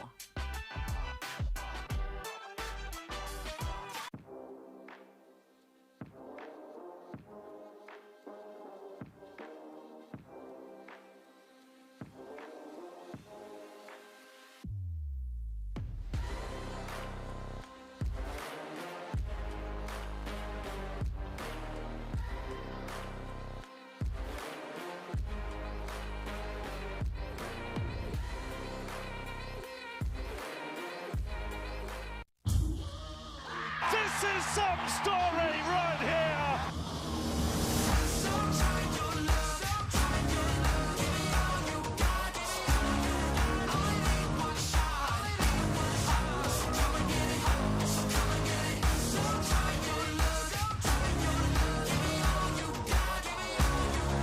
It's glorious.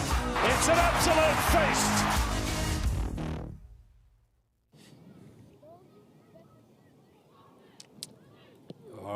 We are back at Bruce Pulman Park here in Auckland for coverage of the NZRL National District 9's day 1 of 2, and we are coming towards the end now of day 1 of the tournament. This is the second and final game for these two teams today, Southland and Auckland Blue. Southland having a loss in their only game to Northern 16-4, and Auckland Blue beating Northern by 16-12 in their game. So Auckland Blue can lock up top spot in this pool if they win this game here. Some pretty decent players in their lineup too, with this team representing Mangere East.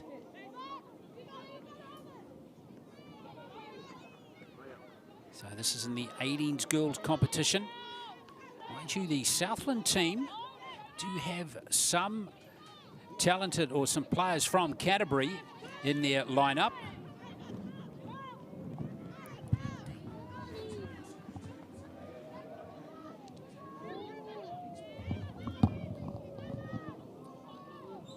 So keep your eye on players like Ava Lee Maxwell-Longley, who's a rep player last season. South Island Scorpions player. She's playing for Southland in this game as Auckland Blue look to spread the ball here. Good tackle coming in there from Jada Leishman. She is one of the Southland players in this lineup.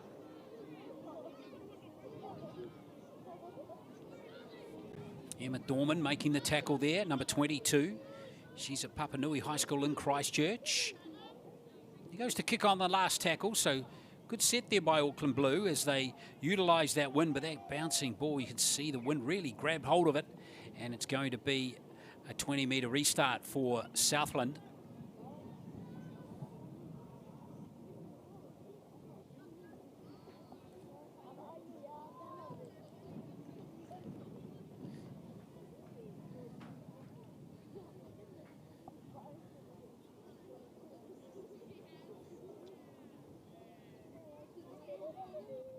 So here comes Southland with Tia, another Cantabrian, with that first carry. She's a big, strong athlete, isn't she? Now here's Hangiao Missy Peka. She actually goes to school in Auckland, but is from Southland. So she might know some of these Auckland Blue players. There goes a little charge into the line from Taryn McClatchy. She was the try scorer for Southland in that loss to Northland earlier today. Tiatia again. Squeezing between those defenders really well there, Tiatia. And there's no fullback at home. And away goes Amalela Tiatia to open the scoring in this game. It's 4-0 to Southland. Wow, how about that?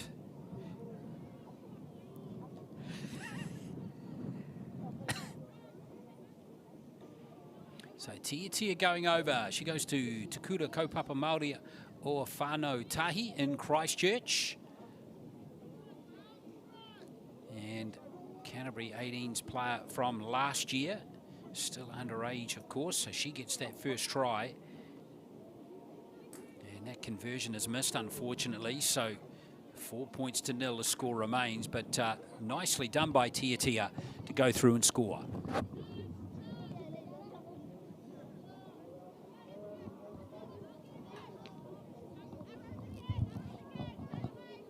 So 4-0.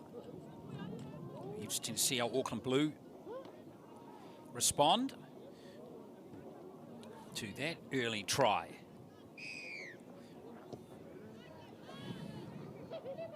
Oh, just out on the full. It's going to be Auckland Blue ball back on the halfway.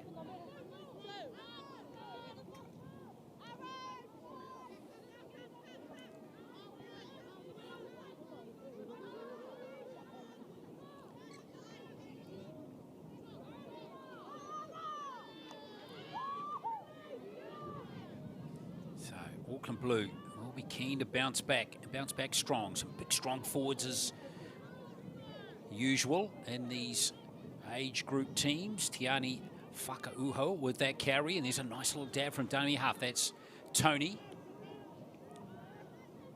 With a nice little gain there for Auckland Blue. Tavita, Faith Tavita, very good player. NZ Schools 18s player from last year, but she didn't play even though she was in the squad. And there's Liunga going over to score. That's Tiari Ann. And Tiari Ann Liunga, who's playing alongside her sister, Ake Lana Faith Liunga. And she gets the equalising try, her second of this tournament. Got one in their win over Northern 16-12. So nice job by Liunga. She's been in a fixture in rep teams in the under 18s and 16s for some years now. As we see that conversion attempt waved away. So 4-4 is the score. Maya Tony with that nice little dab from dummy half. So that was just prior to that run there from Tavita. And they're nicely gathered there. Good awareness too by Liunga. There was no marker really square there. So, but too much space left there for Liunga to grab and go over and score.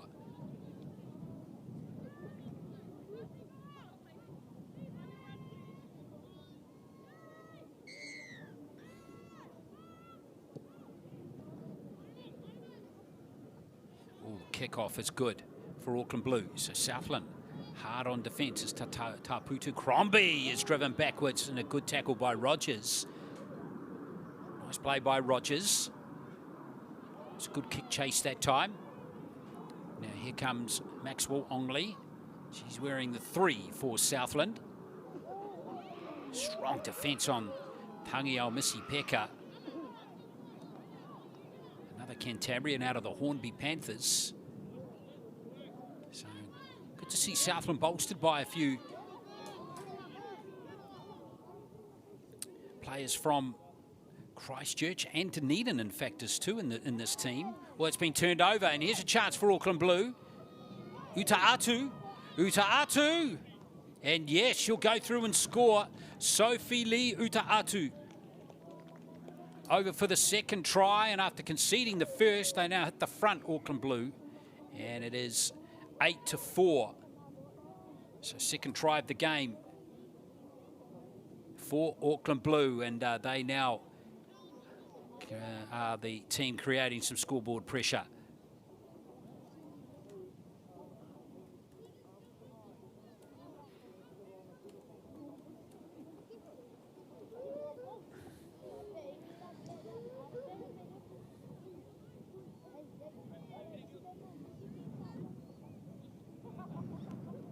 Conversion no good.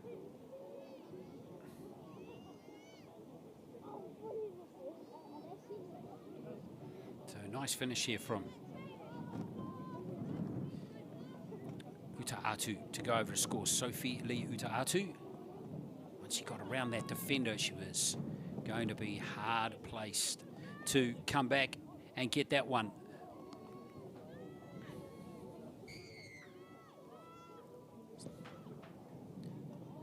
Good deep kick off again, using the wind to their advantage as Auckland Blue. And now here comes McFellin. Again, heavy defence on McFellin. She's goes to Queen's High School in Dunedin.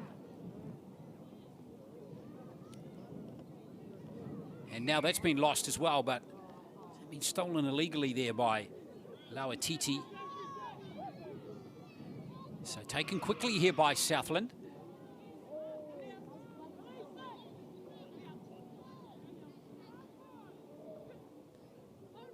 Good defence. Auckland Blue just starting to really dominate now with Melisi Tau there, driving that Southland player back.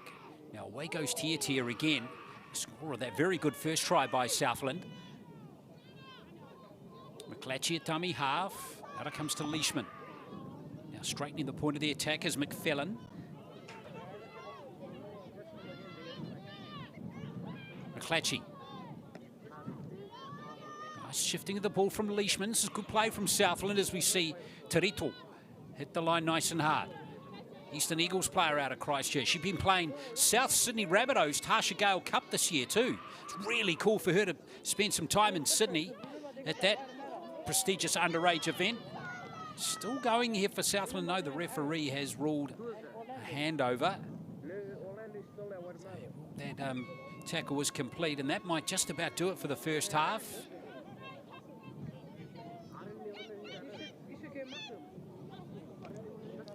Auckland Blue carry on, and that will be half-time. 8 points to 4 to Auckland Blue it is.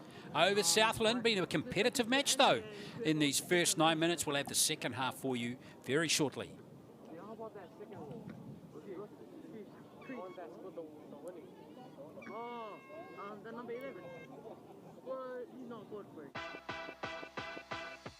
Time to sharpen players' passing off the ground accuracy, quick decisions and teamwork with off the ground pass.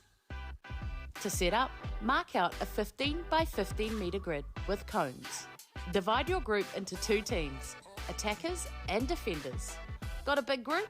No problem. Set up multiple grids or areas so everyone can join in. The attacking team starts with the ball. Before passing, a player must ground the ball, then pass to a teammate within 3 seconds and not run the ball. Attackers, keep moving and finding space to help their teammates with clear passing options. Defenders will try to intercept the ball while staying at least 1 metre away from the player with the ball, so no crowding. If the ball isn't passed in time or gets intercepted, it's a turnover and the other team takes possession. Make it easier by expanding the grid for more space to move and pass. Make it harder by adding a second ball. Mix things up by having defenders retreat to a designated cone on the coach's call before they can rejoin the play. This gives attackers a chance to regroup and execute. These are just a few ways to change things up, but here's an even better idea. Ask your players how they want to play and let them take the lead. Great job! Creating a positive atmosphere is what keeps players hooked and coming back for more.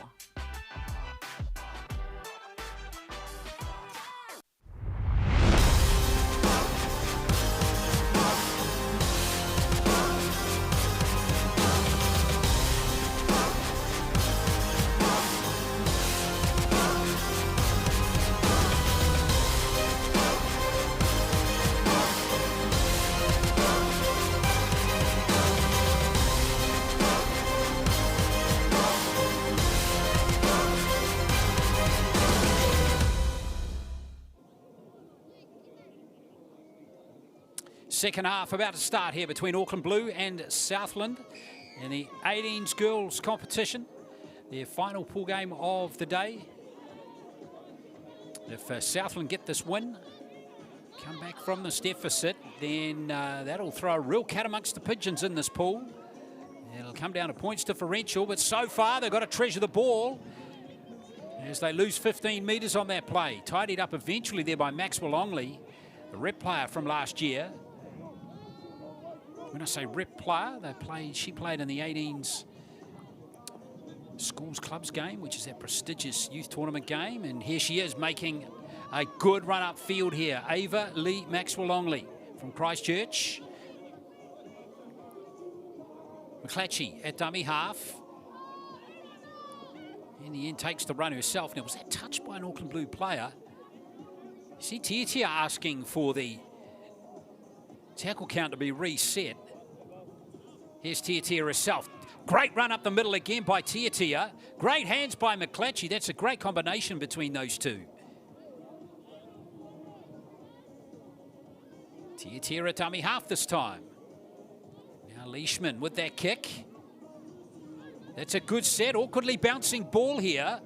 Finally tidied up there by Auckland Blues. Rogers, who returns the ball really well. Good job by Te Pua Manawana. Rogers. And now a nice little dab by the try scorer in the first half, Aotearoa. That was a good 15-metre gain for her. Oh, away goes Tiarian Leunga, and she's going to go in and score her second try. Oh, that's a bit of a heartbreaker for Southland, but well taken by Leunga again. She is a very crafty player, and that's her second try of the game and her third of the tournament.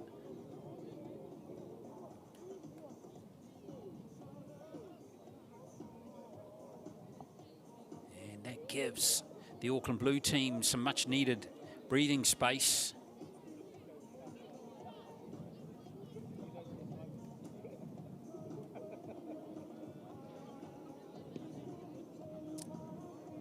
Conversion temp waved away, so 12 points to 4 the score remains. Great awareness by Leunga. Look at that, gets to speed very quickly. Fantastic rugby league instincts. And she gets the easy try in the end. Remember, there's 2 more games to come after this one. Hope you can stay with us till the end. We've got 16s matches coming up. In the boys division, Waikato against Southland, and then in the girls, Auckland White against Bay of Plenty.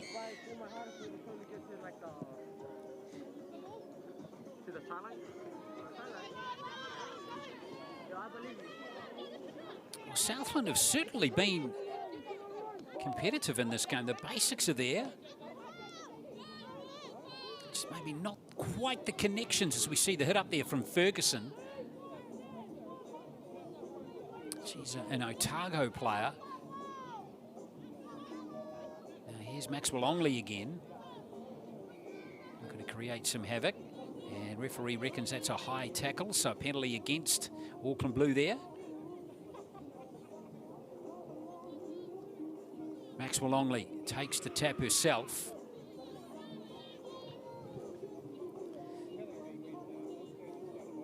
Away goes McClatchy. Good little dab from dummy half. Nicely run on there by Tiatia.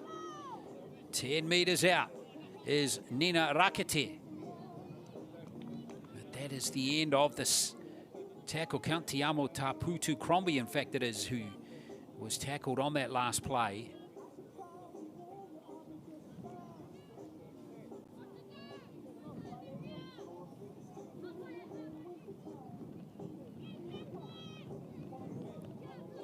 Come Auckland Blue again.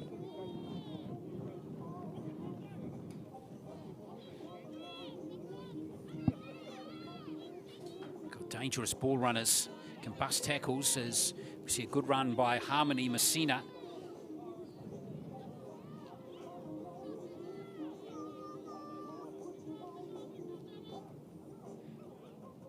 And now change of direction. Ended up being very useful there for Hofayano.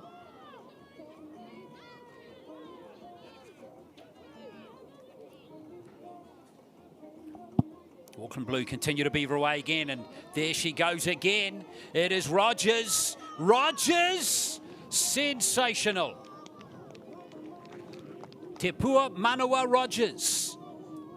That's two brilliant solo tries in the second half from Liunga and now Rogers. 16 points to 4.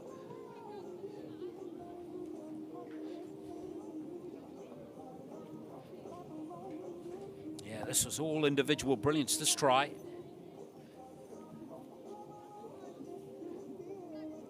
And going to be a conversion attempt from in front here.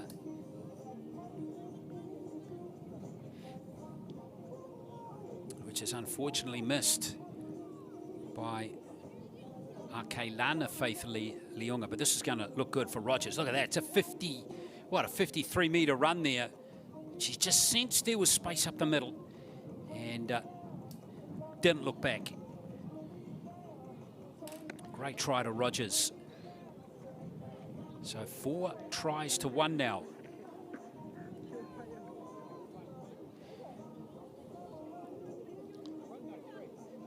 Southland now with only 3 minutes to play.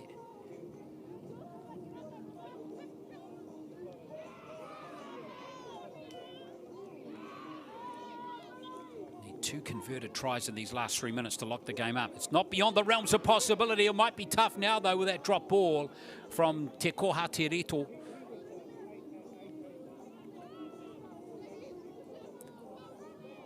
So Auckland Blue odds on now to get the win here as we see Whakauho with that run. Here's Harmony Messina. Going to be set up again by Odessa Toya. The offload is good, in fact. Liu Fao. And now here's Liunga again with a clean pair of heels. That is a very good try. Second try, third try of the game now for Tiarian Liunga. And that was just about the best of the lot. She's now scored 4 tries in her team's 2 games.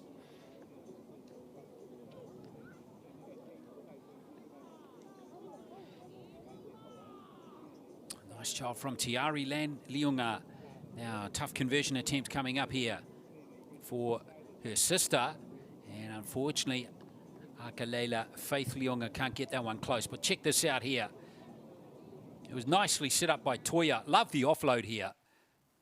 Round the back it went. Really nicely done by Liu Fao as well. And then look at the speed off the mark there from Liunga. First class. It was just too classy, too quick there for the Southland defence.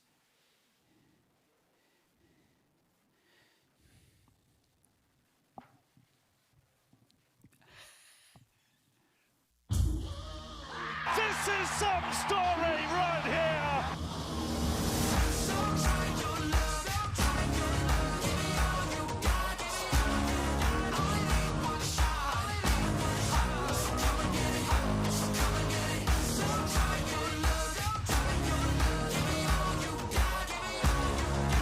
It's glorious. It's an absolute feast.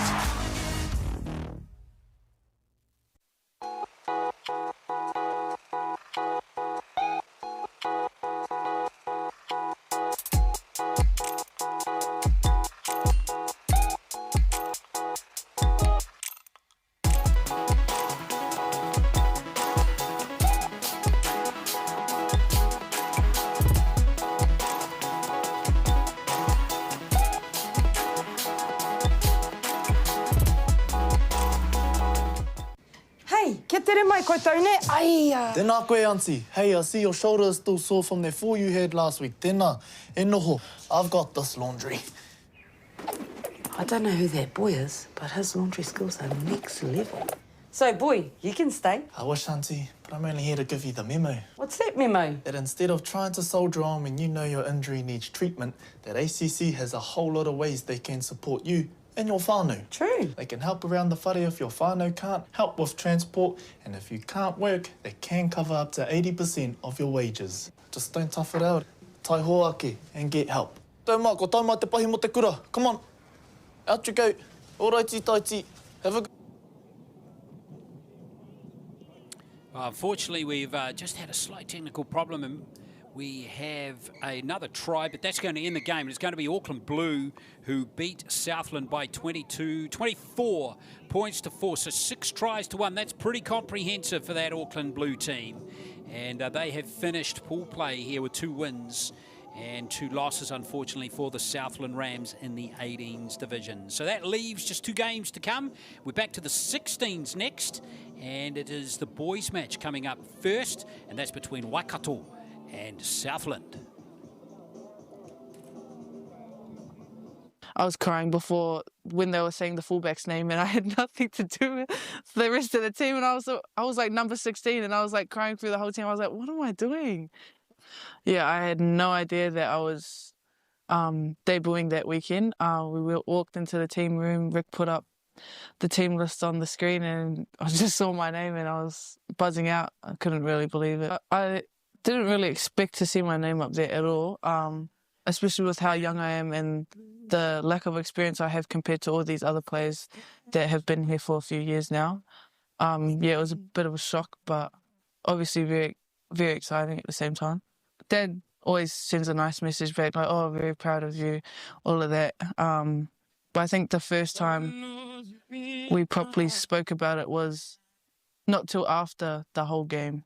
Because even when we were taking photos and stuff, my parents never come down to the gate and come see me because it's just so crowded. But yeah, I think after the game was probably when I clicked that it was actually happening.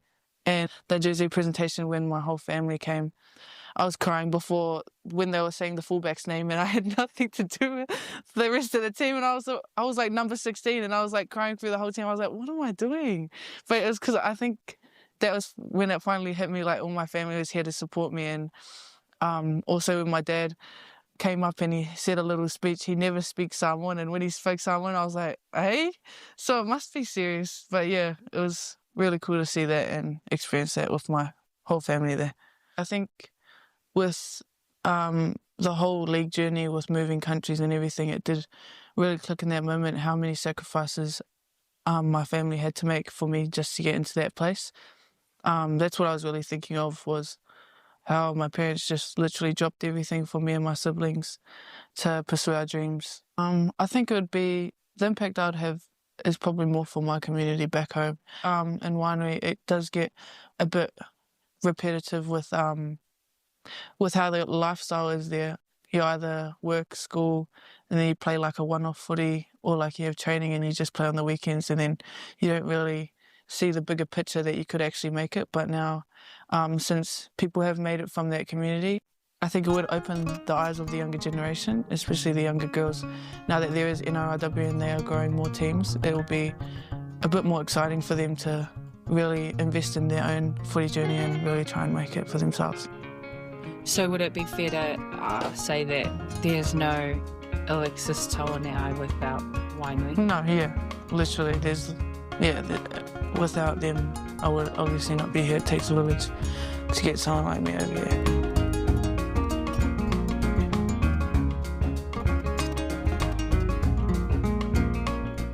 So I'm just going to give you some suggestions on my breakfast ideas. And so I'm just going to make a shake that I used to do all the time with the ice, the water, the yogurt, which is your dairy, your berries, which is your fruit, your spinach, which is your vegetables, another banana, which is your fruit. And this stuff here comes from the honeybee. It's a little bit of, okay? So this is something I used to have either at lunchtime or just before the game. Just get a little shot in there. So first ingredient is the ice. So add our water, H2O.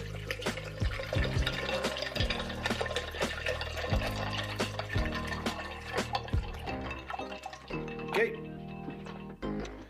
We're going to add our berries.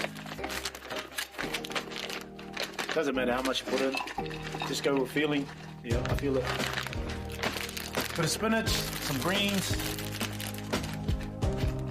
That's gonna go. Hopefully it all stays in. Banana. So when you're peeling a banana, which way do you go from? There end or this end? It's this end. You watch the monkeys and the gorillas? That's how they do it. Voila.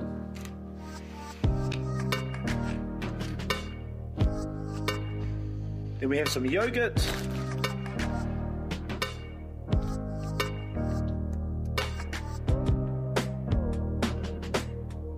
And then finish with the honeybee. Totally on you guys. Totally on you. I got a sweet tooth. All right. And that'll keep you trucking along during the game, but still, you know, we big emphasis on the hydration part of things. And even if in the game your runners have Powerade or Gatorade with some electrolytes, because water only can take you so far, you need a little stimulant, so the Gatorade or Powerade will help you through. All right, here we go.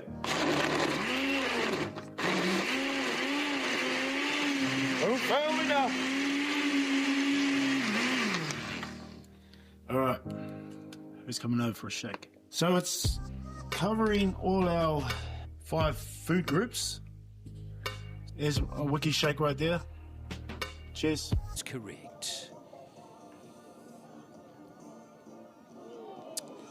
We're underway here in this game between Waikato and Southland. Welcome back to the District 9s. And it's Waikato against Southland in this Pool B match in the 16s. And we can tell you that the Waikato team have come in with a win and a loss. They beat the Auckland White team 10-8, but lost to Bay of Plenty by 10 points to 4. In fact, let me just get my correct notes for you as we move into this game.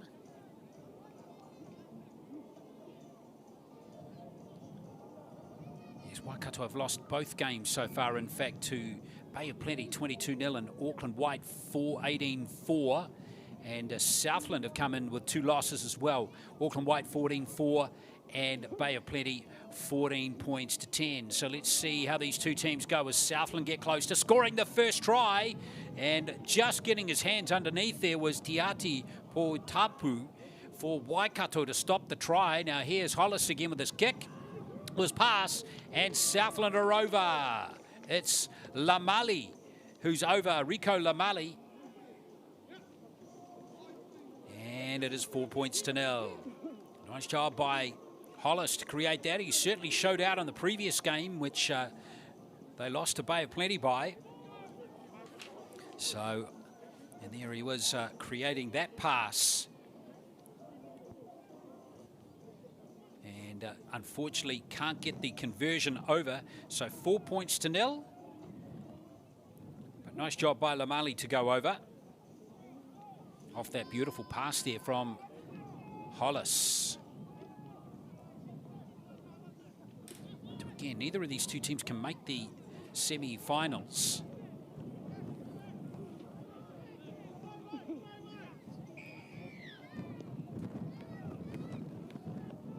The weather gets a little gnarly all of a sudden here.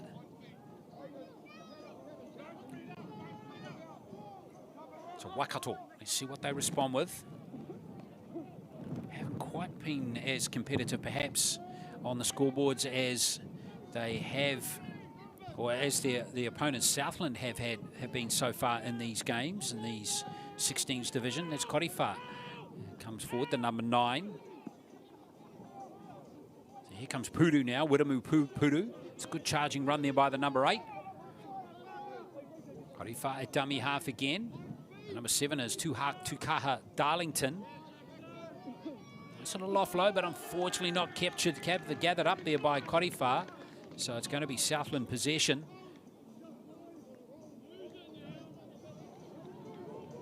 So Hollis is going to come forward and play it. Good little player is Hollis.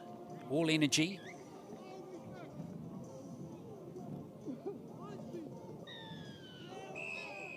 Like a shoulder charge there, and in fact it's been ruled that way as Wiremu Puru is called for the shoulder charge there. He's still on the field of play.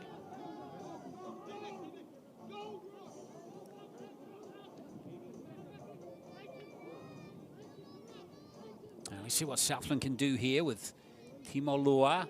Now here comes a nice little run by Bartlett. Odin Bartlett. Down to the 10-metre line, so the try line's right there. Now this is Esplin. Esplin, jinking, jiving. Almost getting the try. No dummy half there, and has that been knocked on? It has, and as Southland go close again, and that will be scored this time by Timaloa. So there's a second try, or is it? Yes, it is. 8-0. Nice job by Jackson Timaloa from Southland boys. His favourite player is Paul Vorton. He knows his history.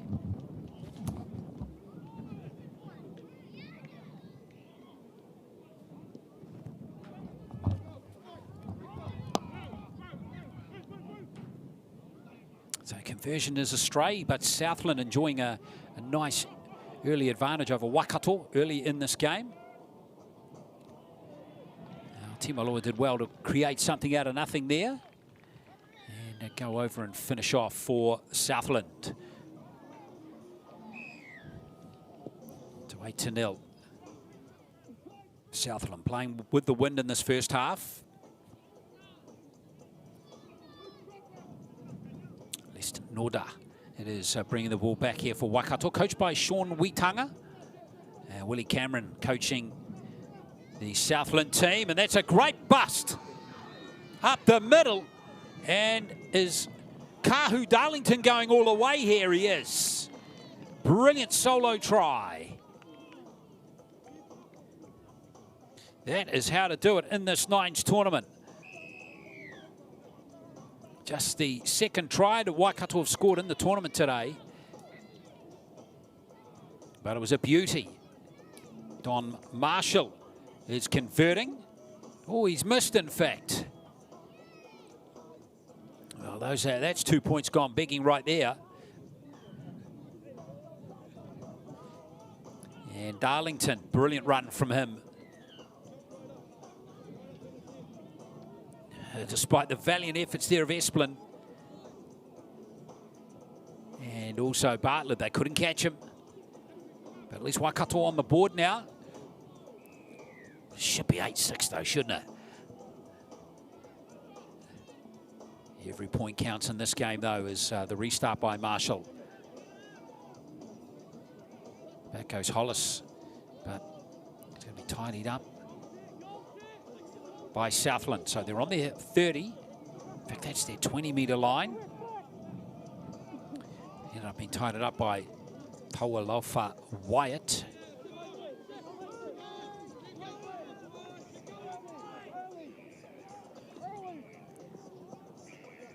Here's Hollis again. He's an elusive runner. There's Tyler Hollis, or Tyson Hollis. Esplin, the other. Smallish player on the field, but not lacking any heart at all. And unfortunately, that has just been a little knock on there by Southland. So Waikato have got possession back. Good competitive game, though, this one.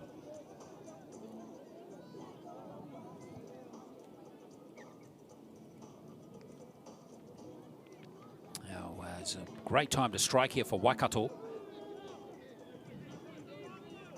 90 seconds left in this first half. Here's a charge into the line by Noda. That's his second very good carry.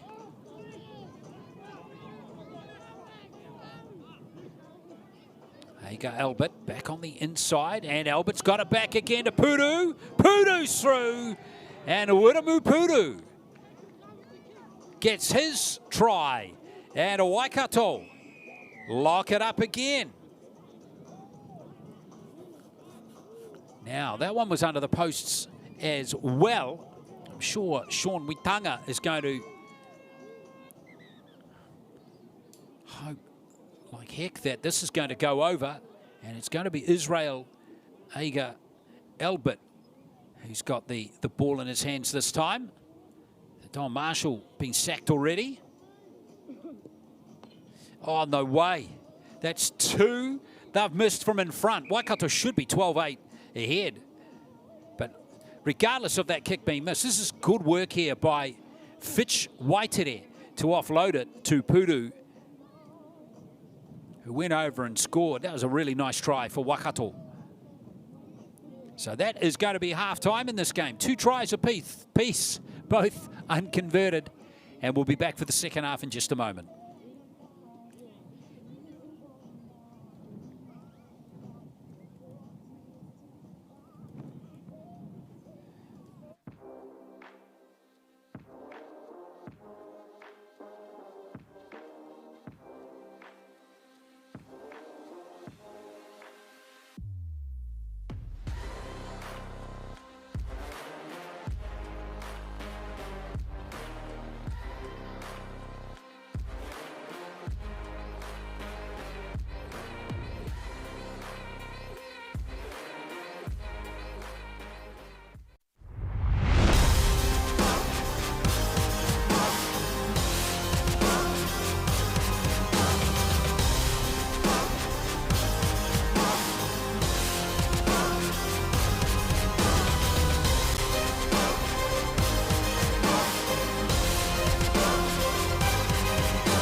It's an absolute feast.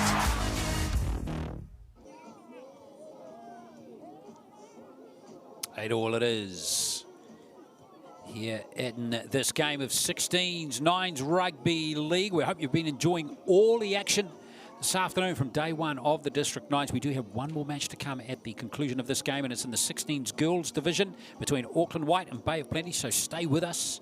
We'll be on air to about 4 p.m. local time here on the NZRL Youth channel, YouTube channel rather. In the meantime, here we go. It is Youth Rugby League at its best here in New Zealand. And here comes the Waikato team with Noda carrying the ball. 8 points all, 2 tries each between these two teams, both hunting their first win in their last game on day one of the tournament to end pool play here in Pool B of the 16s. Bay of Plenty and Auckland White have been the two standout teams in this pool, and they're both dueling it out. So he's going to finish top qualifier for the semis on an adjacent field.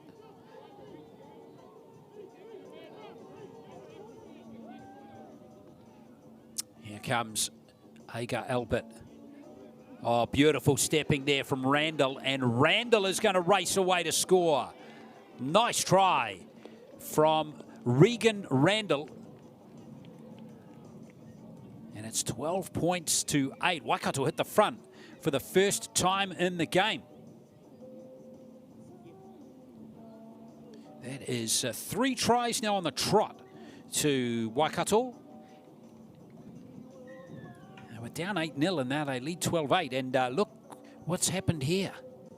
It's another kick from in front for Waikato. Can they get this one? Third time lucky. And you never know, it could be critical here. Gets them clear of that 4-point margin.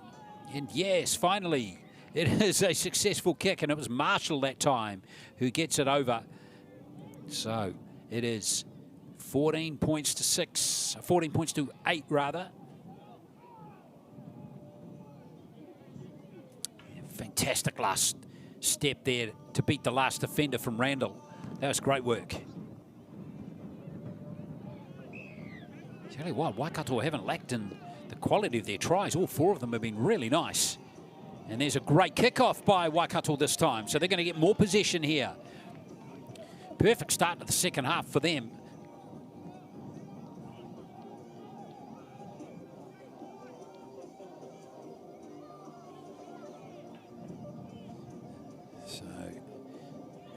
This is ideal attacking spot, isn't it? 20 odd metres out, pretty much in front of the posts.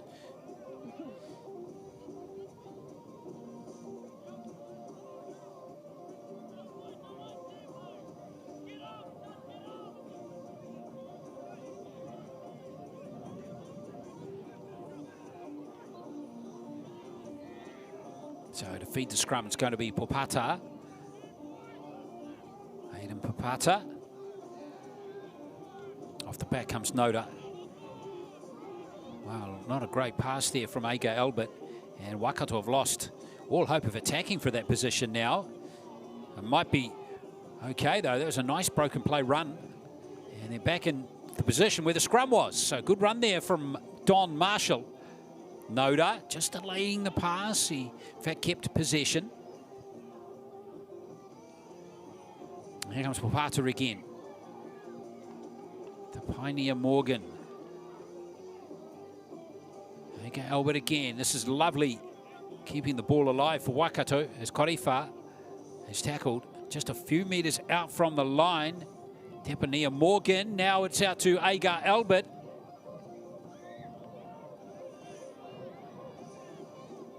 Korifa over from dummy half. And that is 4 tries in a row now. Korifa gets his second try of the tournament, got one against Auckland White, the only try that Waikato got in that game. And now it's looking comfortable for the team from Hamilton as they move out to a 10-point lead with just under 5 minutes to play. So Southland had control of this game. They're up 8-0 through Lamali and Timaloa. Waikato have since knuckled down really nicely. And that's another successful conversion for them. And they go to 20-8 now. So 2 goals now to Don Marshall. Excellent support play. That was the real highlight of that try. Love the ball that was kept alive by Aga Albert, also by Tepania Morgan, and it allowed Korifa to go over and scored the try in the end. Now here's some possession finally here for the South Island. Garrick returns that one pretty well for the Southland Rams.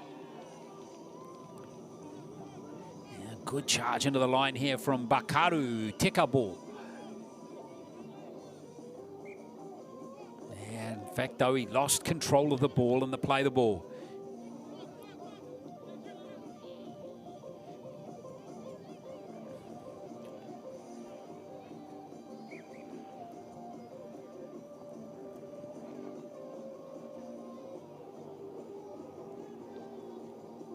So let's see how Waikato go again. That was Tepania Morgan, who's had some nice touches in this second half. Puru got a try in the first half. Popata, change of tactics this time. Might have just overcooked it though. Oh, it was pretty close in the end. The bounce did favour Waikato, but it's going to be back to the 20 for a 7-tackle set here for Southland.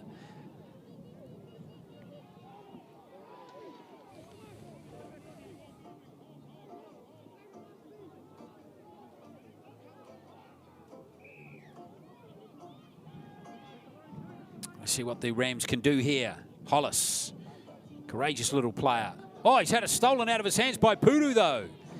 That's a great strip of the football there. Fitch Waiteri rather. Now looking to make something of this for Waikato. Great job by Puru to steal it. Korifa, nice pass. Aga Albert, here come Waikato.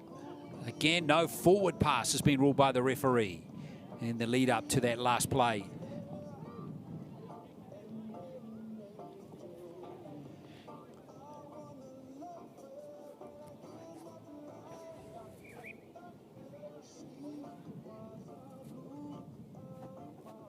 Here's a nice strong carry again by Tekabo. He needs to play this one correctly though. Oh, is there a little fumble there again? There was.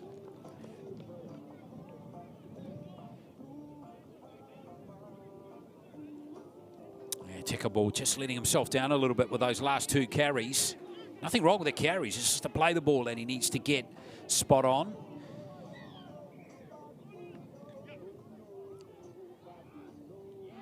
Quick shift of the ball has Waikato looking threatening once more.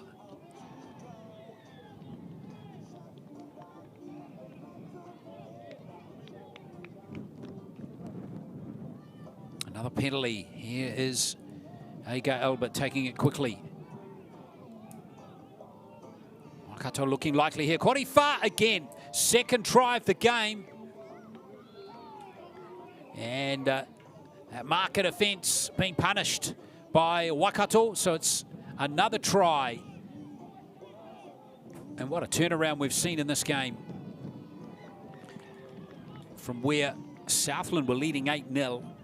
It's all been Waikato since.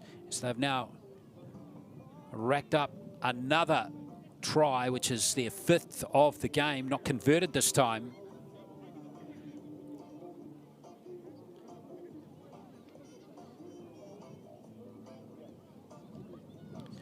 Yeah, simple dive over in the end there for Korifa, who scored back-to-back tries now, in fact, 24 points to 8. Game's looking safe now for Waikato. They're going to be all set for their first win with just 10 seconds to play. Southland looking to finish with a flourish in this. Here's Garrick. Going to work off that run from Luke Cameron. This could be the last play of the game here. As Esplin runs forward. Hollis is right there with him. Give it to Hollis, and that's a good try. There were claims of a forward pass there, but the referee's going to allow play to continue. And Hollis is rewarded with a good try. He's a good player, Tyson Hollis. Enjoyed watching him play today. And he's going to have the final say in this match, as the game is going to finish by 24 points to 12, 5 tries to 3, as it's turned out, with Korifa getting a double, Kahu Darlington, Puru and Randall getting the others for Waikato, Lamali, Timalua and Hollis getting the tries for Southland. So well done to Waikato. They in pool play with a win in the boys 16s section B. We're going to finish our action today with our last game, which is Auckland White against Bay of Plenty, and that's in 16s girls action. That's coming up next.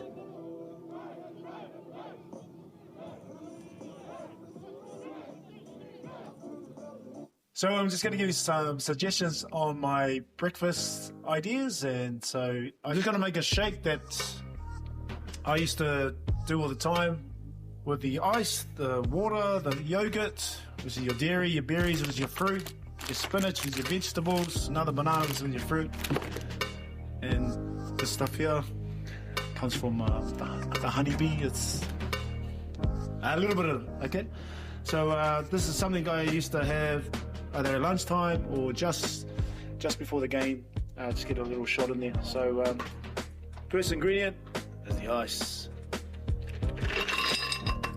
So add our water, H2O.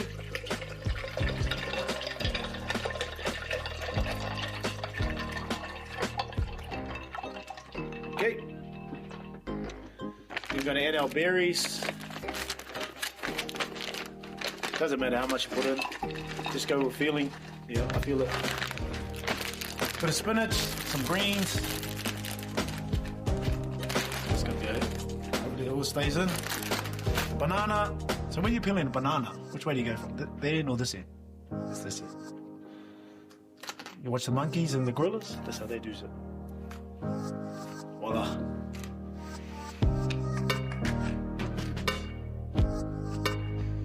Then we have some yogurt.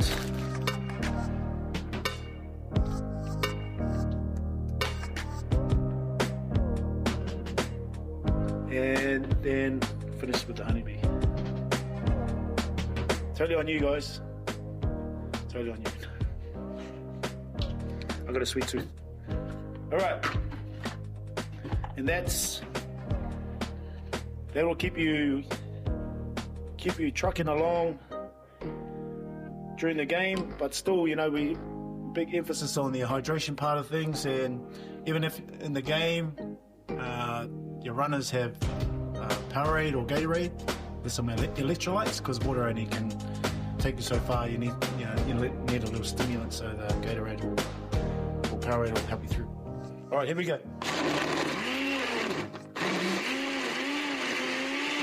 Okay, now.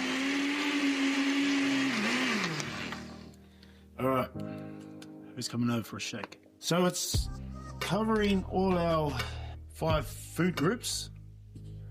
There's a wiki shake right there. Cheers.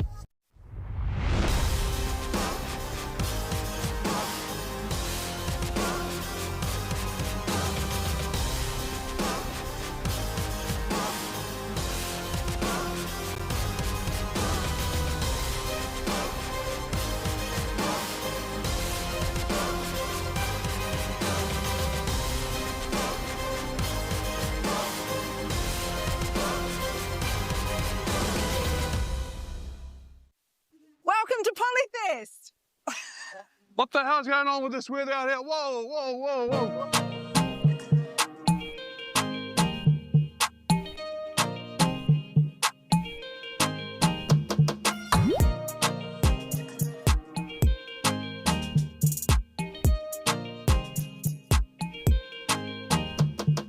We're excited to be down here at the Polyfest 2025. The elements are probably not the best today. However, we are going to provide a nice, safe space for the kids and come back in here and chill out. We've got some free fruit. We've got some education stuff. But we're down here. We're so happy and excited to be partnered with ACC this year. All around injury prevention, Zuck, and concussion, educating these kids around why it's important to warm up before their sports and, create less injuries. How important is it to warm up? Very important because it can prevent you from any injuries. Make sure you stretch an hour before anything physical. Especially the legs. It's very common for the hamstring and the calves as well. Likely. Yeah. Have you got any? Do you want me to? Hey. Whoa, hey. My man. Stretch the calf out around here. Yeah. Yeah, the other side as well, 10 seconds each side. Yeah, you should be sweet. And then we get, hey! I like stretching my fingers, but I overstretch my finger. So, damn. I don't know if ACC can help.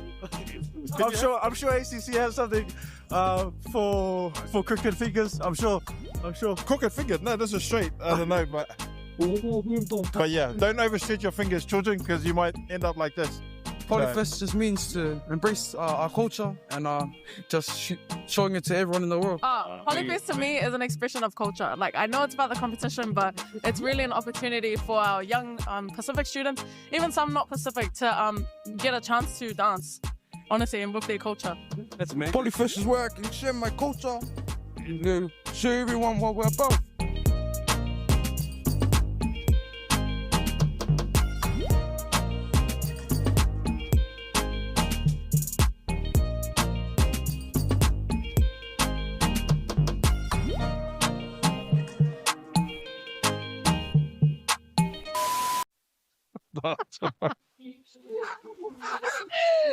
Welcome to Polyfest 2025.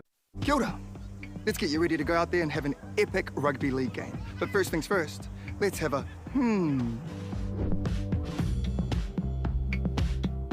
A simple warm-up is a game changer. Not only will it improve your performance, but it will reduce the chances of you getting an injury. And if you want to skip the sore muscles, don't skip the cool down. Now, tackling is a big part of the game, so don't cheat on the technique. A good tackle technique will help keep everyone safe. Collisions happen all the time, so it's important to know how to spot a concussion and what to do if it happens to you or a teammate. Sweet as, have a then go get into it.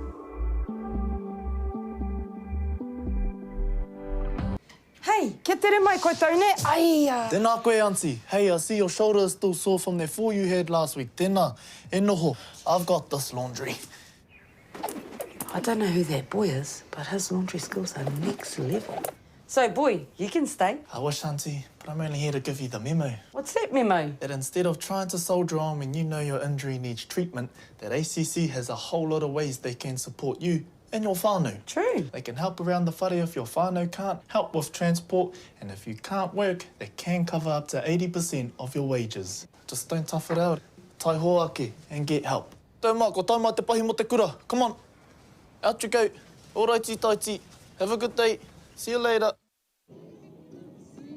All right, thank you for joining us. This is our final game of day one here of the 2025 National District Nines tournament here in Bruce Pulman Park in Auckland, and it is a 16s girls game between Auckland White and the Bay of Plenty team. Auckland White come in to this game having lost to Waikato 14-4, but beating Southland 16-4. They're represented, by the way, by the Manawatu Marlins side. They came second in the Regional Nines tournament in Auckland recently. And Bay of Plenty are unbeaten. They drew with Southland 8-all, beat Waikato 14-6. So that's the setup. We've also got the semi-finals draw confirmed now for the 18s, which is all confirmed now. As we get this game underway, we'll give you the rundown on that tomorrow in just a moment as we get this match underway. Bay of Plenty in possession to start the game. Cullen with 2 tries in the game so far, in the tournament so far. So keep your eye on her. That's Namata Cullen, number 10. And Manawatu Marlins have scored 5 tries in the tournament so far, with Amelia Asara, the top try scorer, with 2 so far. So penalty to Bay of Plenty. Yes, the 18s, action in the 18s has now been completed for the day. So we can tell you that the 4 teams in the boys competition, which will be competing for the title tomorrow, we're going to have Wellington playing Waikato in one semi and Auckland Blue playing Bay of Plenty in the other. Nice offload there as Bay of Plenty move the ball forward here. And the 18s girls, we've got the top 4 teams confirmed now. We've got Auckland Blue. We're going to play Waikato in one semi tomorrow, and Northern are going to play Manawatu in the other. Manawatu being arguably the most impressive of those teams so far. So here's Bay of Plenty rolling forward here, looking good to start the game as Smalley Hutch again powers into that Auckland White defence. Makiha at dummy half. That's Joyce Makiha. Getting close to the line for the opening score in the game. And Smalley Hutch is over. Second try of the tournament for her. And a lovely try scored by Bay of Plenty to get the action underway. Or the scoring action underway in this game. Always going to be really super hard to stop close to the line as Smalley Hutch.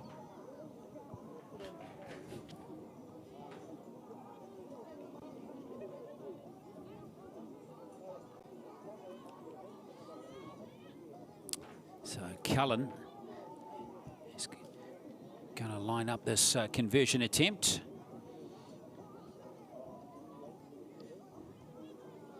It is not going to be succeeding.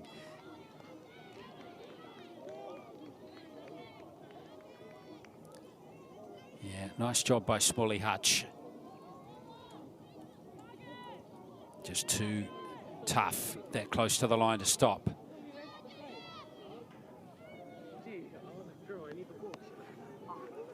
So good start for Bay of Plenty, 4 points to 0. They can wrap up top spot in this pool if they win this game over this Auckland White team.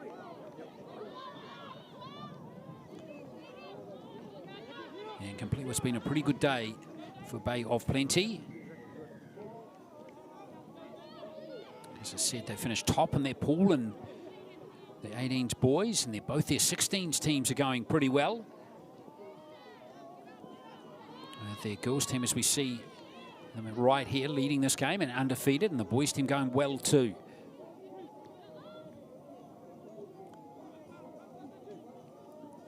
So here is a chance on the outside here to Asara, and she's the double try scorer for Auckland White.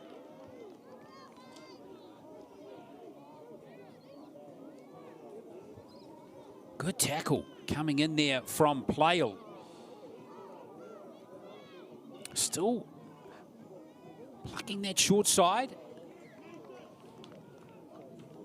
And unfortunately for Manawatu, that was a pretty good set there from the Auckland White team, and a great defence there from Bay of Plenty as well. So I mentioned those 18s results for you. As Bay of Plenty move the ball away. I'll repeat that for you in just a moment as we see the Lakers come forward here. Nice strong carry again by Joyce Makiha. Not the biggest player, but she certainly doesn't lack courage. No knock on that play.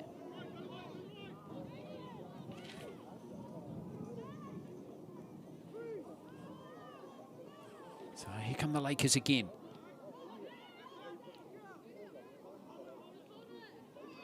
It's a good tackle, wrapping up the ball carrier by 2 or 3 of those Auckland White players. A little dab out of dummy half from Cullen Takawa. She's got a try in that draw against Southland earlier. Now that's been lost. So now gives us a chance to just tell you again. In the 18s boys, it's Wellington versus Waikato and Auckland Blue versus Bay of Plenty in the semis. In the 18s girls, it's Auckland Blue against Waikato and Northern against Manawatu. And the 16s boys, action in that has now been completed. We can give you the semi-final lineup in that tomorrow as well. We're going to have Wellington playing Bay of Plenty in one semi-final, and Auckland Blue up against Auckland White in the other. So we're going to look forward to those matches tomorrow. So it's just the 16s girls to complete everything, and here is a chance for Asara again. And she's going to streak away and score. Now, she needs to go under the posts here because it could well give her team the lead. And Asara scores her 3rd try of the tournament, and she's now scored in all 3 of the games Auckland White have played. So really nice job from Amelia Asara in the girls 16s Pool B match.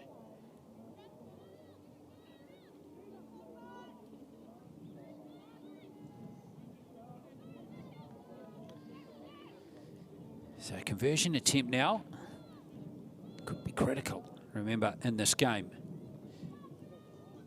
Auckland White did lose that game to Waikato.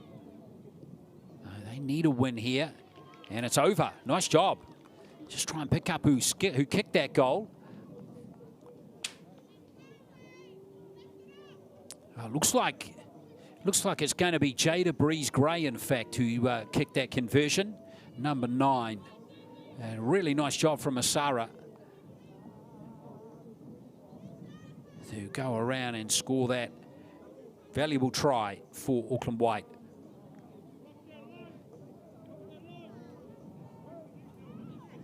So great, a restart play after successfully converting that.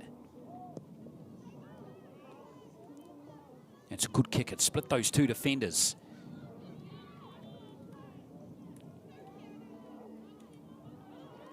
It's been lost. And Auckland White have got the momentum going at the moment.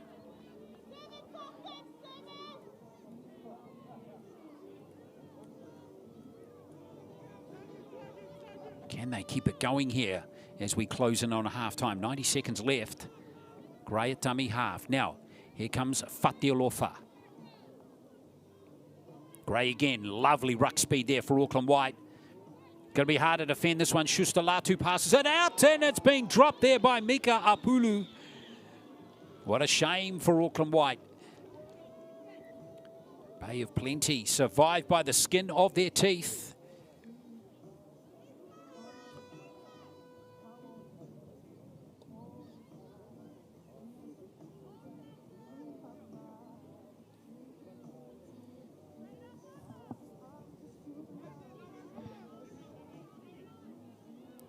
Well, 40 seconds here for Bay of Plenty to do something. It'll be tough for them to score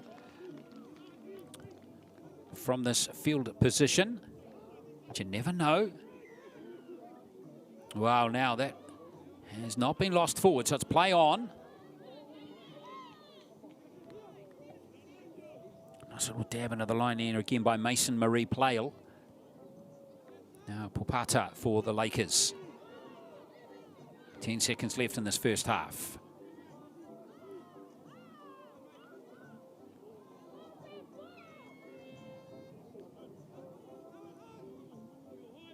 Still gonna play out here. Oh, here's a break up the middle of the field for Cullen Te Kawa. Oh, a hair pull there. And that's going to be a penalty. Just wonder whether the referee might have actually considered a penalty try there. It's probably too far out. 20 metres out.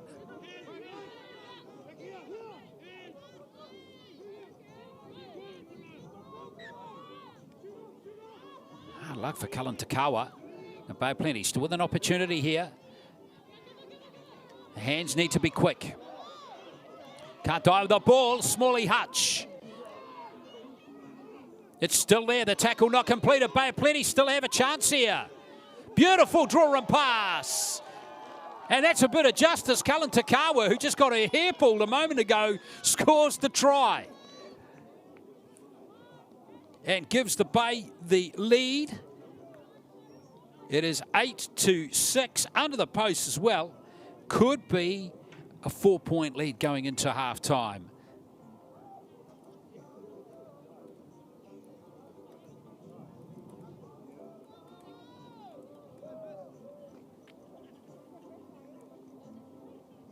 So this is Namata Cullen. And she gets it. Well, what a finish to the first half. It is the Bay of Plenty Lakers who lead by 10 points to 6 over Auckland White. We'll be back for the second half in just a moment.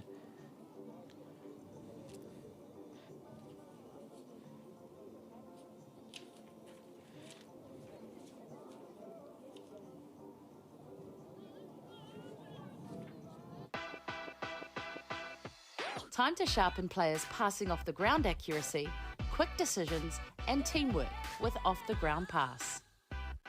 To set up, mark out a 15 by 15 metre grid with cones. Divide your group into 2 teams, attackers and defenders. Got a big group? No problem. Set up multiple grids or areas so everyone can join in. The attacking team starts with the ball. Before passing, a player must ground the ball, then pass to a teammate within 3 seconds and not run the ball. Attackers, keep moving and finding space to help their teammates with clear passing options. Defenders will try to intercept the ball while staying at least 1 metre away from the player with the ball, so no crowding. If the ball isn't passed in time or gets intercepted, it's a turnover and the other team takes possession. Make it easier by expanding the grid for more space to move and pass. Make it harder by adding a second ball. Mix things up by having defenders retreat to a designated cone on the coach's call before they can rejoin the play. This gives attackers a chance to regroup and execute. These are just a few ways to change things up, but here's an even better idea. Ask your players how they want to play and let them take the lead. Great job! Creating a positive atmosphere is what keeps players hooked and coming back for more.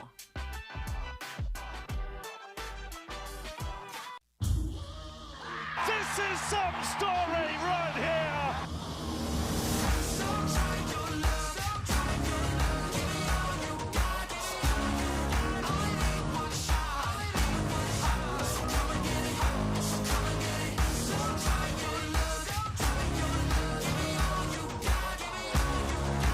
It's glorious. It's an absolute feast. So half-time here in this game. Bay Plenty, remember, got to win this to finish on top. And that last try they scored just before half-time could be absolutely critical after the hair pull penalty. There's debate, of course, whether this should have even been play on in the first place, with the hooter sounding just as that Bay Plenty player was playing the ball. But they did brilliantly well here to keep the ball alive. Smalley Hutch, check this offload out here. Brilliant. And then Cullen Te Kawa getting that pass there and going in to score. A wonderful try, converted by Cullen. So 10 points to 6. If Bay Plenty do win this game, they will eliminate Auckland White from the semi-finals. Oh, the other team looking good to get through is Waikato, but there's still a little bit to play out in the second half of Section B. In Section A, in the girls 16, Manawatu are looking strong. They look like they're going to grab one spot. The Wellington Orcas look like they might just get in above Auckland Blue, but we'll see. There's still a second half to play in these games. Some of these two pools are very tight, actually, both of these pools in the 16 girls. So, well, anything could happen in these next 9 minutes, not only in this game, but the other 3 games being played on outer fields. Isara's a good ball runner, isn't she? She is really showing out strongly. There's the number 2 for Auckland White, Amelia Isara. There she is playing the ball there. Lost a boot in the process, but still. Well, that's a poor read by Talivao, and she'll be disappointed to have dropped that one because it gives Bay plenty possession. And good field position too, because it's right on the halfway line.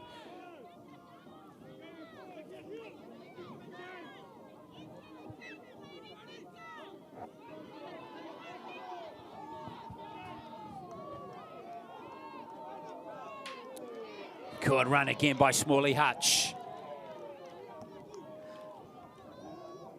Now here is Cullen.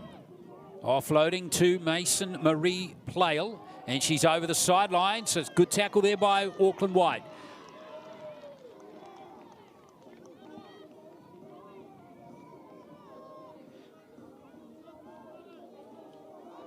Smalley Hutch takes the first carry in the next set.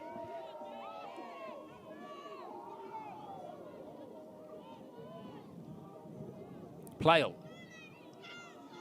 Out to Makiha. Now there's Popata. Well, it's just dropped and lost there by Joyce Makiha. She's been carrying the ball pretty strongly in the game, but disappointing to see her spill that one.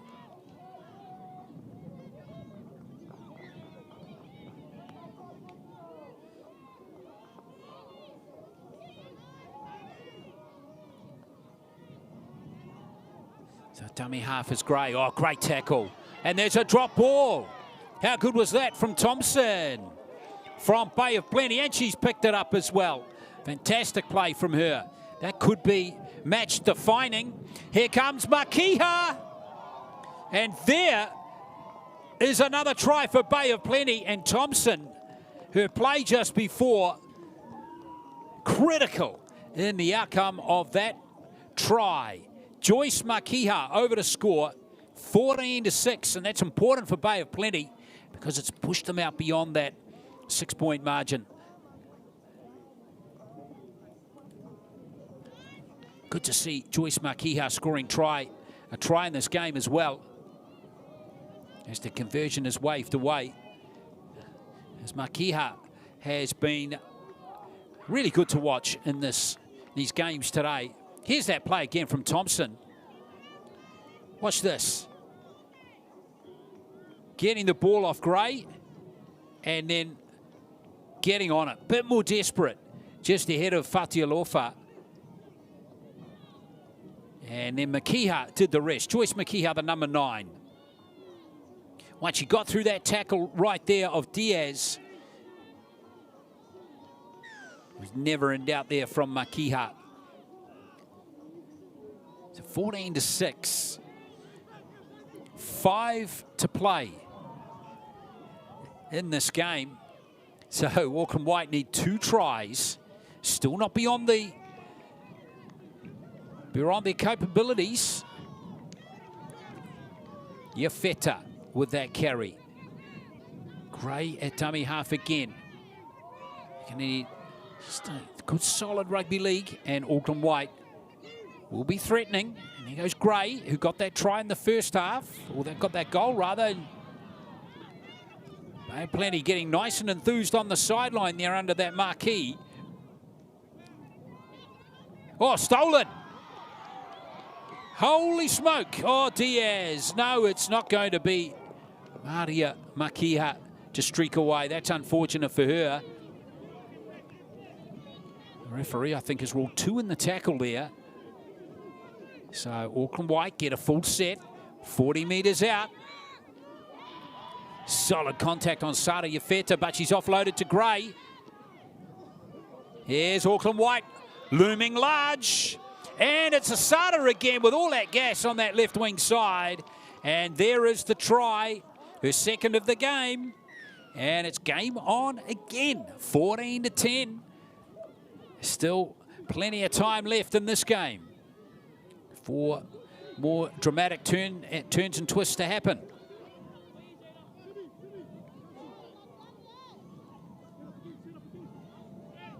So 14-10.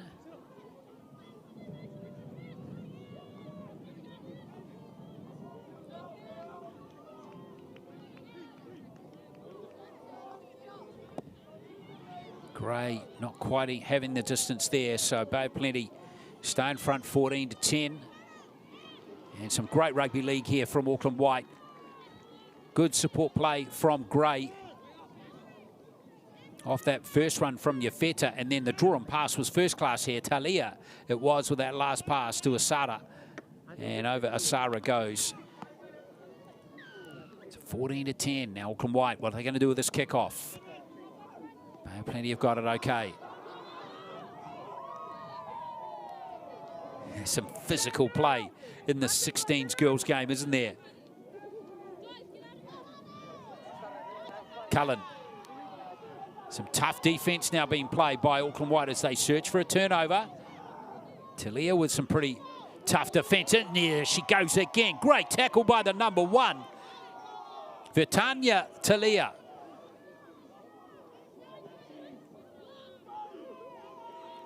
To Maya Mahaka rather. It's kept alive. Lost forward there by Charlotte Kingy. And now Auckland White have got possession with 2 minutes to play.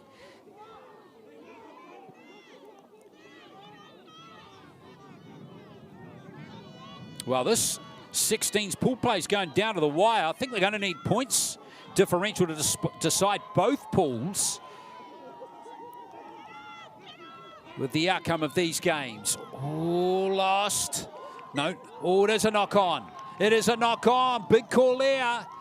And Bay of Plenty now have the ball.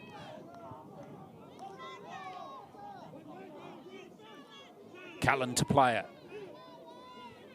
Bay of Plenty just need to basically get to the end of the set here. Get a kick away, almost overrunning the pass there. Was Milosevic. She's been big since coming into the game. Cullen. Met very strongly by Yafeta.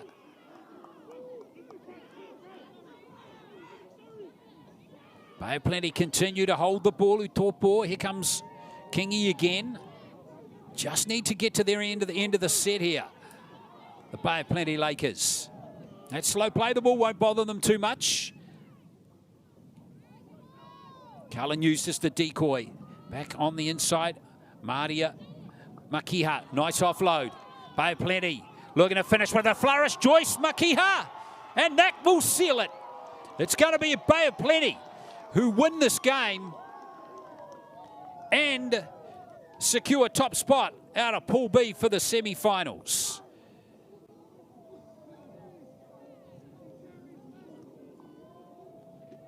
Good finish to this one.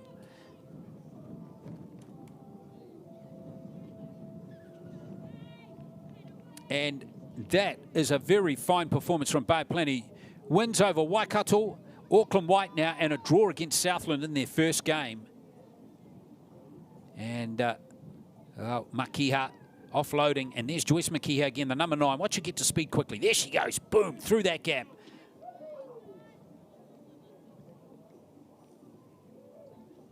So well done to her and the Bay of Plenty Lakers team.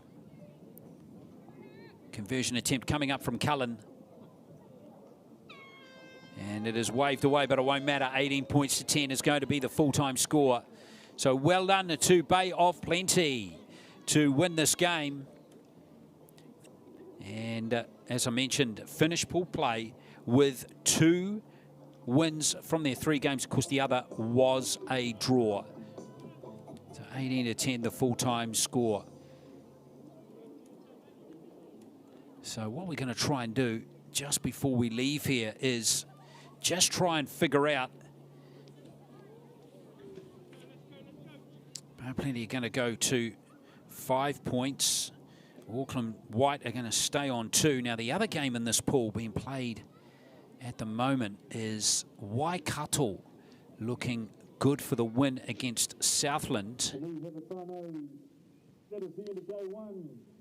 And they've won that, let's have a look here, by 14 points to 6. So it's going to be Bay of Plenty and Waikato who are going to qualify for the semi-finals out of Section B of the 16s. And in Section A, let's have a look here.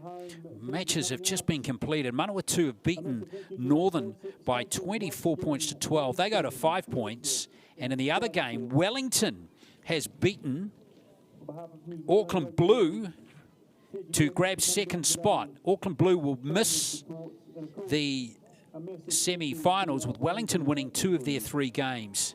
And Auckland Blue with a win, a draw and a loss. So there we are. Interesting times in this pool. It's going to be Manawatu to play Waikato. And it's going to be Bay of Plenty to play Wellington in the semi-finals of the 16s girls. So well done to all those 4 teams. And well done to the other teams as well who have qualified for the semi-finals, which I ran through earlier. Wellington to play Waikato and Auckland Blue to play Bay of Plenty in the 18s boys. The 18s girls, Auckland Blue to play Waikato, Northern to play Manawatu. And in the 16s boys, Wellington will play Bay of Plenty and Auckland White will play Auckland Blue. Thanks for watching us all day here on day 1 of the District 9s here in 2025, and we'll get all of those semi-finals for you tomorrow from 9 a.m. So make sure you're with us on the NZRL YouTube channel tomorrow. Mā te wā.